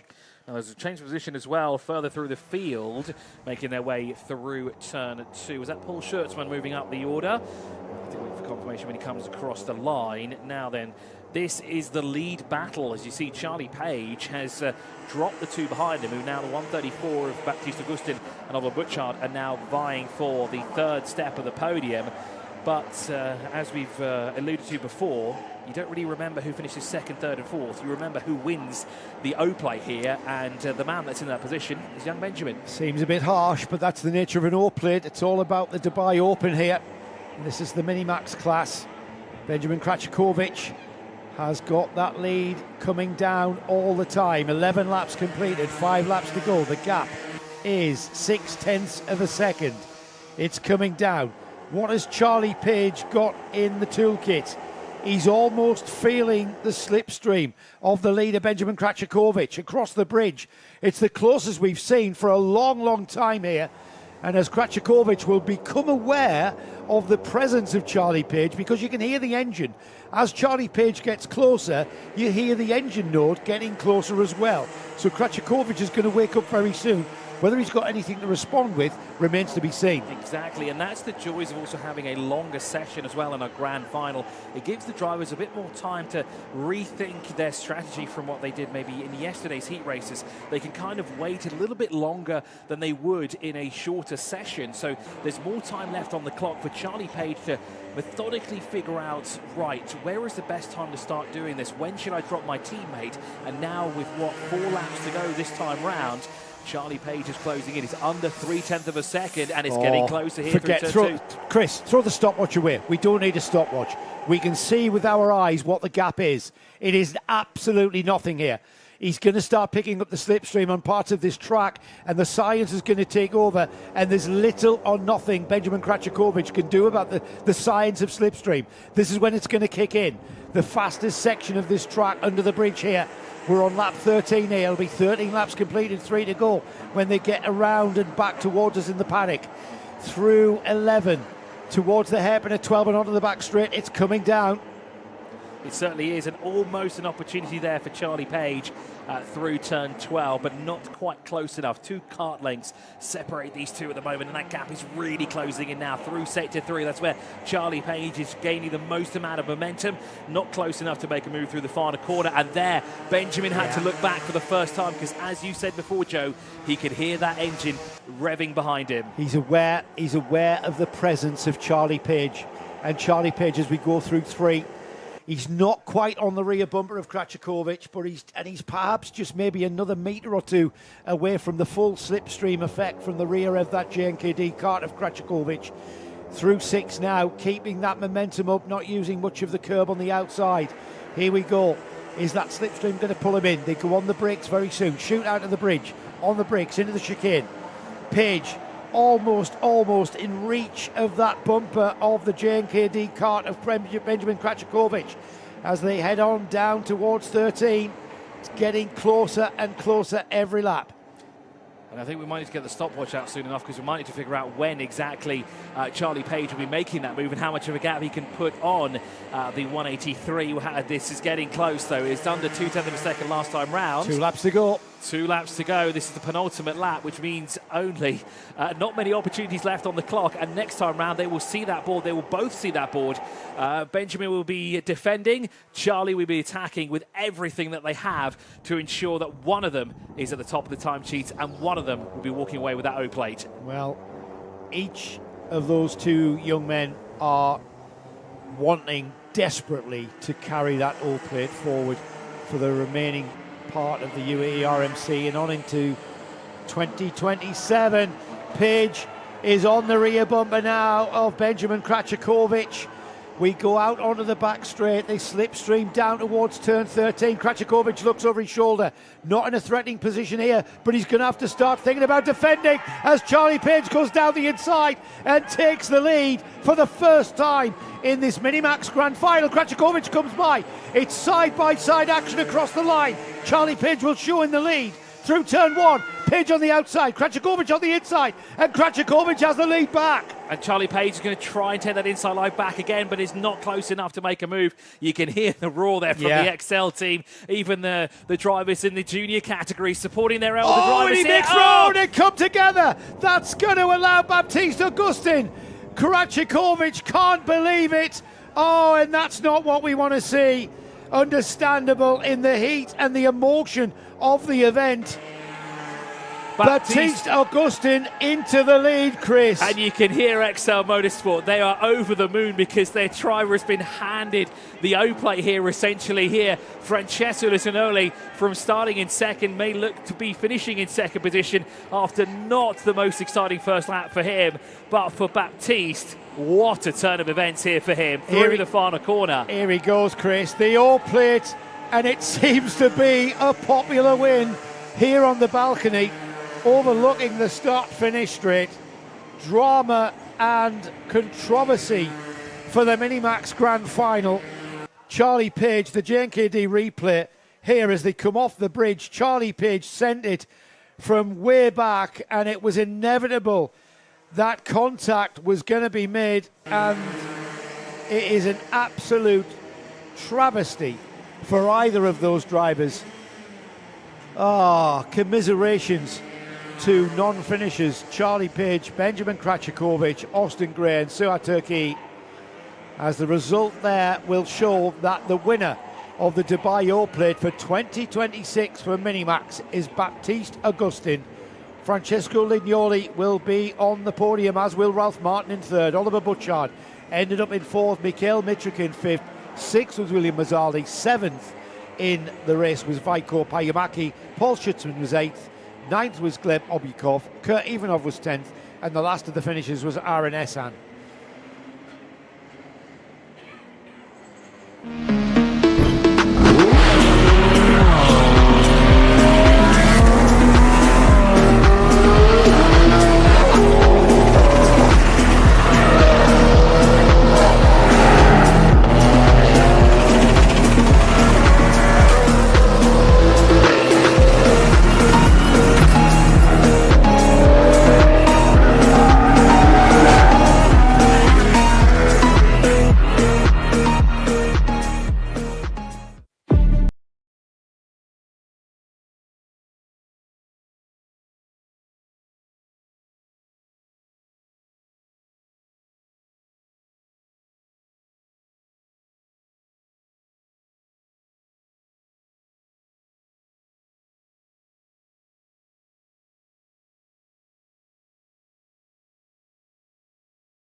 Well, congratulations to Baptiste Augustin. So we've had 3 for 3 then. 3 great races. Different. Last one was a very different one, of course, with the slow gain, slow burn. We've all agreed in here that we think Benjamin Krajovic was incredibly unlucky.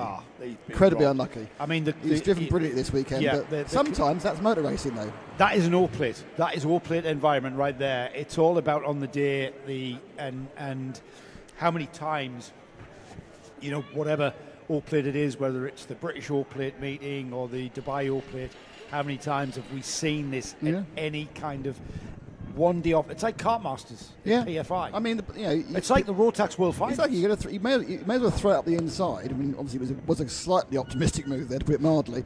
I mean, I don't blame either of the drivers, but it was great. We've had 3 finals so far. We've had 3 really, really good races.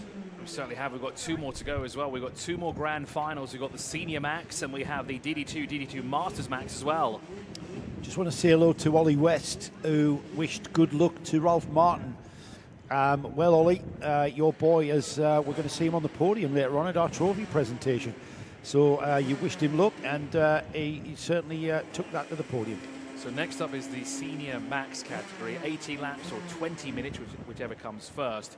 This is the field that I think we have the largest amount of karts this weekend. And if we saw the chaos in the previous race, the race before that, and the race before that, this one is certainly going to deliver, because having that many karts on track at the same time is not going to be easy to figure out where everyone's going to be at any given time. Well, the thing is, Chris, as you would imagine, we here on the live stream, we have to focus on the lead battle.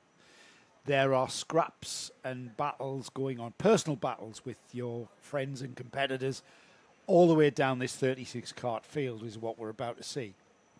We would need about several live stream feeds and 37 cameras to get everything that is about to ensue on a 36 car grid on a track like the Dubai Kardrum.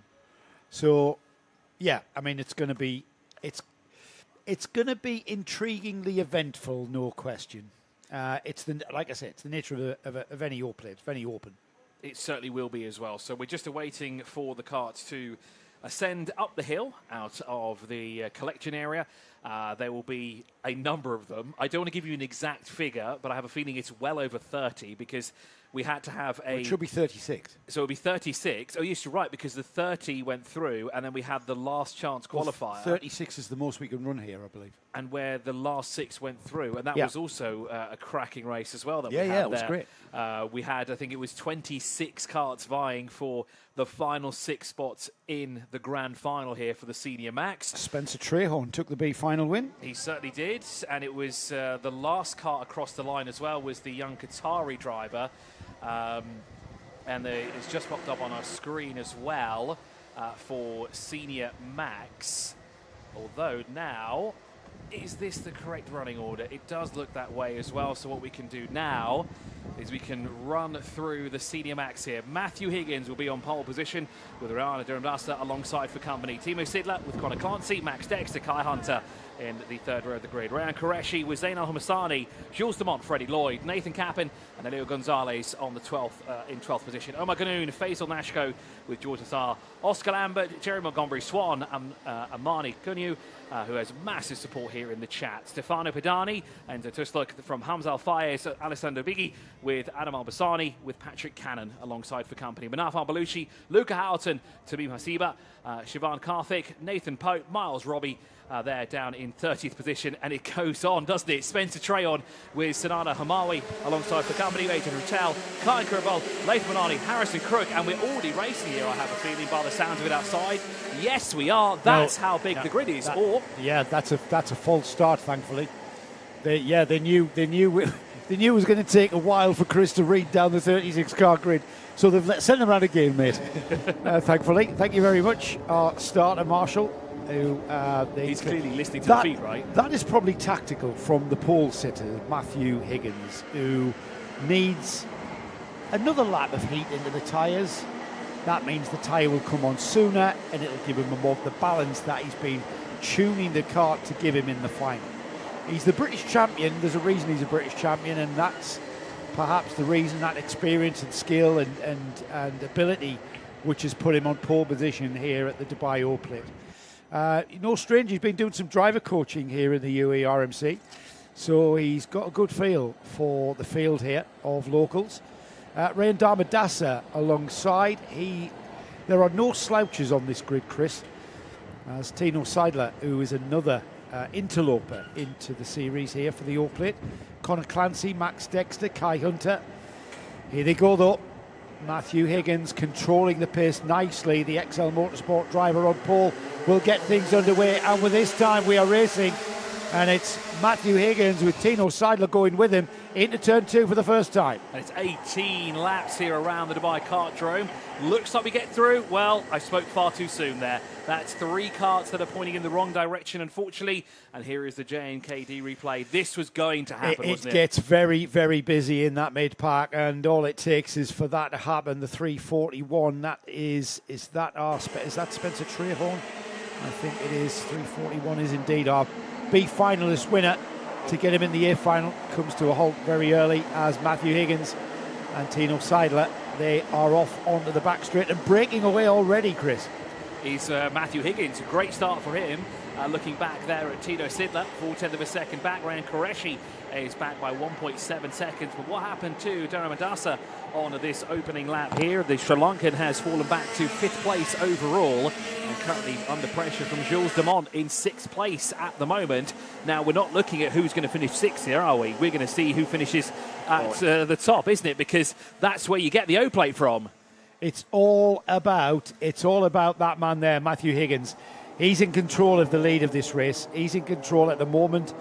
Lap 2, they're on lap 3, I should say, of an 18-lap race, and the winner will take the Dubai O-plate. That Swiss driver there, Tino Seidler, he wants the O-plate as much as anybody here, and he maybe is playing a waiting game. He's kind of driving up to the rear end of that XL Motorsport kart of Higgins, and he's just keeping a watching brief at the moment. This is a good pace. Whether or not the karts beyond 1st and 2nd, which is Ryan Qureshi, Ryan Razzamatazz, Max Dexter, Freddie Lloyd, Jules Dumont, George Nasser in 8th, Hamza Al-Fayez, Kai Hunter dropped outside of the top 10. Now he climbs back. He's been mugged a bit on that first lap, hasn't he? Because he was way up the grid in, I think, 5th or 6th spot.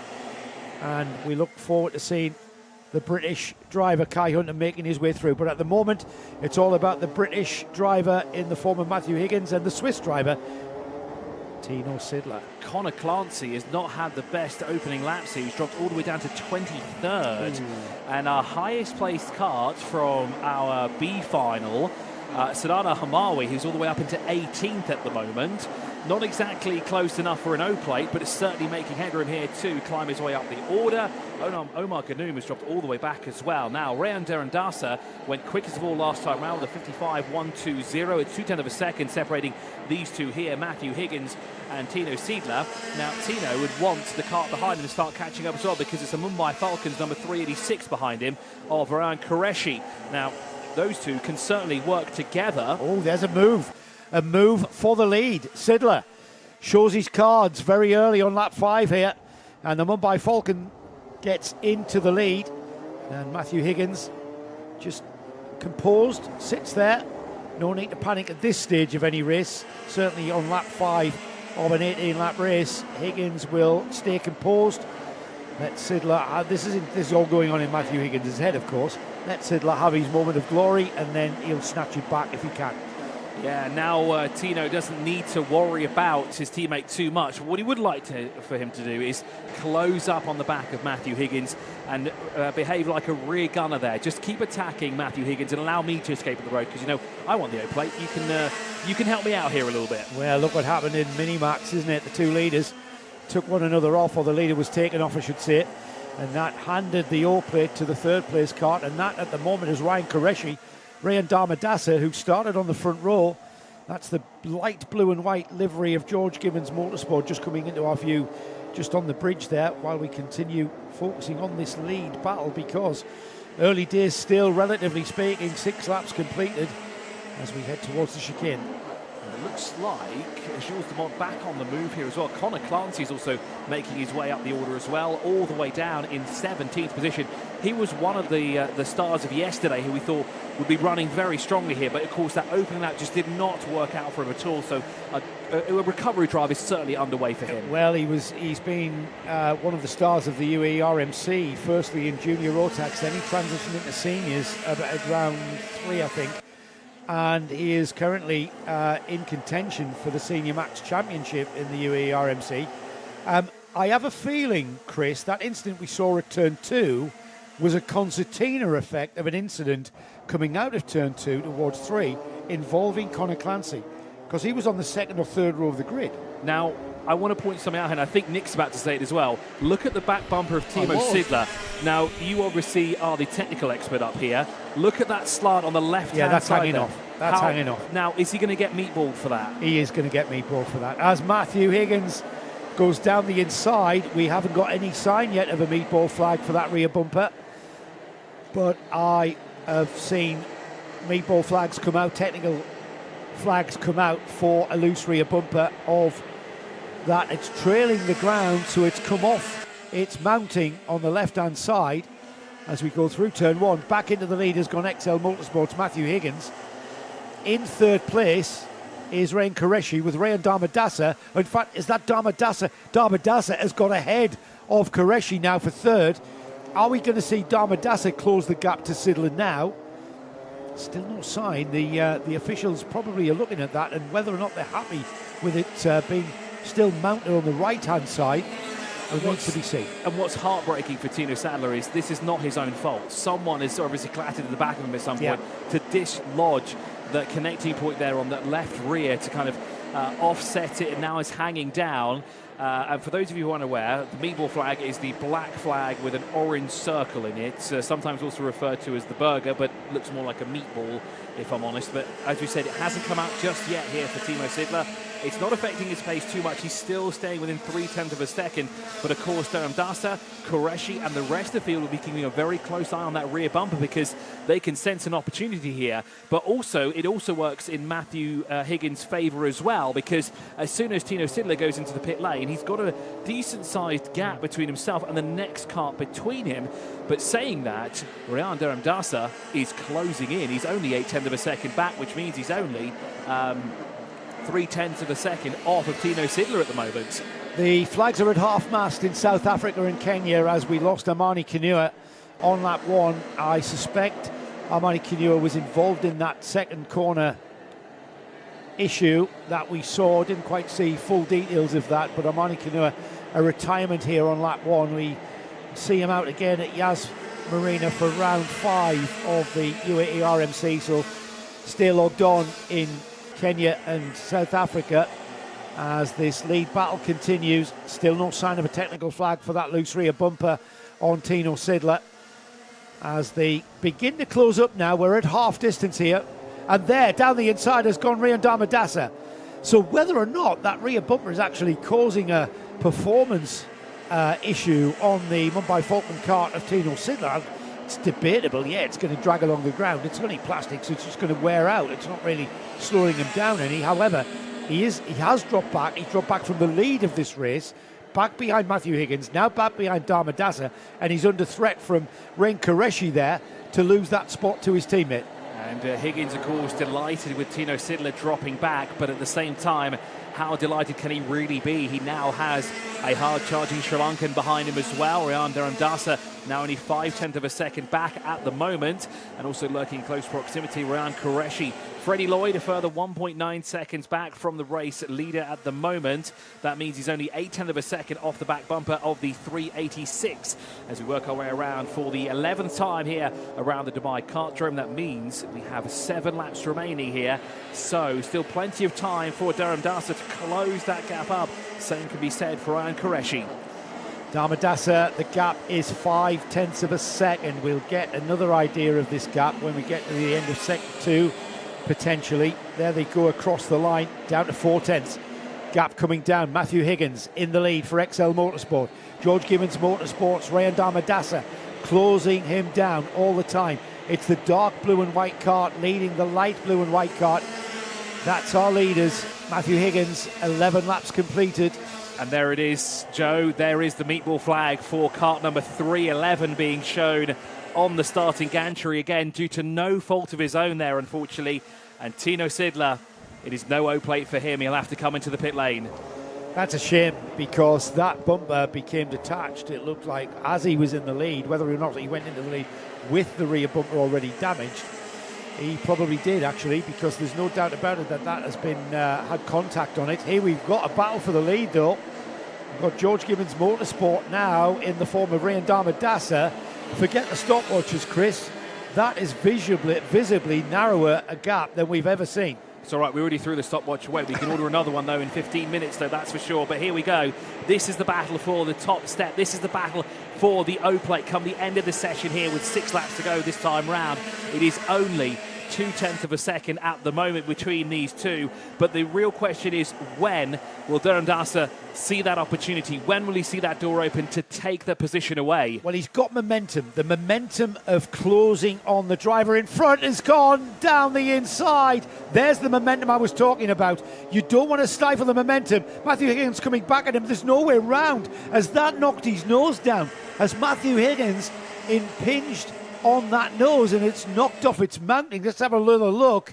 Here is the JNKD replay, and Durham Dasa used the tin opener there, and this is the bit here, if we stay with it, whether Matthew Higgins made contact with the rear end of Durham Dasa. He's lost, it looks like he's lost second place, as well as we've got a Mumbai Falcons of Ryan Qureshi, Freddie Lloyd in third. Matthew Higgins is in 5th place as we come through. And he's behind Tino Sidler, so Sidler's not come through just yet either into the pit lane, so Matthew Higgins should be promoted to 4th. Actually, Tino Sidler is still circulating with the wonky rear bumper there. Unfortunately, tumbling down the order now. Durham Dasa, and on the inside there goes Freddie Lloyd. For 2nd place does the British driver. Fantastic. Freddie Lloyd in those Tony Kart overalls on the JNKD kart. Still a bit of time, isn't it? 5 laps. If this was a heat of 8 laps, you'd think 5 laps, that's half a race. He's got 5 laps to catch Ryan Durham Dasa, and it looks like he is on fire. That kart has switched on in this second half of the race, hasn't it? It certainly has as well, and who predicted Freddie Lloyd to sneak up on the inside like that? What Durham Dasa did on the previous lap to Matthew Higgins. Now the other question is, does Higgins have damage to the front end on that nose cone here? We'll have to wait and see if anything pops up on the timing screens here. But Durham Dasa builds the lead up now to 0.8 of a second. Under pressure from the 375 of Matthew Higgins is Ryan Qureshi for 3rd overall. Now this allows Freddie Lloyd now to focus his attention on the Sri Lankan in front at the moment. And will the Sri Lankan be the one to walk away with the O-plate? Well, I don't think Freddie Lloyd is going to let that happen just yet. Well, if these three, Freddie Lloyd, Ryan Qureshi and Matthew Higgins, George Nasser coming into play as well. That's Nasser just behind Higgins there. The orange and blue helmet of Higgins. Then who comes into play with his orange helmet is George Nasser, current UAE RMC Championship leader in this class. If these 3-4 drivers can work together, they may be able to close the gap. The gap is 0.8 of a second, 15 laps completed, 3 laps remaining. And Durham Dasa for George Gibbons Motorsport is on fire out there through turn 1 now. I think there is another kart now that has an off-kiltered rear bumper. It looks like Matthew Higgins' bumper is slightly leaning a bit to the left as he leans on the inside there of Ryan Qureshi for 3rd. So Matthew Higgins back into a podium finishing position and getting closer to that O-plate. Is on the inside as well. George Nasser. He does, the Lebanese driver, but he's being attacked once again by Ryan Qureshi. Qureshi just did the switchback, didn't he? Nasser looking like he wants to get on that podium. I'm not sure whether an O-plate win is in his sights. We're going to have 2 more laps of racing here, and Ryan Durham Dasa has proved to be the driver who tactically just bided his time, stayed out of trouble and came through, picked him off. Matthew Higgins, great move down the inside at turn 5 was where Durham Dasa clinched it. As he continues on now, then they're on the penultimate lap, Chris, so time running out for Freddie Lloyd to catch him, and even more difficult is overtaking him. There's another technical flag out now for the kart number 395. Now, having a look, is that anyone in the top 3? Not quite. And it's not Matthew Higgins either. That's a kart further down the order, so nothing to worry about out in front for the time being here. But Durham Dasa now 0.5 of a second of Freddie Lloyd. Freddie Lloyd has a bit of breathing room behind him now, so now he can focus on attacking the Sri Lankan in front of him here. He's got 2 laps to do it. Well, better yet, we'll make it a lap and a half, if not a little bit less. It's a lap and 1 sector now that lies in between him. 0.6 of a second. We may see something happen here on the final lap, because Freddie Lloyd's not going to leave it to the last corner, is he? No, he's not, but I'm not sure whether he's got the pace to actually catch. Look at the amount of track that Ryan Durham Dasa is using just to keep that momentum in the kart. Through turn 1 and into 2 now, up the hill they go through the hairpin at 3, which leads them out onto the bridge. They're on the final lap of the Dubai O Plate for 2026 here in the Dubai Kartdrome as they head back down the hill and then onto the fastest part under the bridge. So just half a lap remaining for this man right here, Rayan Dharamdasa from Sri Lanka, looking for his first O Plate here in Dubai, and what a momentous occasion it will be for this young driver here as he makes his way now into Sector 3 for the final time. 0.6 of a second, maybe that's 0.7 of a second up the road from the closest kart behind him, and that is the likes of Freddie Lloyd, and unfortunately Freddie Lloyd's going to have to brake as late as humanly possible if he wants to get through. And there he is through the final corner, whistling ablaze there down below. Well done, Rayan Dharamdasa. That is an O Plate for you to walk away with later today. Freddie Lloyd second. Matthew Higgins third.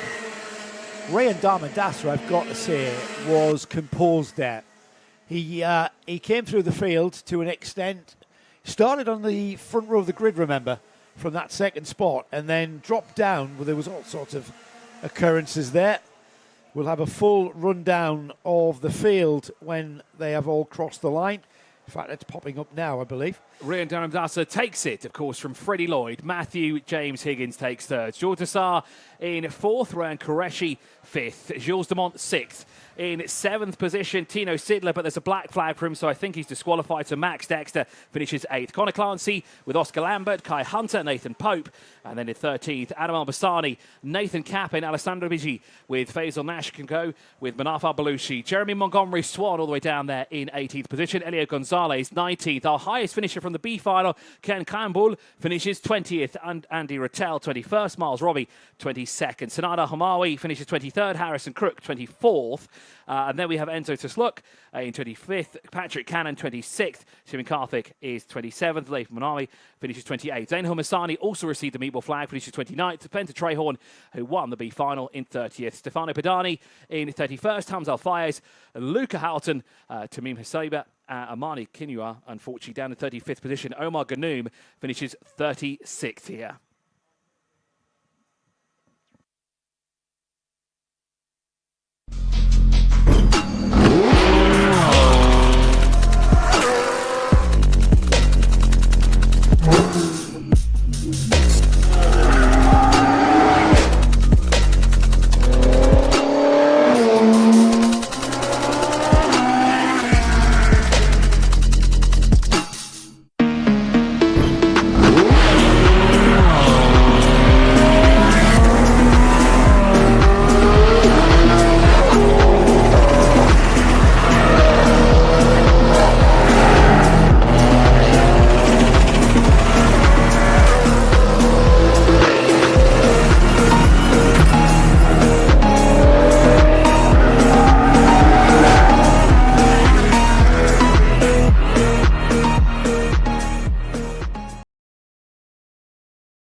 Welcome back to the Dubai Cardrome. We're about to go ahead and get going with our final race of the weekend. I can't believe it. We should be able to race it tomorrow, I was thinking. But the DD2 gearbox class are our next O-plate final.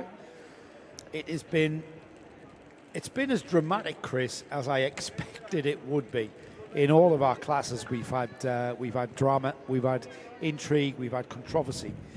And the DD2 class is going to be one of those classes, I think, where things are going to perhaps run in a more settled, mature way, let's say. We have seen that over the weekend, haven't we? The DD2 and the DD2 Masters have always been very mature when it comes to racing on track. We don't see any bold moves being taken here and there. We do. Occasionally we would see one or two, but not as many as we'd see in the junior categories here. Because, of course, the drivers that are in DD2 and DD2 Masters, they've been doing this for a very, very long time. Very experienced drivers. Very experienced, and a lot of them, as you said before, maybe retired and just come back for a session or two here and there, just to have a bit of fun and maybe walk away with a trophy come the end of the day here. Yeah, Sem Canopes, who will line up on the pole position. You know what, it's very rare I actually use this term of unbeatable, but he's going to be a very, very hard driver to beat. If anyone like, say, Max Dexter or any of the other drivers are keeping something in their back pocket, maybe they're keeping them powder dry, I'm not sure. I think everybody has been driving those DD2 karts absolutely flat chart as hard as they can. And it just bodes well that, you know, the Mumbai Falcons team have got Sem going very, very well indeed, and have had him going very well indeed from the very outset. And I'm not just talking about yesterday's heats, I'm talking about the timed practice sessions that we ran for a couple of days here before we even started competitively. He's always been at the top end of the DD2 category. As the recovery effort underway, just to clear the track of any foreign objects. There was quite a few karts which ended up in not pointing in the right direction or in various states of undress during that last race. Well, 36 karts, Nick. You know, it's no surprise really, and considering. Well, some big stuff. We effectively lost both Kai Hunter and Connor Clancy from the competition in the first few corners, didn't we? We did, yeah. We lost Connor Clancy, even though Connor Clancy finished ahead of Kai Hunter. So if we take Clancy was down to 24th at one point. Who? Sorry, Clancy was down to 24th. I know. And Clancy came into this weekend as perhaps the favourite. Medium hot favourite. After what he's been doing in the UAE RMC. I think if we'd had the George Nasser from yesterday, things might have been different. I don't know where George Nasser's been. Yesterday, yeah. I don't know where he's been. I mean, he did. Where did George finish? Finished fourth, just off the podium there. And I'm not sure what. I mean, when I get a chance to chat to him, I might ask him. You know, what was he's it? Just on the podium at the moment, but I'm sure there's going to be some conversations about that race. I think there's going to be a lot of conversations about that race. I don't know how that. I think Dharmadasa is undoubtedly the winner. Something I did notice is that Harrison Crook made the A main. He did out of the B final. When he wasn't in the top 6 of the B final, I think it was about 8th of the B final. Wasn't it was. So there was obviously shenanigans going on there. Yeah. So Harrison ended up just trying to find him. Where is he? Oh, he was 24th. Yeah. So he started in 30th, didn't he? Yeah, we can hear about his hopes and dreams. No, he started beyond that. Yeah. He started way down. 6th or 34th. You can hear about his hopes and dreams in the Paddock show, which we're going to play out slightly later. That's right. Yeah, it's a shame we're having to play the Paddock show after the event. Yeah, lots of people go, yeah, I think I can do this. And you'll go, well, you didn't. But anyway, yes. Some good interviews. There's a very, very, very good interview with a racer who hasn't even raced today, with a Bambino, who was who was Nigel Mansell at the age of 7. Shows in his phone. So coming up next is the DD2 and DD2 Masters. We promised to get back to commentary of karts that are circulating. That's not one of them, though. The reason this is taking so long is there's an awful lot of rescuing going on. I was going to say, an interesting way to rescue said kart as well. That's Omar Ganoum. Yeah. Who again was one of the let's call them big hitters. Omar, I think he took a big hit. That's what. Where was Omar? Omar Ganoum. I think he retired in the first lap. He did. Sorry, I've got the. Yeah, he did. Accident the first lap. He was involved in the first lap with Armani Kanua. Yeah, that was a shame. Omar Ganoum did us a great little piece on the Dubai Cardrome that we'll probably be able to use that. Out, yeah. No, I mean use it in the future as well when we come back here. what you could do though is you could upload that onto the YouTube channel Go on then. as a separate video for everyone watching here at home, and to be notified of when they can watch it, they have to subscribe to the channel with notifications turned on, and then they'll be notified as soon as that amazing video goes up with a And if they wanted to join our Instagram, what would they need to do, Chris? they would need to open their phone, log into Instagram. Yeah. They would need to search up Karting Live TV, no spaces. there you go, and just press that follow button. It's absolutely free. There's no monetary value behind it whatsoever. You can do the same thing on Facebook and YouTube as well. That's right, but Karting Live TV on Facebook has spaces. Why were you not able to get Karting Live without the spaces there? No, Karting Live TV is like the words, and Facebook is much easier, but obviously Instagram is significantly more scrappy about what it allows you to do. It's all underscores. Should we be quick this time? Yeah, let's have a look at the DD2 grid, shall we? Sem Canopes is lining up on the pole position as we've got the cards coming out, I believe. Max Dexter is alongside. He qualified second. And we've got Mark Bassio and Tyler Harris sharing row 2. We've got Suleiman Zanfari and Adam Malik sharing row 3. Row 4. Well, row 4 is Hamza Rashisho and Moritz Canopes, first of the Masters. Tony Hogg, second in the Masters, is on row 5 with Sami Al-Assad. And then we've got, rounding off the grid, is Abdul Kader Kassem and Rakan Al-Fayez. Here we go then, DD2 to conclude the 2026 Dubai O-Plate. It's been a fantastic event. It's not quite over yet. The DD2 grid just coming out of the final turn. And if they are in ordered fashion and slow enough to the acceleration line, which they are, we're going to get this underway. Sem Canopes has made a break. He made a break a little bit too hastily there, didn't he? He certainly did. And an interesting fact that we probably should have said much earlier, probably yesterday as well, the DD2 and DD2 Master category and class is the only class to have a defending champion in it, to run the O number plate as well. Yeah, Max Dexter is the only one here. That's true. The senior Max O-Plate champion from last season is in the Paddock area, helping out Mumbai Falcons, doing a bit of driver coaching. Harry Hannam is here this weekend. He's a little upset that he couldn't come here and defend his title, but he is here. But Max Dexter is the only driver throughout the weekend here who's defending his honour. Yeah, and he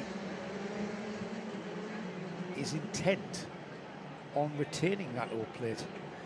He looks, I'm not sure what he's got in the toolkit to have a go at the Sem Canopes there, who is another driver who's on the Mumbai Falcons, one of Mumbai Falcons team carts. Got a lot of representation. Suleiman Zanfari for Motorscape is not considered as well. That's a much cleaner start, but it's Canopes that leads. We've got a cart that's going off. Spears off to driver's left. We'll find out who that is when we click through the first of our sector beats. It was one of the Mumbai Falcons carts as well. Now, was it Mark Bassio or Tyler Harris? We'll have to wait and see when they come through the first Sector 1 timing beacon here as well, who it is. So, Hamza Hashisho has got a fantastic start, by the way, all the way up into, I think, the top 5. And it's Mark Bassio, who unfortunately was that Mumbai Falcons car that was spun off wide through the first corner. Yeah, that's a shame, that coming together. That just shows the intensity.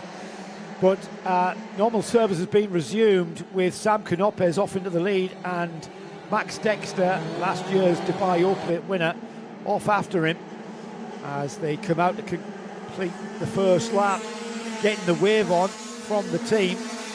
I used to always wonder what people were gesticulating. It's like, go faster. What do you mean, go faster? Your foot's down.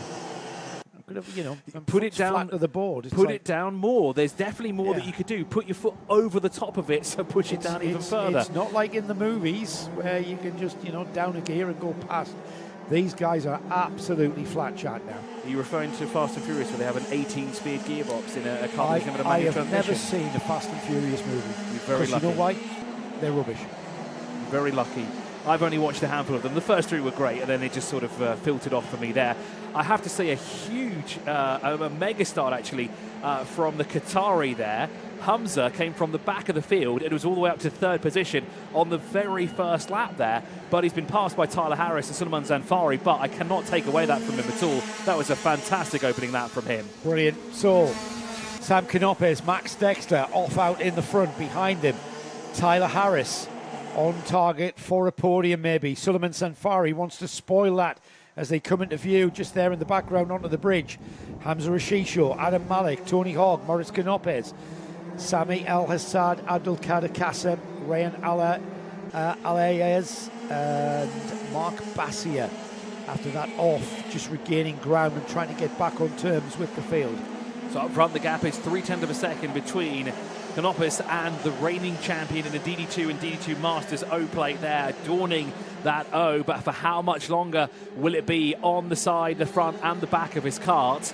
He has 17, already at 16 laps, this time around it'll be 15 laps to have it still firmly attached, and if you can find a way past Sam at any point, he will be able to retain that number on his kart when it comes the end of today. Max Dexter there across the line, 0.4 of a second back, and then it's a further 2.5 seconds to the next closest kart of Tyler Harris, who has Sulaiman Zanfari behind them at the moment. Adam Malik has moved up into 5th position. Mark Bassier, well, he's in a recovery drive. He's moved up now to 10th place, but I have a feeling his O-plate might be too far out of reach for him. Yeah, Mark Bassier already up into 10th, as you said. He's up in the 9th now, ahead of Samir Al-Assad, Abdul Kader Kassem and Rakan Al-Fayez. As the leaders continue, we did get a glimmer of hope there that Max Dexter might have something to take the Sem Canopes, but things have settled down now, and it looks like Dexter is following Sem around here. And oh, just look how hard he's pushing. He's pushing hard, isn't he? Using all of the track and more there. Because, of course, when you know what's on the line and you come into this race as defending champion, you want to make sure you're still the champion when it comes the end of the 18 laps. So, of course, he's going to push as hard as he can in each and every corner. And look at the gap that he started to bring back in on Sepp Canopes here. It was 0.4 of a second at the line. It looks a lot less than that, and closing up now through the second sector here. Here we go then, under the bridge. The gap is measurable on the stopwatch, of course, just under 0.4 of a second.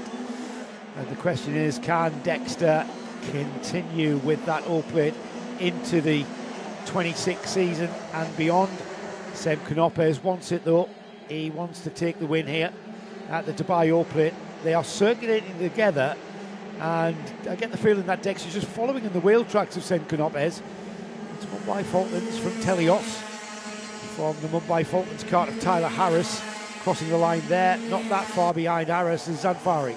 And we've got a lot of time on the clock this time compared to our essentially our super heats from earlier today, and of course our heat races from yesterday's 18 laps. There's a lot of opportunities here to bide your time and think strategically on when exactly you want to pass Sem Canopes. But the problem is, I don't think this weekend anybody has actually passed him. Sulaiman Zanfari briefly did it in the second heat race we had yesterday, but so far this weekend nobody's been able to find a way past the Dutchman, and I don't think it's going to be any easier this time round because there's an O-plate on the line here.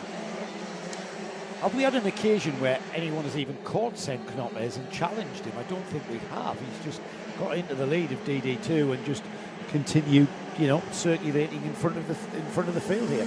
Everybody's been chasing him down. He hasn't put a foot wrong either. Now the 452 is under investigation. That's Sulaiman Zanfari, unfortunately, who has the watchful eye of the stewards looking down on him here. So what has he done to have the eyes of the stewards firmly focused on him? The Moroccan currently circulating in 4th place, 4 seconds adrift from these two here. Sulaiman Zanfari is one of the handful of drivers that actually led a lap here in DD2 and DD2 Masters, or at least been at the sharp end of the field, albeit only for a few corners, with that said.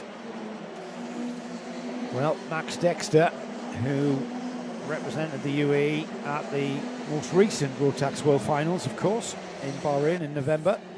He is on the black and white kart there, the Telios livery kart, and is chasing the leader, Sem Canopes, down, but he hasn't really even got close enough to pick up the slipstream at the moment, and it looks like another dominant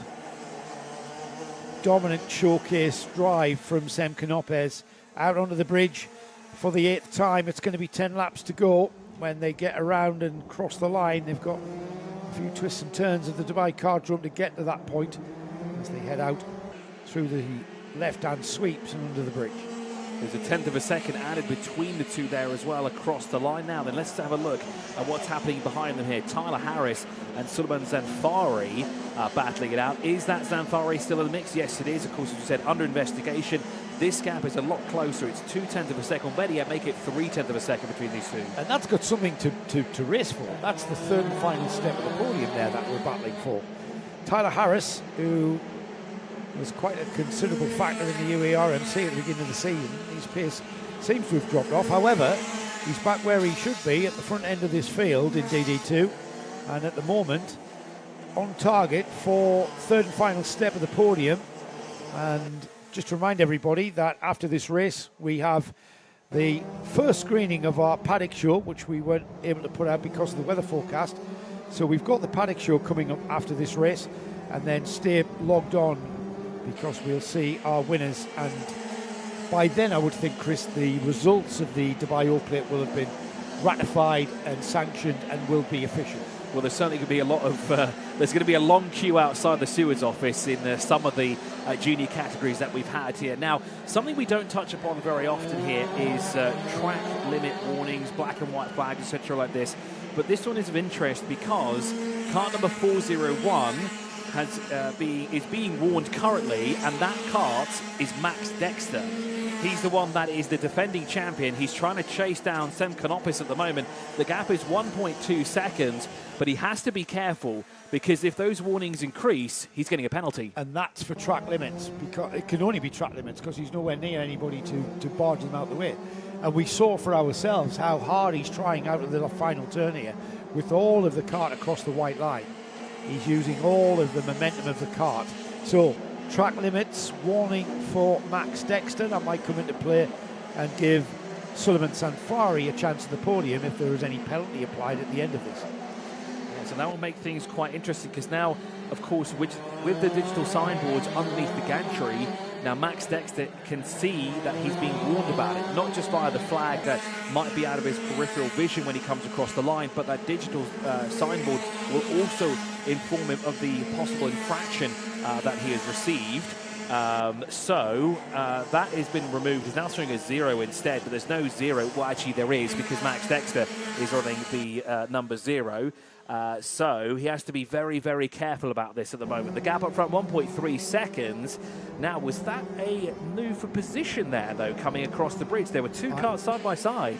Yeah, I think that could well be a battle for masters there, with Moritz Konopis moving ahead of Tony Hawk. No, we've got Mark Bassier moving ahead of Hamza Rashisho. So we saw an orange cart moving ahead of a black and white cart, which figures that it's Bassier ahead of Rashisho now. And that is a man on a mission, isn't it, the Swiss driver? Because he was run all the way out wide on lap 1, turn 1. Yeah, he planned this. I'm pretty sure he wanted to give his Mumbai Falcons teammate Sem Konopis a bit of more of a run for his money and get mixed up with Max Dexter as well. He was definitely on target for a podium finish at the very least. However, that first lap incident, that again might come into play in the steward's office. But Mark Bassier at the very tail of this 12-cart field and now moving back through. He's up to 6th. The gap to Adam Malik is 1.3 seconds. We'll keep an eye on that for 5th and 6th spot. This here is the battle again for 3rd position. There's Sulaiman Zanfari, the Moroccan driver, trying to chase down Tyler Harris here at the moment. The gap between them, where it's going up at the moment, there is still some time left on the clock. It was 0.7 of a second last time round. Looks a little longer than that this time round, but let's have a look when they come across the line. Max Dexter now sits 1.8 seconds adrift from the race leader. Now, my timing screen is, of course, frozen up. Yeah, it's so the gap between Konopis and Dexter is 1.8 seconds. The gap between Tyler Harris and Sulaiman Zanfari is 1 second. Adam Malik has dropped 0.2 of a second to Mark Bassier in 6th. So Adam Malik in 5th is being caught ever so slightly by Mark Bassier, who is on a regaining sort of ground, which he lost after going off at turn 1 after that incident. and what would it have been like if Mark Bassier was actually up there in the mix with Sem Canopus and Max Dexter. With the pace that he currently has, it would certainly be an interesting scrap for this DD2 and DD2 Master O-Plate here. Now, I do have a question, seeing as we technically have two categories here, DD2 and DD2 Masters. Does that mean we have two O-Plates to give out, or do you only have the single? Okay, so there are two I don't know how O-Plates. they're going to do that. Because they're in the same grid, so you'd have two O's. That's true, right? So OM, maybe an OM plate? Maybe. I don't know, it's a good question. OO?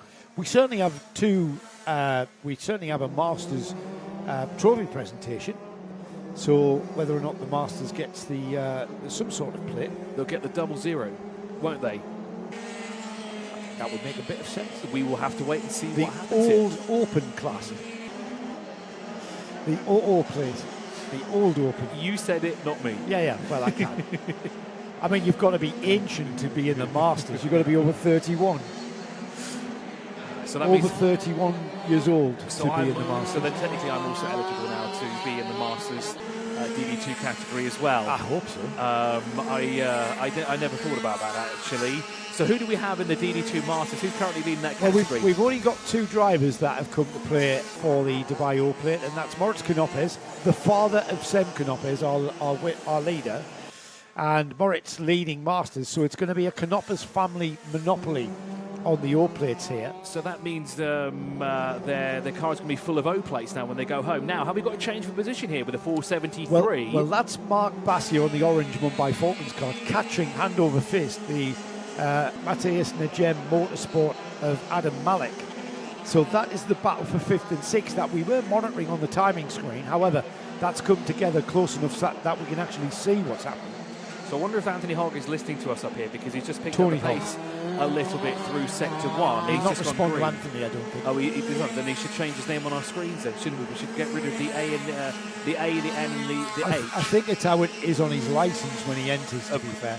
Oh, I just realised, wait, we can remove the A and the N, and we can have Tony spelt really funnily there. It's Thony. So he's circulating second overall in class. He is 2.7 seconds adrift, but he's also being caught by Sami Al-Assad at the moment, and that's not a battle he really wants to get into. But a battle we're looking at here is between the 473 and 455. Mark Bassier, who should be further up the field when he is at the moment. And what a recovery drive this has been as well, from the back of the field all the way up to 5th place if he can find a past Adam Malik. This will be absolutely no consolation. 5th place for Mark Bassier after what was promising to be a podium here at the Dubai O Plate. This will be no consolation whatsoever.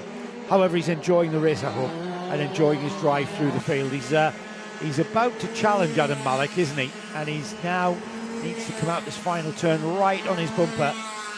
Not quite in a position, is he, to outbrake? Now remember as well, these DD2 karts have not just got a 2-ratio gearbox mechanism on the kart to give them a selection of first and second gears, but they've also got brakes across the front axle. So they brake much more in a straight line down the inside, and that's Mark Bassier for 5th place on Adam Malik. Fantastic move there from the Swiss driver here. Here's a replay, the JNKD replay of it. Nice, easy move on the inside. He saw the opportunity. He used the tin opener, and now he's put the tin opener back in his pocket, and he said, thank you very much. That's my 5th position. Although the Swissman there, the Swiss driver, sorry, should be a lot further up the field if only turn 1, lap 1 went the way, his way essentially. It would have been a completely different story. So last lap now underway here for Sem Canopes. Kart 452 has just received the meatball flag. Suleiman Zanfari. Oh, no, that's Suleiman Zanfari who gets the meatball flag. I don't know when that meatball flag came out. 14:25. It's only just come out. So he will get to take the checkered flag. I think you've got 3 laps to respond to a meatball flag. And then it becomes a black flag if you don't. But this, that only came out a lap ago. So this DD2 class has been all about that young man there, Sem Canopes, for Mumbai Falcons, has been absolutely dominant. No one has got anywhere near him this weekend, and he will take the O Plate home with him. His dad's going to take the O Plate Masters accolade home as well. So a Canopes win in both DD2 and DD2 Masters, as he acknowledges the checkered flag, bringing to a conclusion our Dubai O Plate for 2026. Fabulous racecraft once again from Sem Canopes. Rarely had to look behind him at any point. Didn't have to listen to any more engines around him. And exactly what he did yesterday. It was a lights to flag victory. Well done, Sem Kanopis there. And of course, Mauritius Kanopis there across the line as well. He takes the win in the DD2 Masters. So let's have a look at the running order. Sem Kanopis takes it from Max Dexter by 3.6 seconds. Max Dexter will be handing over the O-plate to the Dutchman. Tyler Harris from Suleiman Zanfari, Mark Bassier and Adam Malik there, 5th and 6th position. Hamza Hashisho, a fantastic drive from him as well on the opening lap there. And then it's Mauritius Kanopis there, finishing in 8th place, the winner in DD2 Masters. Tony Hogg there in 9th. Sami Al-Assad finishes 10th. Abdul Qadir Qasim finishes 11th with Rakana Fayaz in 12th position.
Boss got me feeling like a rock.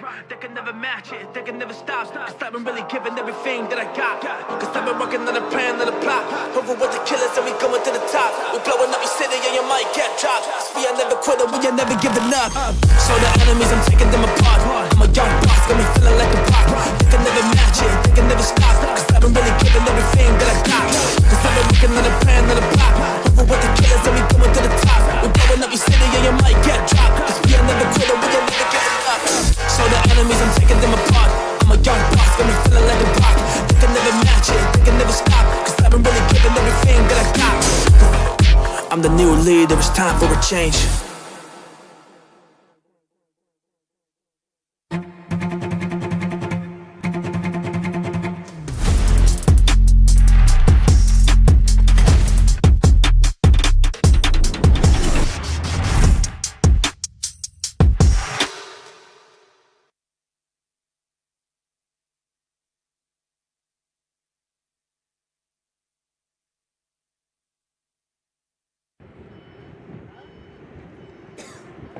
Well, everybody, I hope you enjoyed our coverage of the Dubai O-Plate. It's not finished yet, though.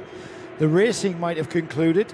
A little bit of reflection from Chris. For me, that's exactly what I expected to see. Intense, massively intense racing. Certainly the junior categories put on some phenomenal racing. We had battles for the lead of up to 9 carts at any given point to figure out who would be across the line in the all-important position, that being number 1, was very hard to figure out. And of course, it wasn't a day without chaos and drama. And it's been, well, an incredible weekend. And as you said before, it's a shame that it's already come to an end. Yeah, all good things have to come to an end, but it's not quite at an end now. We're going to show you our paddock show, where we interview some of the drivers. A bit disjointed because the O-Plate has been concluded. But some good interviews to have a watch and have a listen to. Then we're going to bring you all live the trophy presentation for the 2026 Dubai O-Plate. Chris Milbourne will take you through that. And for now, though, here's the paddock show. We'll see you at the trophy presentation. Well, hello and welcome to Cars and Live TV and day 2 of the Dubai O-Plate, where I'm going to send Joe into the paddock. And Joe, when you get the paddock, what are you going to be trying to find out? Well, you know, we're going into finals day, and there's going to be a lot of soap operas behind every awning, and we're going to find out about those soap operas. I want to get inside the mind of the drivers, find out what the difference in mental attitude it is to a championship round or an O-Plate round, when it's all about the win. So we're going to be looking at the psychology, I think, a little bit of this race weekend and what it's all about here at the Dubai Cartdrome. And do you think, perhaps I should be telling about the lines, as I'm obviously significantly quicker than you these days? No, Nick, because we have something called track limits. Anyway, so Joe's about to go off, and we will see who he can talk to. And I guess he's going to talk to lots and lots of different people. Track limits. It's all about the track limits, Nick. Track limits. Connor Clancy here recently made the jump from Junior Max to Senior Max. And I've got to say, Connor, it's like you were born in the Senior Max category. It has made no difference. You went from the front of juniors to the front of seniors. I mean, you made that look easy. Is it easy? I'm sure it isn't. It's definitely not easy, but it's a lot more fun than junior. I much prefer it, to be honest. You've got a very, very competitive field, but, you know, the way that you've gone in the UARMC, for instance, you are now in contention for the senior championship. How do you feel about that? Yeah, it's crazy. I think I'm 9th in the championship, considering I've missed like 3 rounds. So yeah, it's crazy, but yeah, I'm really looking forward to it, see if I can do it. This weekend, though, it's about the Dubai O-Plate, completely different. Second is nothing. Second, you don't exist. Everyone forgets about second and down over. It's all about that O-Plate. How are you? Is there any way that you're going into this weekend differently? Not really, I should go in the same. I've already got 2 O-Plates that I've won, and then I finished second one year, didn't like it, so I don't want to be feeling that feeling again, so I'm going to make sure I win again. You've taken my next question from me. You're an O-Plate holder. You've won it before. What does it take to win an O-Plate then, is my question. I don't know, just consistency, good qualifying, good heats, yeah, just consistently good racing. Yeah, that's all really. Dubai Cartdrome is perhaps one of the most technical tracks I can think of in the world. I mean, what is it about this track? How do you get the best out of your kart on this track? What does it take?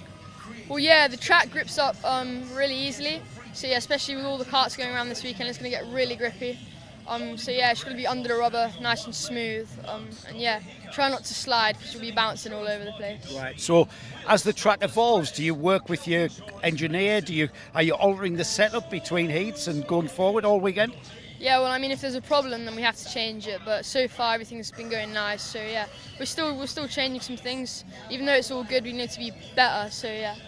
Mumbai Falcons is a great team to have underneath you. Does that help? Does that give you an extra confidence? Oh, 100%. They're very experienced. Very good at what they do. They've got a certain man for each job. So yeah, it's very well organised.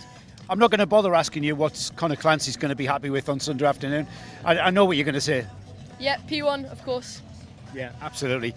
Friend there trying to put you off, but he didn't, did you? Ultimate Pro, Connor Clancy. Best of luck, my friend. Regular viewers of Kart and Live TV will recognise this young man, Benjamin Shivar, from earlier features and footage that we've done for various series. But Benjamin here has come all the way from the UK to race with the J&KD team in Micromax. Ben, how excited are you to race here in Dubai? I'm just too excited to race. I just don't want to. I just want to stop practicing and just go straight to the racing. Yeah, so do I. You've been around the track, yes, on your kart. What's it like? Very grippy. It's not like very like UK because like the tracks are a lot bigger. Right, and it's what are you? It's very sunny and hot here, hotter than we usually get, even in the winter here in Dubai. Are you okay with the heat? Yeah. Yeah, you're fine. Now then, you usually attend your kart races in the kart championship and other stuff with your family caravan and stuff, and your mum makes your dinners and your catering and keeps you like a fit athlete. So have you got the caravan here with you in Dubai? I don't have the caravan anymore. I have an RV, but no, we don't have it here. Right, so who's cooking your meals is what I'm asking.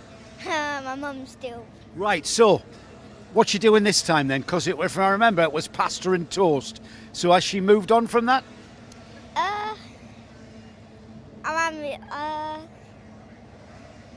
Not a lot of that, but Right. So our pasta's a little bit better, is it? yeah. Yeah. So she's learning, yeah? Yeah. Have you got any chicken in there?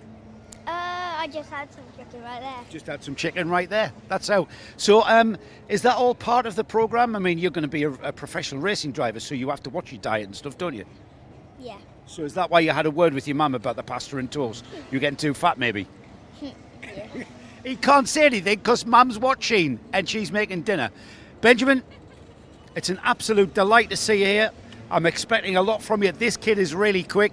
He's new to Dubai, he's new to the UAE, but he's with J&KD and they know what they're doing. No pressure then, eh, son? Yeah. Great stuff. DD2 class, Tyler Harris here.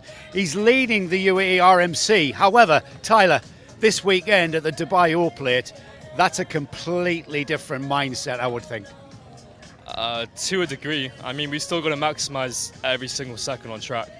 The only difference is I don't have to worry about my championship competitors. Yeah, I mean, last weekend we saw you, I could kind of tell from your body language, championship in your head, I thought, championship, and, you know, did you settle for the position or were was everyone pushing hard? No, it was definitely still maximum pushing. I mean, especially last weekend we had Theo Kakati and Max Dexter, neither of which are in the championship, so it's worth trying to push to them. Right. Because if they get in the way of me and my other championship competitors, there's a big points difference. That's exactly my point, Tyler. Yeah. So this weekend, coming second means nothing at all. So how are you going into this? What's the change in mindset, if any? Just going to maximise everything. Right. Yeah. So it's just basically going for every move, every opportunity. To a degree, yeah. I'm going to ask a question here. You don't need to answer it. You're going into the final lap. You're in second place. Is it do or die? Obviously. Yeah. You make it sound obvious. Tyler Harris, wish you all the very best of luck. DD2, Tyler Harris. The Bambino class is a very important class at the Dubai O-Plate, of course. It's the entry level, and Yusuf Al-Kayat here. Yusuf, you are very excited to be at the Dubai O-Plate. I can tell just by talking to you. Yeah, I'm very excited. What's the bit that you're excited about? The engine is not good at all. Oh, really? What's wrong with your engine? I don't know. What have you told your engineer? Yeah, What did you say? I told him my engine is like every time I'm pushing so hard, like I'm on the gas pushing like, but my dad is saying, "Shh, go. I'm telling him my engine is broken, so that's why. Right, so have they fixed the engine then? Every time.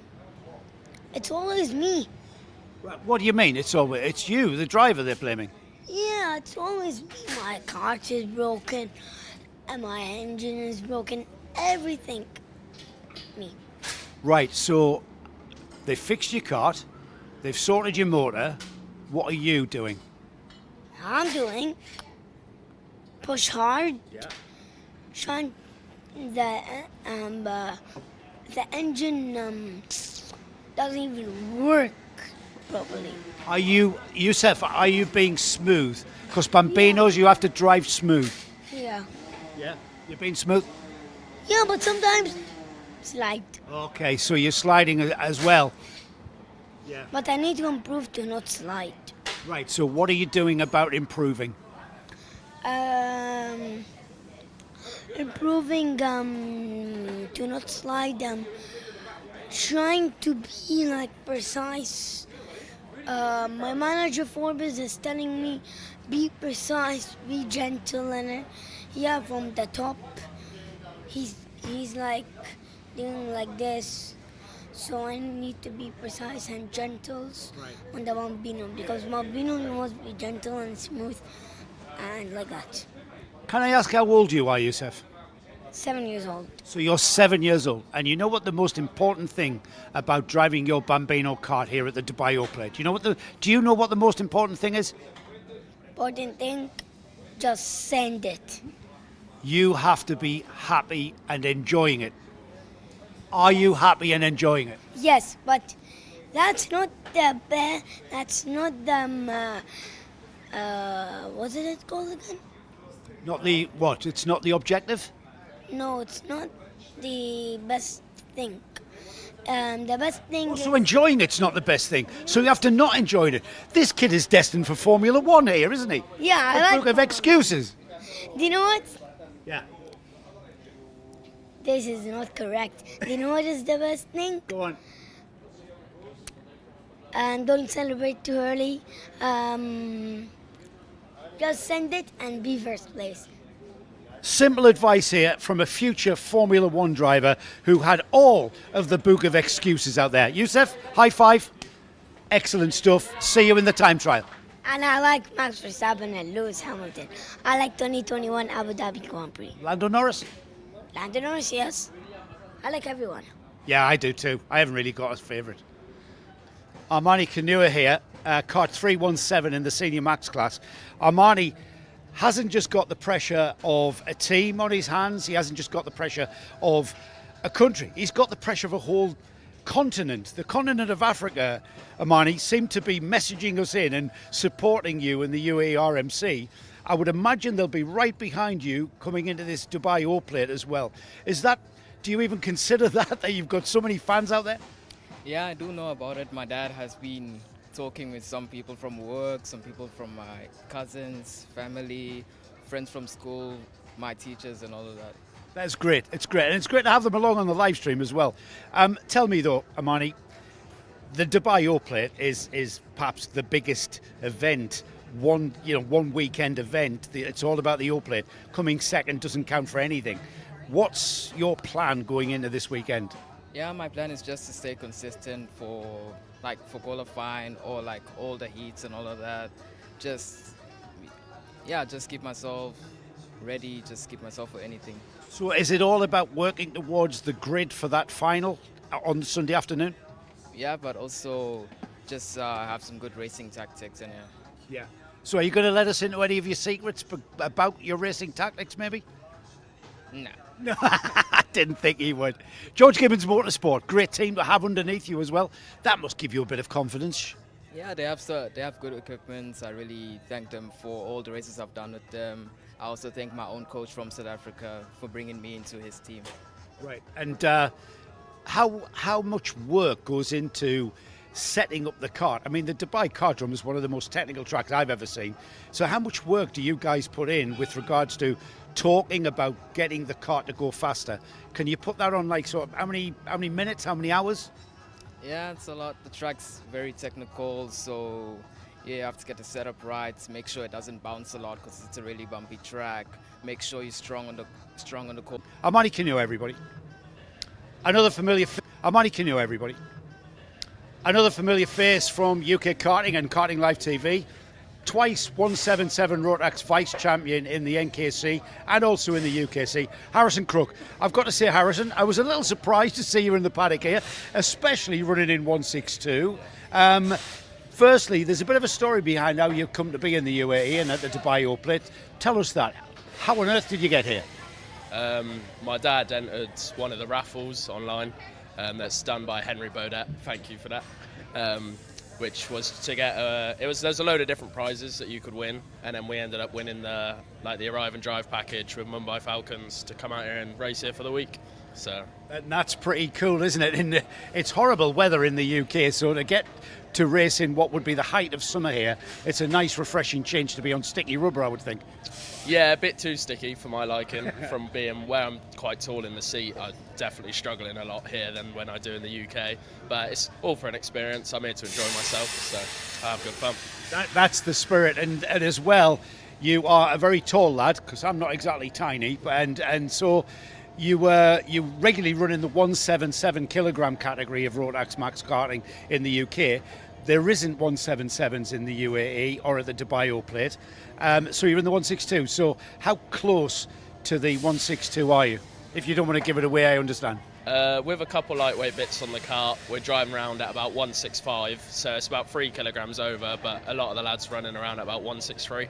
So give or take 2 kilos, but if we didn't have some of the lightweight bits on the cart, might be 167, 166 driving around at. So, but the light bits do help. So That's not too bad. I mean, are you 6'3" or something? yeah, 6'2". Yeah.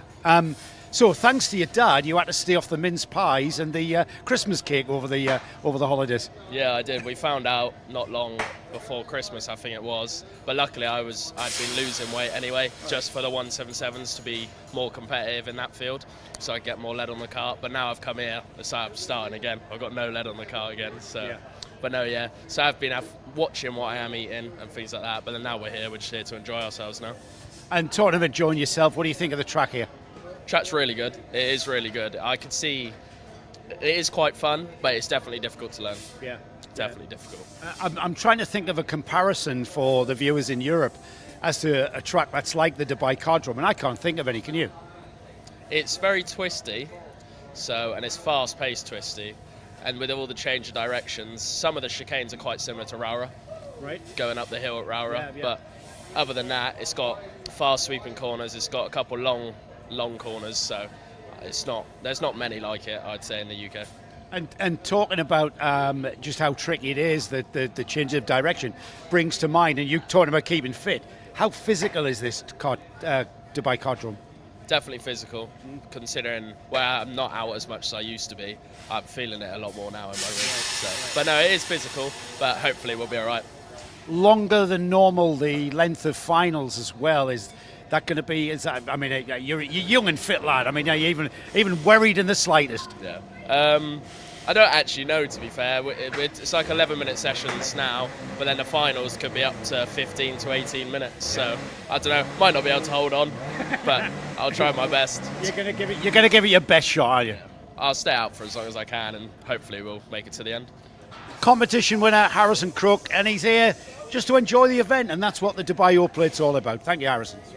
Micromax Kart 77 is this race winner here, Alexander Freienstein. Alex, how brilliant was it to win here at the Dubai Autodrome last weekend? It was I was very excited and happy about it. Yeah. Did you celebrate on the evening? Yeah. Did you have extra special cans of Coca-Cola or something? No. No. Okay. Here we're back at the Dubai Cardrome, this time for the Dubai O-Plate. So what is your thoughts going into this Dubai O-Plate? Because you're a race winner now, Alex, and you know, people are looking at you potentially for that win. Yeah. What's your thoughts going in? Just push. Push. Last weekend, you were right there with those two karts, and you took the spoils. Is that the plan, to be as fast as you possibly can? Yeah. And how do you do that here at Dubai? Same as always, and I don't really know. And what about how do you drive the corners, for instance? Because there's a lot of tight and twisty corners here. So you have to brake hard and then yank it in. Yeah. You're with the Motorscape team. You're happy, and they are very supportive. Yep, very supportive. Yeah. How do they help you? They help me with the car and the advice. And do they help you to drive? Yeah. Yeah. What sort of advice have they been giving you? Push. That's easy, isn't it? Just push. Yeah. Alexander Freienstein, he's going to push, and he's going to be there to take the spoils if they appear. Paul Schutzman here has already been a race winner in the 2025-26 season. Paul, though, it's a lot different when we come to the Dubai O-Plate. It's all about the one weekend, yeah. And I mean, you know, what does that mean to you coming into a weekend where it's all about the win? It's exhilarating because there's different drivers, and it's the biggest race of the year, I think. Right. Yeah. And you like the Dubai Cardrome? Yeah, it's really nice. It's fun. It's complicated. Yeah, it's fun. So you learnt the secret. You were actually the most delighted race winner I've ever met after a race back at Al Fassan.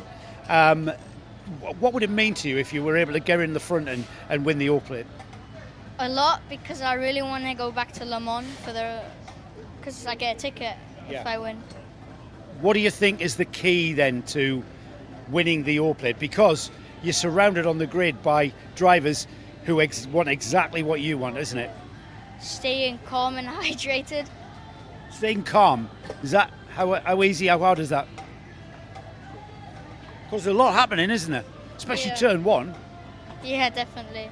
What's the key to staying out of trouble then? Do you have the secret? No, just do what I have to do.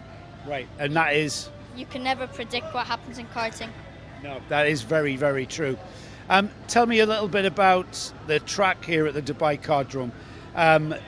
We race in, Alain, Alpha San. We're going to Yaz next month in the championship, but the Dubai Cardrome is very different. Yeah, like I said, it's exhilarating. It has long straights. It's all about thinking straight and using your head. Who are your main competitors this weekend? Who are you going to have to beat? Some of your teammates. Charlie, Paige, and Ben. Yeah. Paul Schutzman here. I'm hoping to see an even more delighted race winner on Sunday afternoon. Well, best of luck, Paul. Hopefully we'll see you there.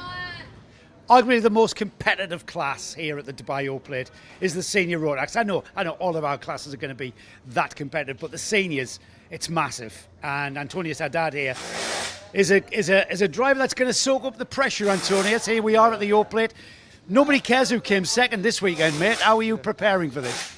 I'm just trying to get the laps in, trying do a lot of different setups. Just trying to find that extra little bit of lap time. So, just trying to do that.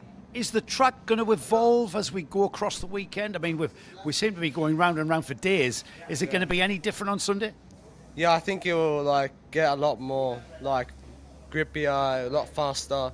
So obviously you have to change the way you drive the track and to probably throw a lot of drivers off. So. And is there anything that the team can offer as well with regards to, all right, you've just said there, I'm going to learn to drive the track, but are you playing with setups as well as you're going through the heats and the finals? Yeah, obviously as the track changes and stuff, you have to change the way the kart is just to help probably suit your driving style and the way the track is. So yeah, that's what the team can do for us. So mentally, how different is it? An All Plate is all about the weekend. The All Plate is all about the final. And how different is it, going into your heats and then onto the finals? Are you thinking differently? Yeah, I'm thinking about obviously make the A final first, and then obviously we're trying to get as high up as we can. So yeah, if we could start well up there in the A final, it'd be solid. And to fight for that win. To fight for the win. Yeah, you've got to be fighting for the win. Yeah. Dubai Cardrome, is it a track that you like? Yeah, I like it. It's very technical, a lot of different type of corners. It's fast. We've got a lot of different sections, fast, slow. Without giving away any of your secrets, Antonius, what's the key to a fast lap time here then? Obviously, they're going to be smooth. You have to be very patient here, so that's what it's about. You don't have to muller the curbs? No, you obviously got to use some curb, so it's good. Right. Antonius Haddad, XL, we wish you all the very best of luck. And I just want to say, Nick, you don't have to muller the curbs.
Are they gonna merge the trucks? Sorry? Are you gonna merge trucks? What? Are you gonna merge trucks today? Merge? Trucks. I don't understand. They're gonna put the trucks together. Indoor, outdoor. No, indoor is this side, outdoor is this one. Doesn't make sense. How old are you? We're touching, we're doing the Maybe you're not here. Maybe on this side.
Good afternoon, ladies and gentlemen, and welcome to the podium presentation here for the Dubai Plate 2026. It's unbelievable that we're doing this for 12 years. A big shout out to our sponsors, including JNKD and the Mumbai Falcons, and plenty more we'll get to in a few moments' time. But let's kick off the award ceremony right now. So what I'll do is I'll move over to the right here to give our stars here the podium that they deserve, and we will start here with the Micro Max category. And we're actually going to bring out our top 4, not just our top 3. So ladies and gentlemen, please put your hands together for 4th in Micro Max, Arthur Bowers. And is Arthur still with us here this afternoon? Arthur Bowers, if you are here, do please come and join us here. Okay, so he's not with us at the moment. Then we'll bring out 3rd overall. Ladies and gentlemen, please welcome Saif Al Khalifa. And for his 3rd place efforts, he gets a 30-minute sit experience from Rush Racing, plus a Driver Labs bottle and voucher.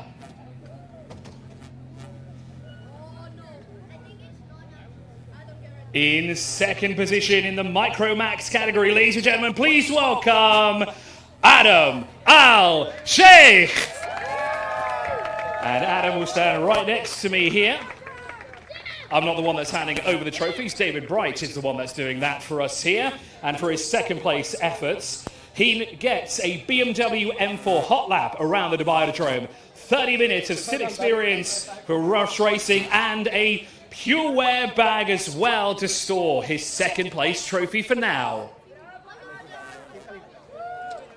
And now, ladies and gentlemen, our winner in the Micro Max. Ladies and gentlemen, please give it up for Samar Chopra. A magnificent drive here from this young man throughout the weekend. And for his efforts, he gets quite a few here. He not only gets free entry into the 2026 Rotax International Trophy ticket, a Driver's Lab karting simulator with coaching, a Pure Wear bag, and a Bell helmet. Now that is quite a prize there for our winner. And of course, he has the Micro Max O-plate with him as well. So before he gets down, now gentlemen, why don't you just all come together, stand together on the podium for one photograph here all together.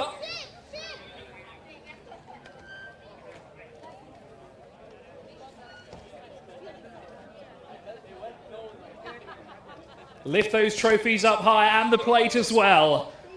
These are your 3 winners here in the Micro Max category. Now, obviously, before they go, okay, Safe's got something fizzy here to spray around, so I'm going to try my best to avoid this at all costs. It's not raining just yet. It's about to. Samar, I have to ask you to come back. Samar, if you could come back. Not for the fizzy stuff here. Okay, now I'm definitely going to have to get out of the way of this one, okay? I'm just going to move slightly off camera and let the boys enjoy some fun here after a very hectic race weekend here to the Dubai Kartdrome. And off the winner runs there. We'll have to get Samar back here. Let's see if we can get Samar, if you could come back here real quick. We have a couple of words to ask you here. It's been a rather eventful weekend here for you, and you've been very cool, calm and collected on track, but that was not planned. That was not my intention here at all. But talk us through that. How does it feel to be an O-plate winner here in 2026? I feel really happy to win this race. I clean sweep the whole weekend. I won a race last week, so now I'm really happy. So how much of a vote of confidence does this give you now with this O-plate in hand? It gives me a lot of confidence. Excellent, good stuff, and well-deserved. As you heard, a clean sweep this weekend. He was planned to beat every single heat race that we have. So what we'll do is, we will now move swiftly along to the Mini Max category. So just let them collect their prizes first, because there is quite a few of them. So let's move on now to the Mini Max category here. And again, we'll bring out our top 4 as well. So Sheikh has a lot of stuff there to carry around with. Now then, let's move on to our next category. Minimax in 4th overall. Please welcome Baptiste Augustin. Do we have the young French driver, Baptiste? Baptiste may have already gone already. Okay, let's move on to 3rd overall, shall we? In the Minimax category, please welcome Oliver Butchard. And for his efforts, he gets 20% engine service by Rotax, 30 minutes sim experience from Rush Racing, and a driver's lab bottle and voucher. So lots of prizes to walk away for him later on. Now then, let's bring over 2nd position overall in Minimax. Please welcome Ralph Martin. And once again, prizes in hand here with David Bright. For your efforts, you get 30 minutes sim experience courtesy of Rush Racing. And of course, a driver's lab bottle and voucher. Plus, oh no, hang on a sec, I've read that wrong.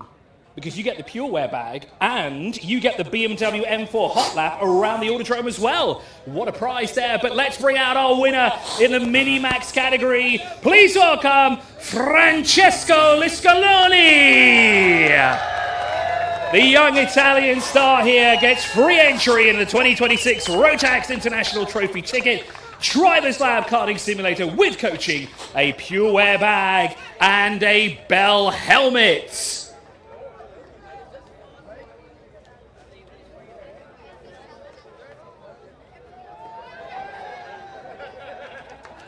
And these are your top 3 as now the rain begins to fall here at the Dubai Kartdrome.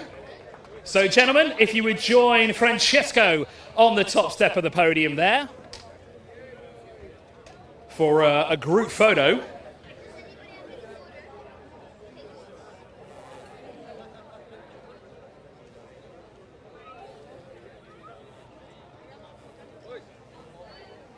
So after this, then we'll also have a quick word with Francesco here as well. So Francesco, if I could just borrow you for a moment, I'll come over here to you here.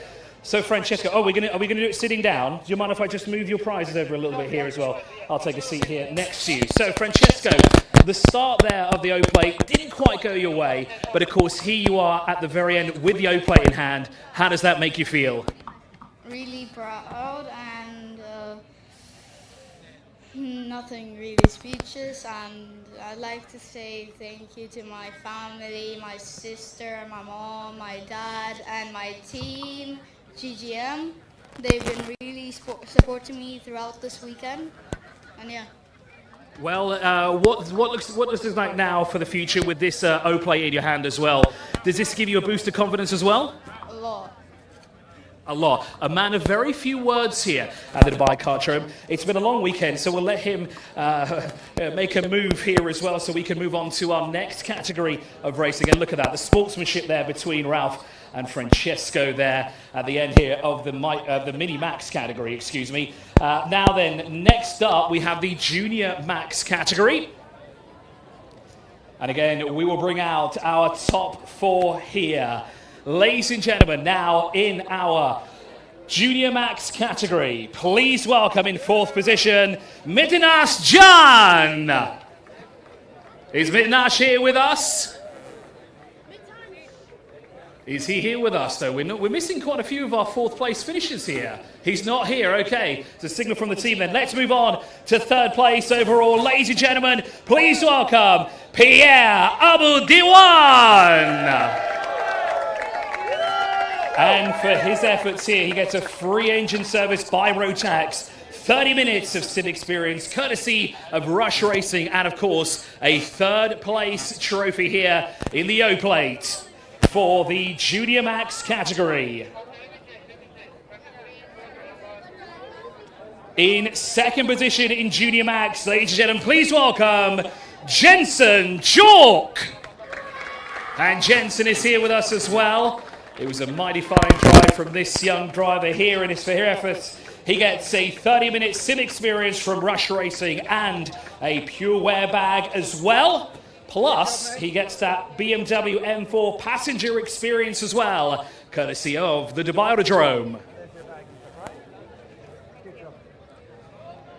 Now then, we move on to our winner in the Junior Max category. Ladies and gentlemen, please welcome Veer Chopra. A fantastic drive all weekend.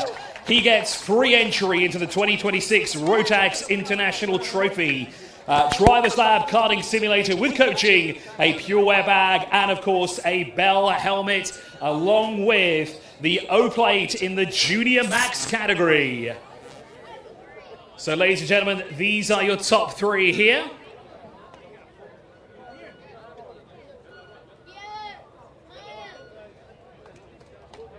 And now if we could all request you to stand on the top step of the podium together.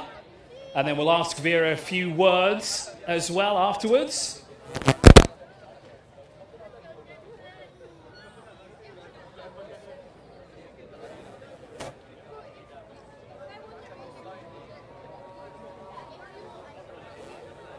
So thank you, gentlemen. Now, Vera, if I could just borrow you real quickly here. I just want to ask you a few questions. It was a fantastic race weekend for you. Didn't put a foot wrong anywhere, but it was pretty heavily contested in the Junior Max category. That was a tough one, wasn't it? Yeah, it was very competitive. In the final, I just made sure to just not give up my position and just get first. How was it vying for position, especially towards the end there? Because it was a lot of back and forth between you and Jensen and a few other drivers. Were you always comfortable behind the wheel? Yeah, I was always comfortable. I just waited for the right moment and then just went straight through. Fantastic stuff. Via, congratulations once again on a well-deserved O-plate victory there. Now then, move swiftly along now to our next category, which will be the Senior Max category here. And can someone come and help Veer, please? He's got a lot to carry back here off the podium with all the prizes that he's received for his first place efforts in the Junior Max category. Now then, let's move over to the Senior Max category. And in fourth position, please welcome Jules Dumont.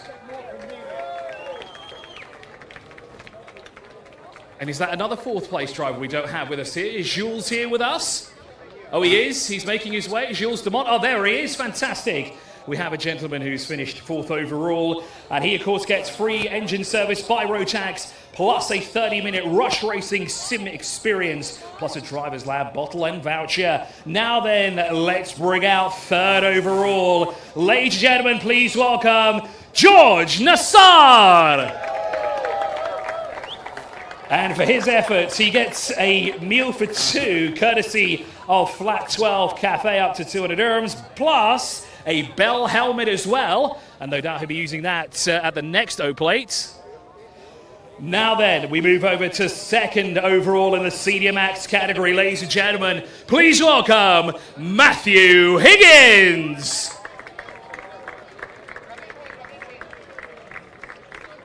And Matthew Higgins is here with us as well. It's great. So we've got a nice full podium so far. For his efforts, he gets a Renault Clio Cup test with ARM Motorsport, 30-minute rush racing sim experience, and a Pure Wear bag as well. Now then, we have to bring out our winner here in the Senior Max category. Ladies and gentlemen, please welcome Reen Daramadasa. Apologies, it's Ryan, isn't it? Just the handwriting here is very small.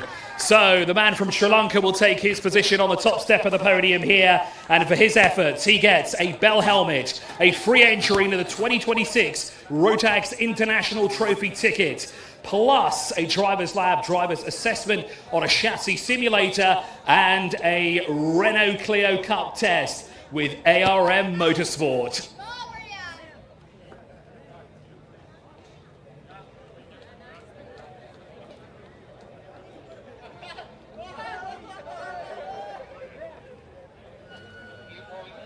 So, gentlemen, if I could ask you now all to join around there on the top step of the podium for one final group photo, and then Ryan will ask you to stay back for a few moments.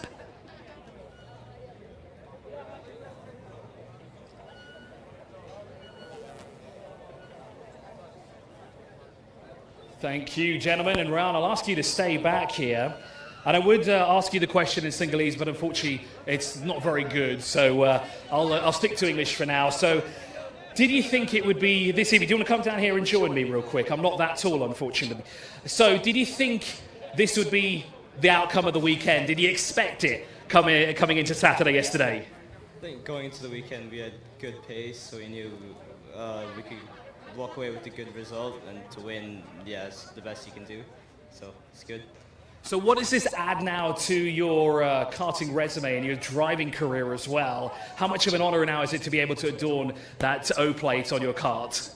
Yeah, definitely first big win in karts, so just try, keep going forward, try aim for bigger things. Well, thank you so much for talking to us. It's been a long weekend. He's got a lot of prizes as well to walk away with here. So we'll swiftly move on to the DD2 category.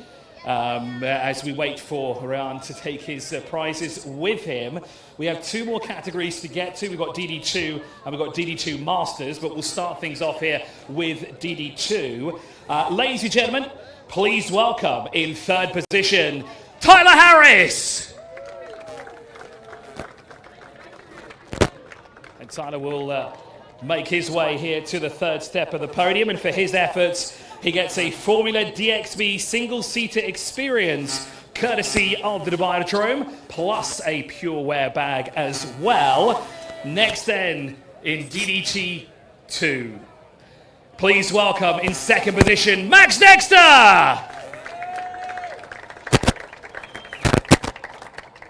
And for his efforts, he gets a BMW M3 experience courtesy of the Dubai Aerodrome, plus 30 minutes of Rush Racing Simulator experience and a meal for 2 courtesy of Flat 12 Cafe. It's a wonderful place, by the way. You must go check it out. Now then, let's bring out the man who is our winner in DD2. Ladies and gentlemen, please welcome Sam Canopus!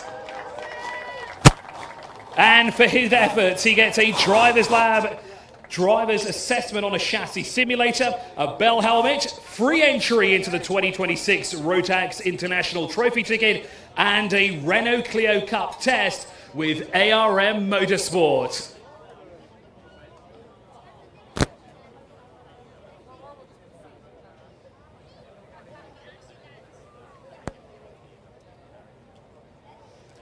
Now, gentlemen, if I could all ask you to stand in the middle for one final picture on the number 1 there on the podium.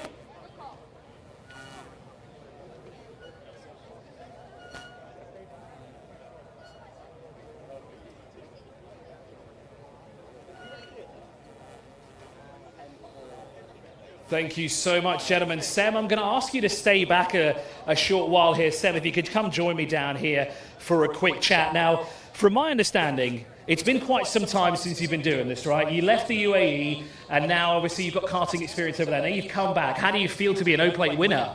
I mean, being an O-Plate winner is lovely. Mumbai Falcons have done an amazing job, and the event David Bright set up is top tier, so really good. So what are your thoughts now, having this O-Plate in hand as well? Are we going to see more of this in the future? Who knows? You know, let's see what next year brings, and it's a while away. So the last question is, are you going to stay here in Dubai for more racing? Unfortunately not. I actually leave tomorrow morning, so no racing this year in Dubai. Oh, that's a shame. We're going to miss you. Sam, well done once again for your first place efforts there in the DD2 category. Next up, we'll bring out the DD2 Masters, although Sam's left a few things here, so we'll wait for him to grab it real quick before he heads back over there. Now then, ladies and gentlemen, we'll move over to the DD2 Masters. In 2nd position, please welcome Tony Hogg.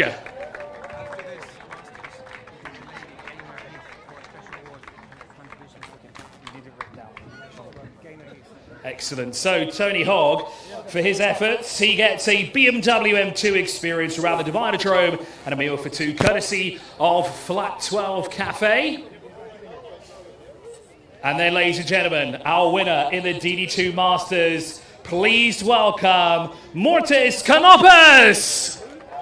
So there's 2 of them on the top step of the podium. That means 2 O-plates are going home today for the Canopus. What an incredible drive it has been. Free entry into the 2026 Rotax International Trophy ticket Driver's Lab driver's assessment on the chassis simulator, and a Formula DXB single-seater experience. Fantastic. Tony, if you'd like to join him on the top step of the podium as well.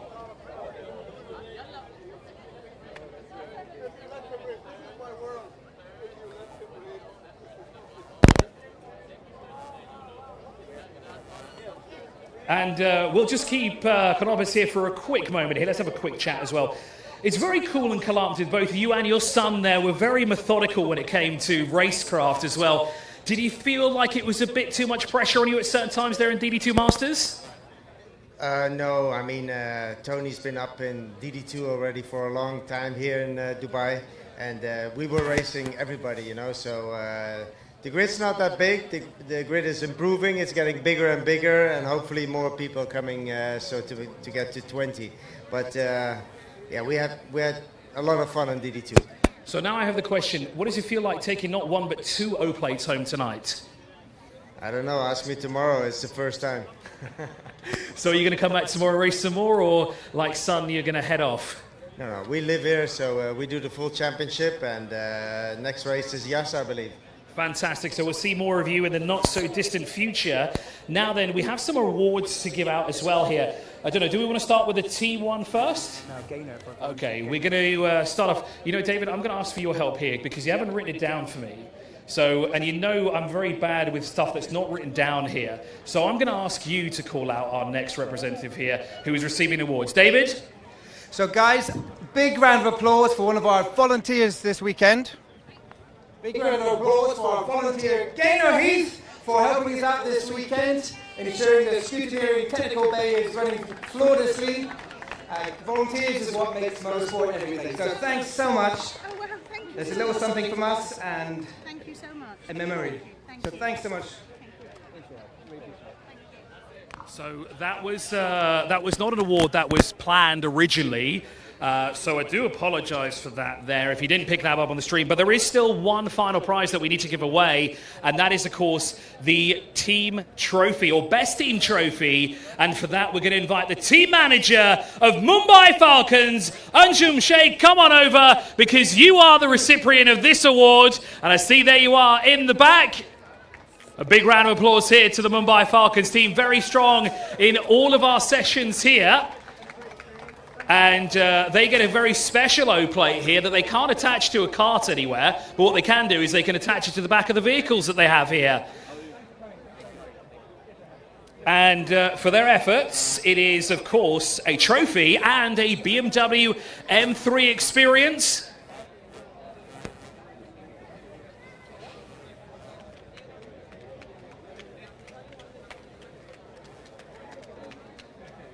And Anjum, you know, I'm going to ask you to come back because this is completely unexpected. You didn't think you were going to get this, did you? No, I wasn't thinking about it now. So I'm going to question you about a few things because obviously Mumbai Falcons Racing Limited, you guys have been racing here in the UAE for a very long time in a lot of different categories, but recently you've started to really enhance your program here in karting, and of course you've got some fantastic drivers. How has this all come about? Well, you'll have to ask that guy there. And we've been here before, and we just partnered up, and then we said, let's just keep the Mumbai Falcon name going. And what's in store for the future now of Mumbai Falcons in terms of karting? Exactly how every team from who has karting and F4 just take the karting drivers to F4 and then build their career. Because of course you've got a very strong driver lineup no matter where we look. How do you find them? Luck, I guess. Thank you so much for talking to us. Really appreciate it. Thank you so much for where you've been watching around the world here. I think, do we have some more trophies? No, we don't. What we want to do now is let's bring out all of our O-Plate winners here. Come on, ladies and gentlemen. Come on, stand behind me here as we do the outro here. Come on, don't be shy. Bring as many of the prizes as you can. And then, of course, we'll get one final picture. But what I'll do is I'll stand out of the way real quick. I'll let them have their photo opportunity behind us here. And, well, there are quite a lot of winners here this weekend in the Dubai O-Plate, the 12th running of this incredible event. No, first, second and third, and fourth as well. If you've got the prize here in O-Plate, please make your way towards the podium presentation area. So, I think for me, though, it's time to say goodbye. Thank you so much for watching us here for Dubai O-Plate for 2026. A big shout out to Joe Bradley and, of course, Nick Damon, who's upstairs as well, flicking through the cameras. Thank you so much for joining us here this weekend. We really appreciate your company, and we will see you next time.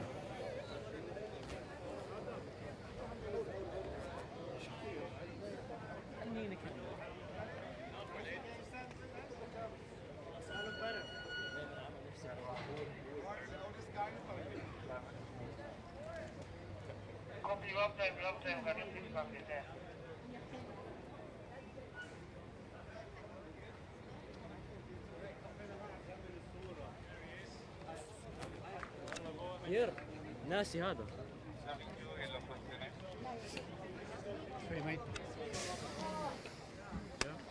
Rian is coming, Rian is coming. It's coming.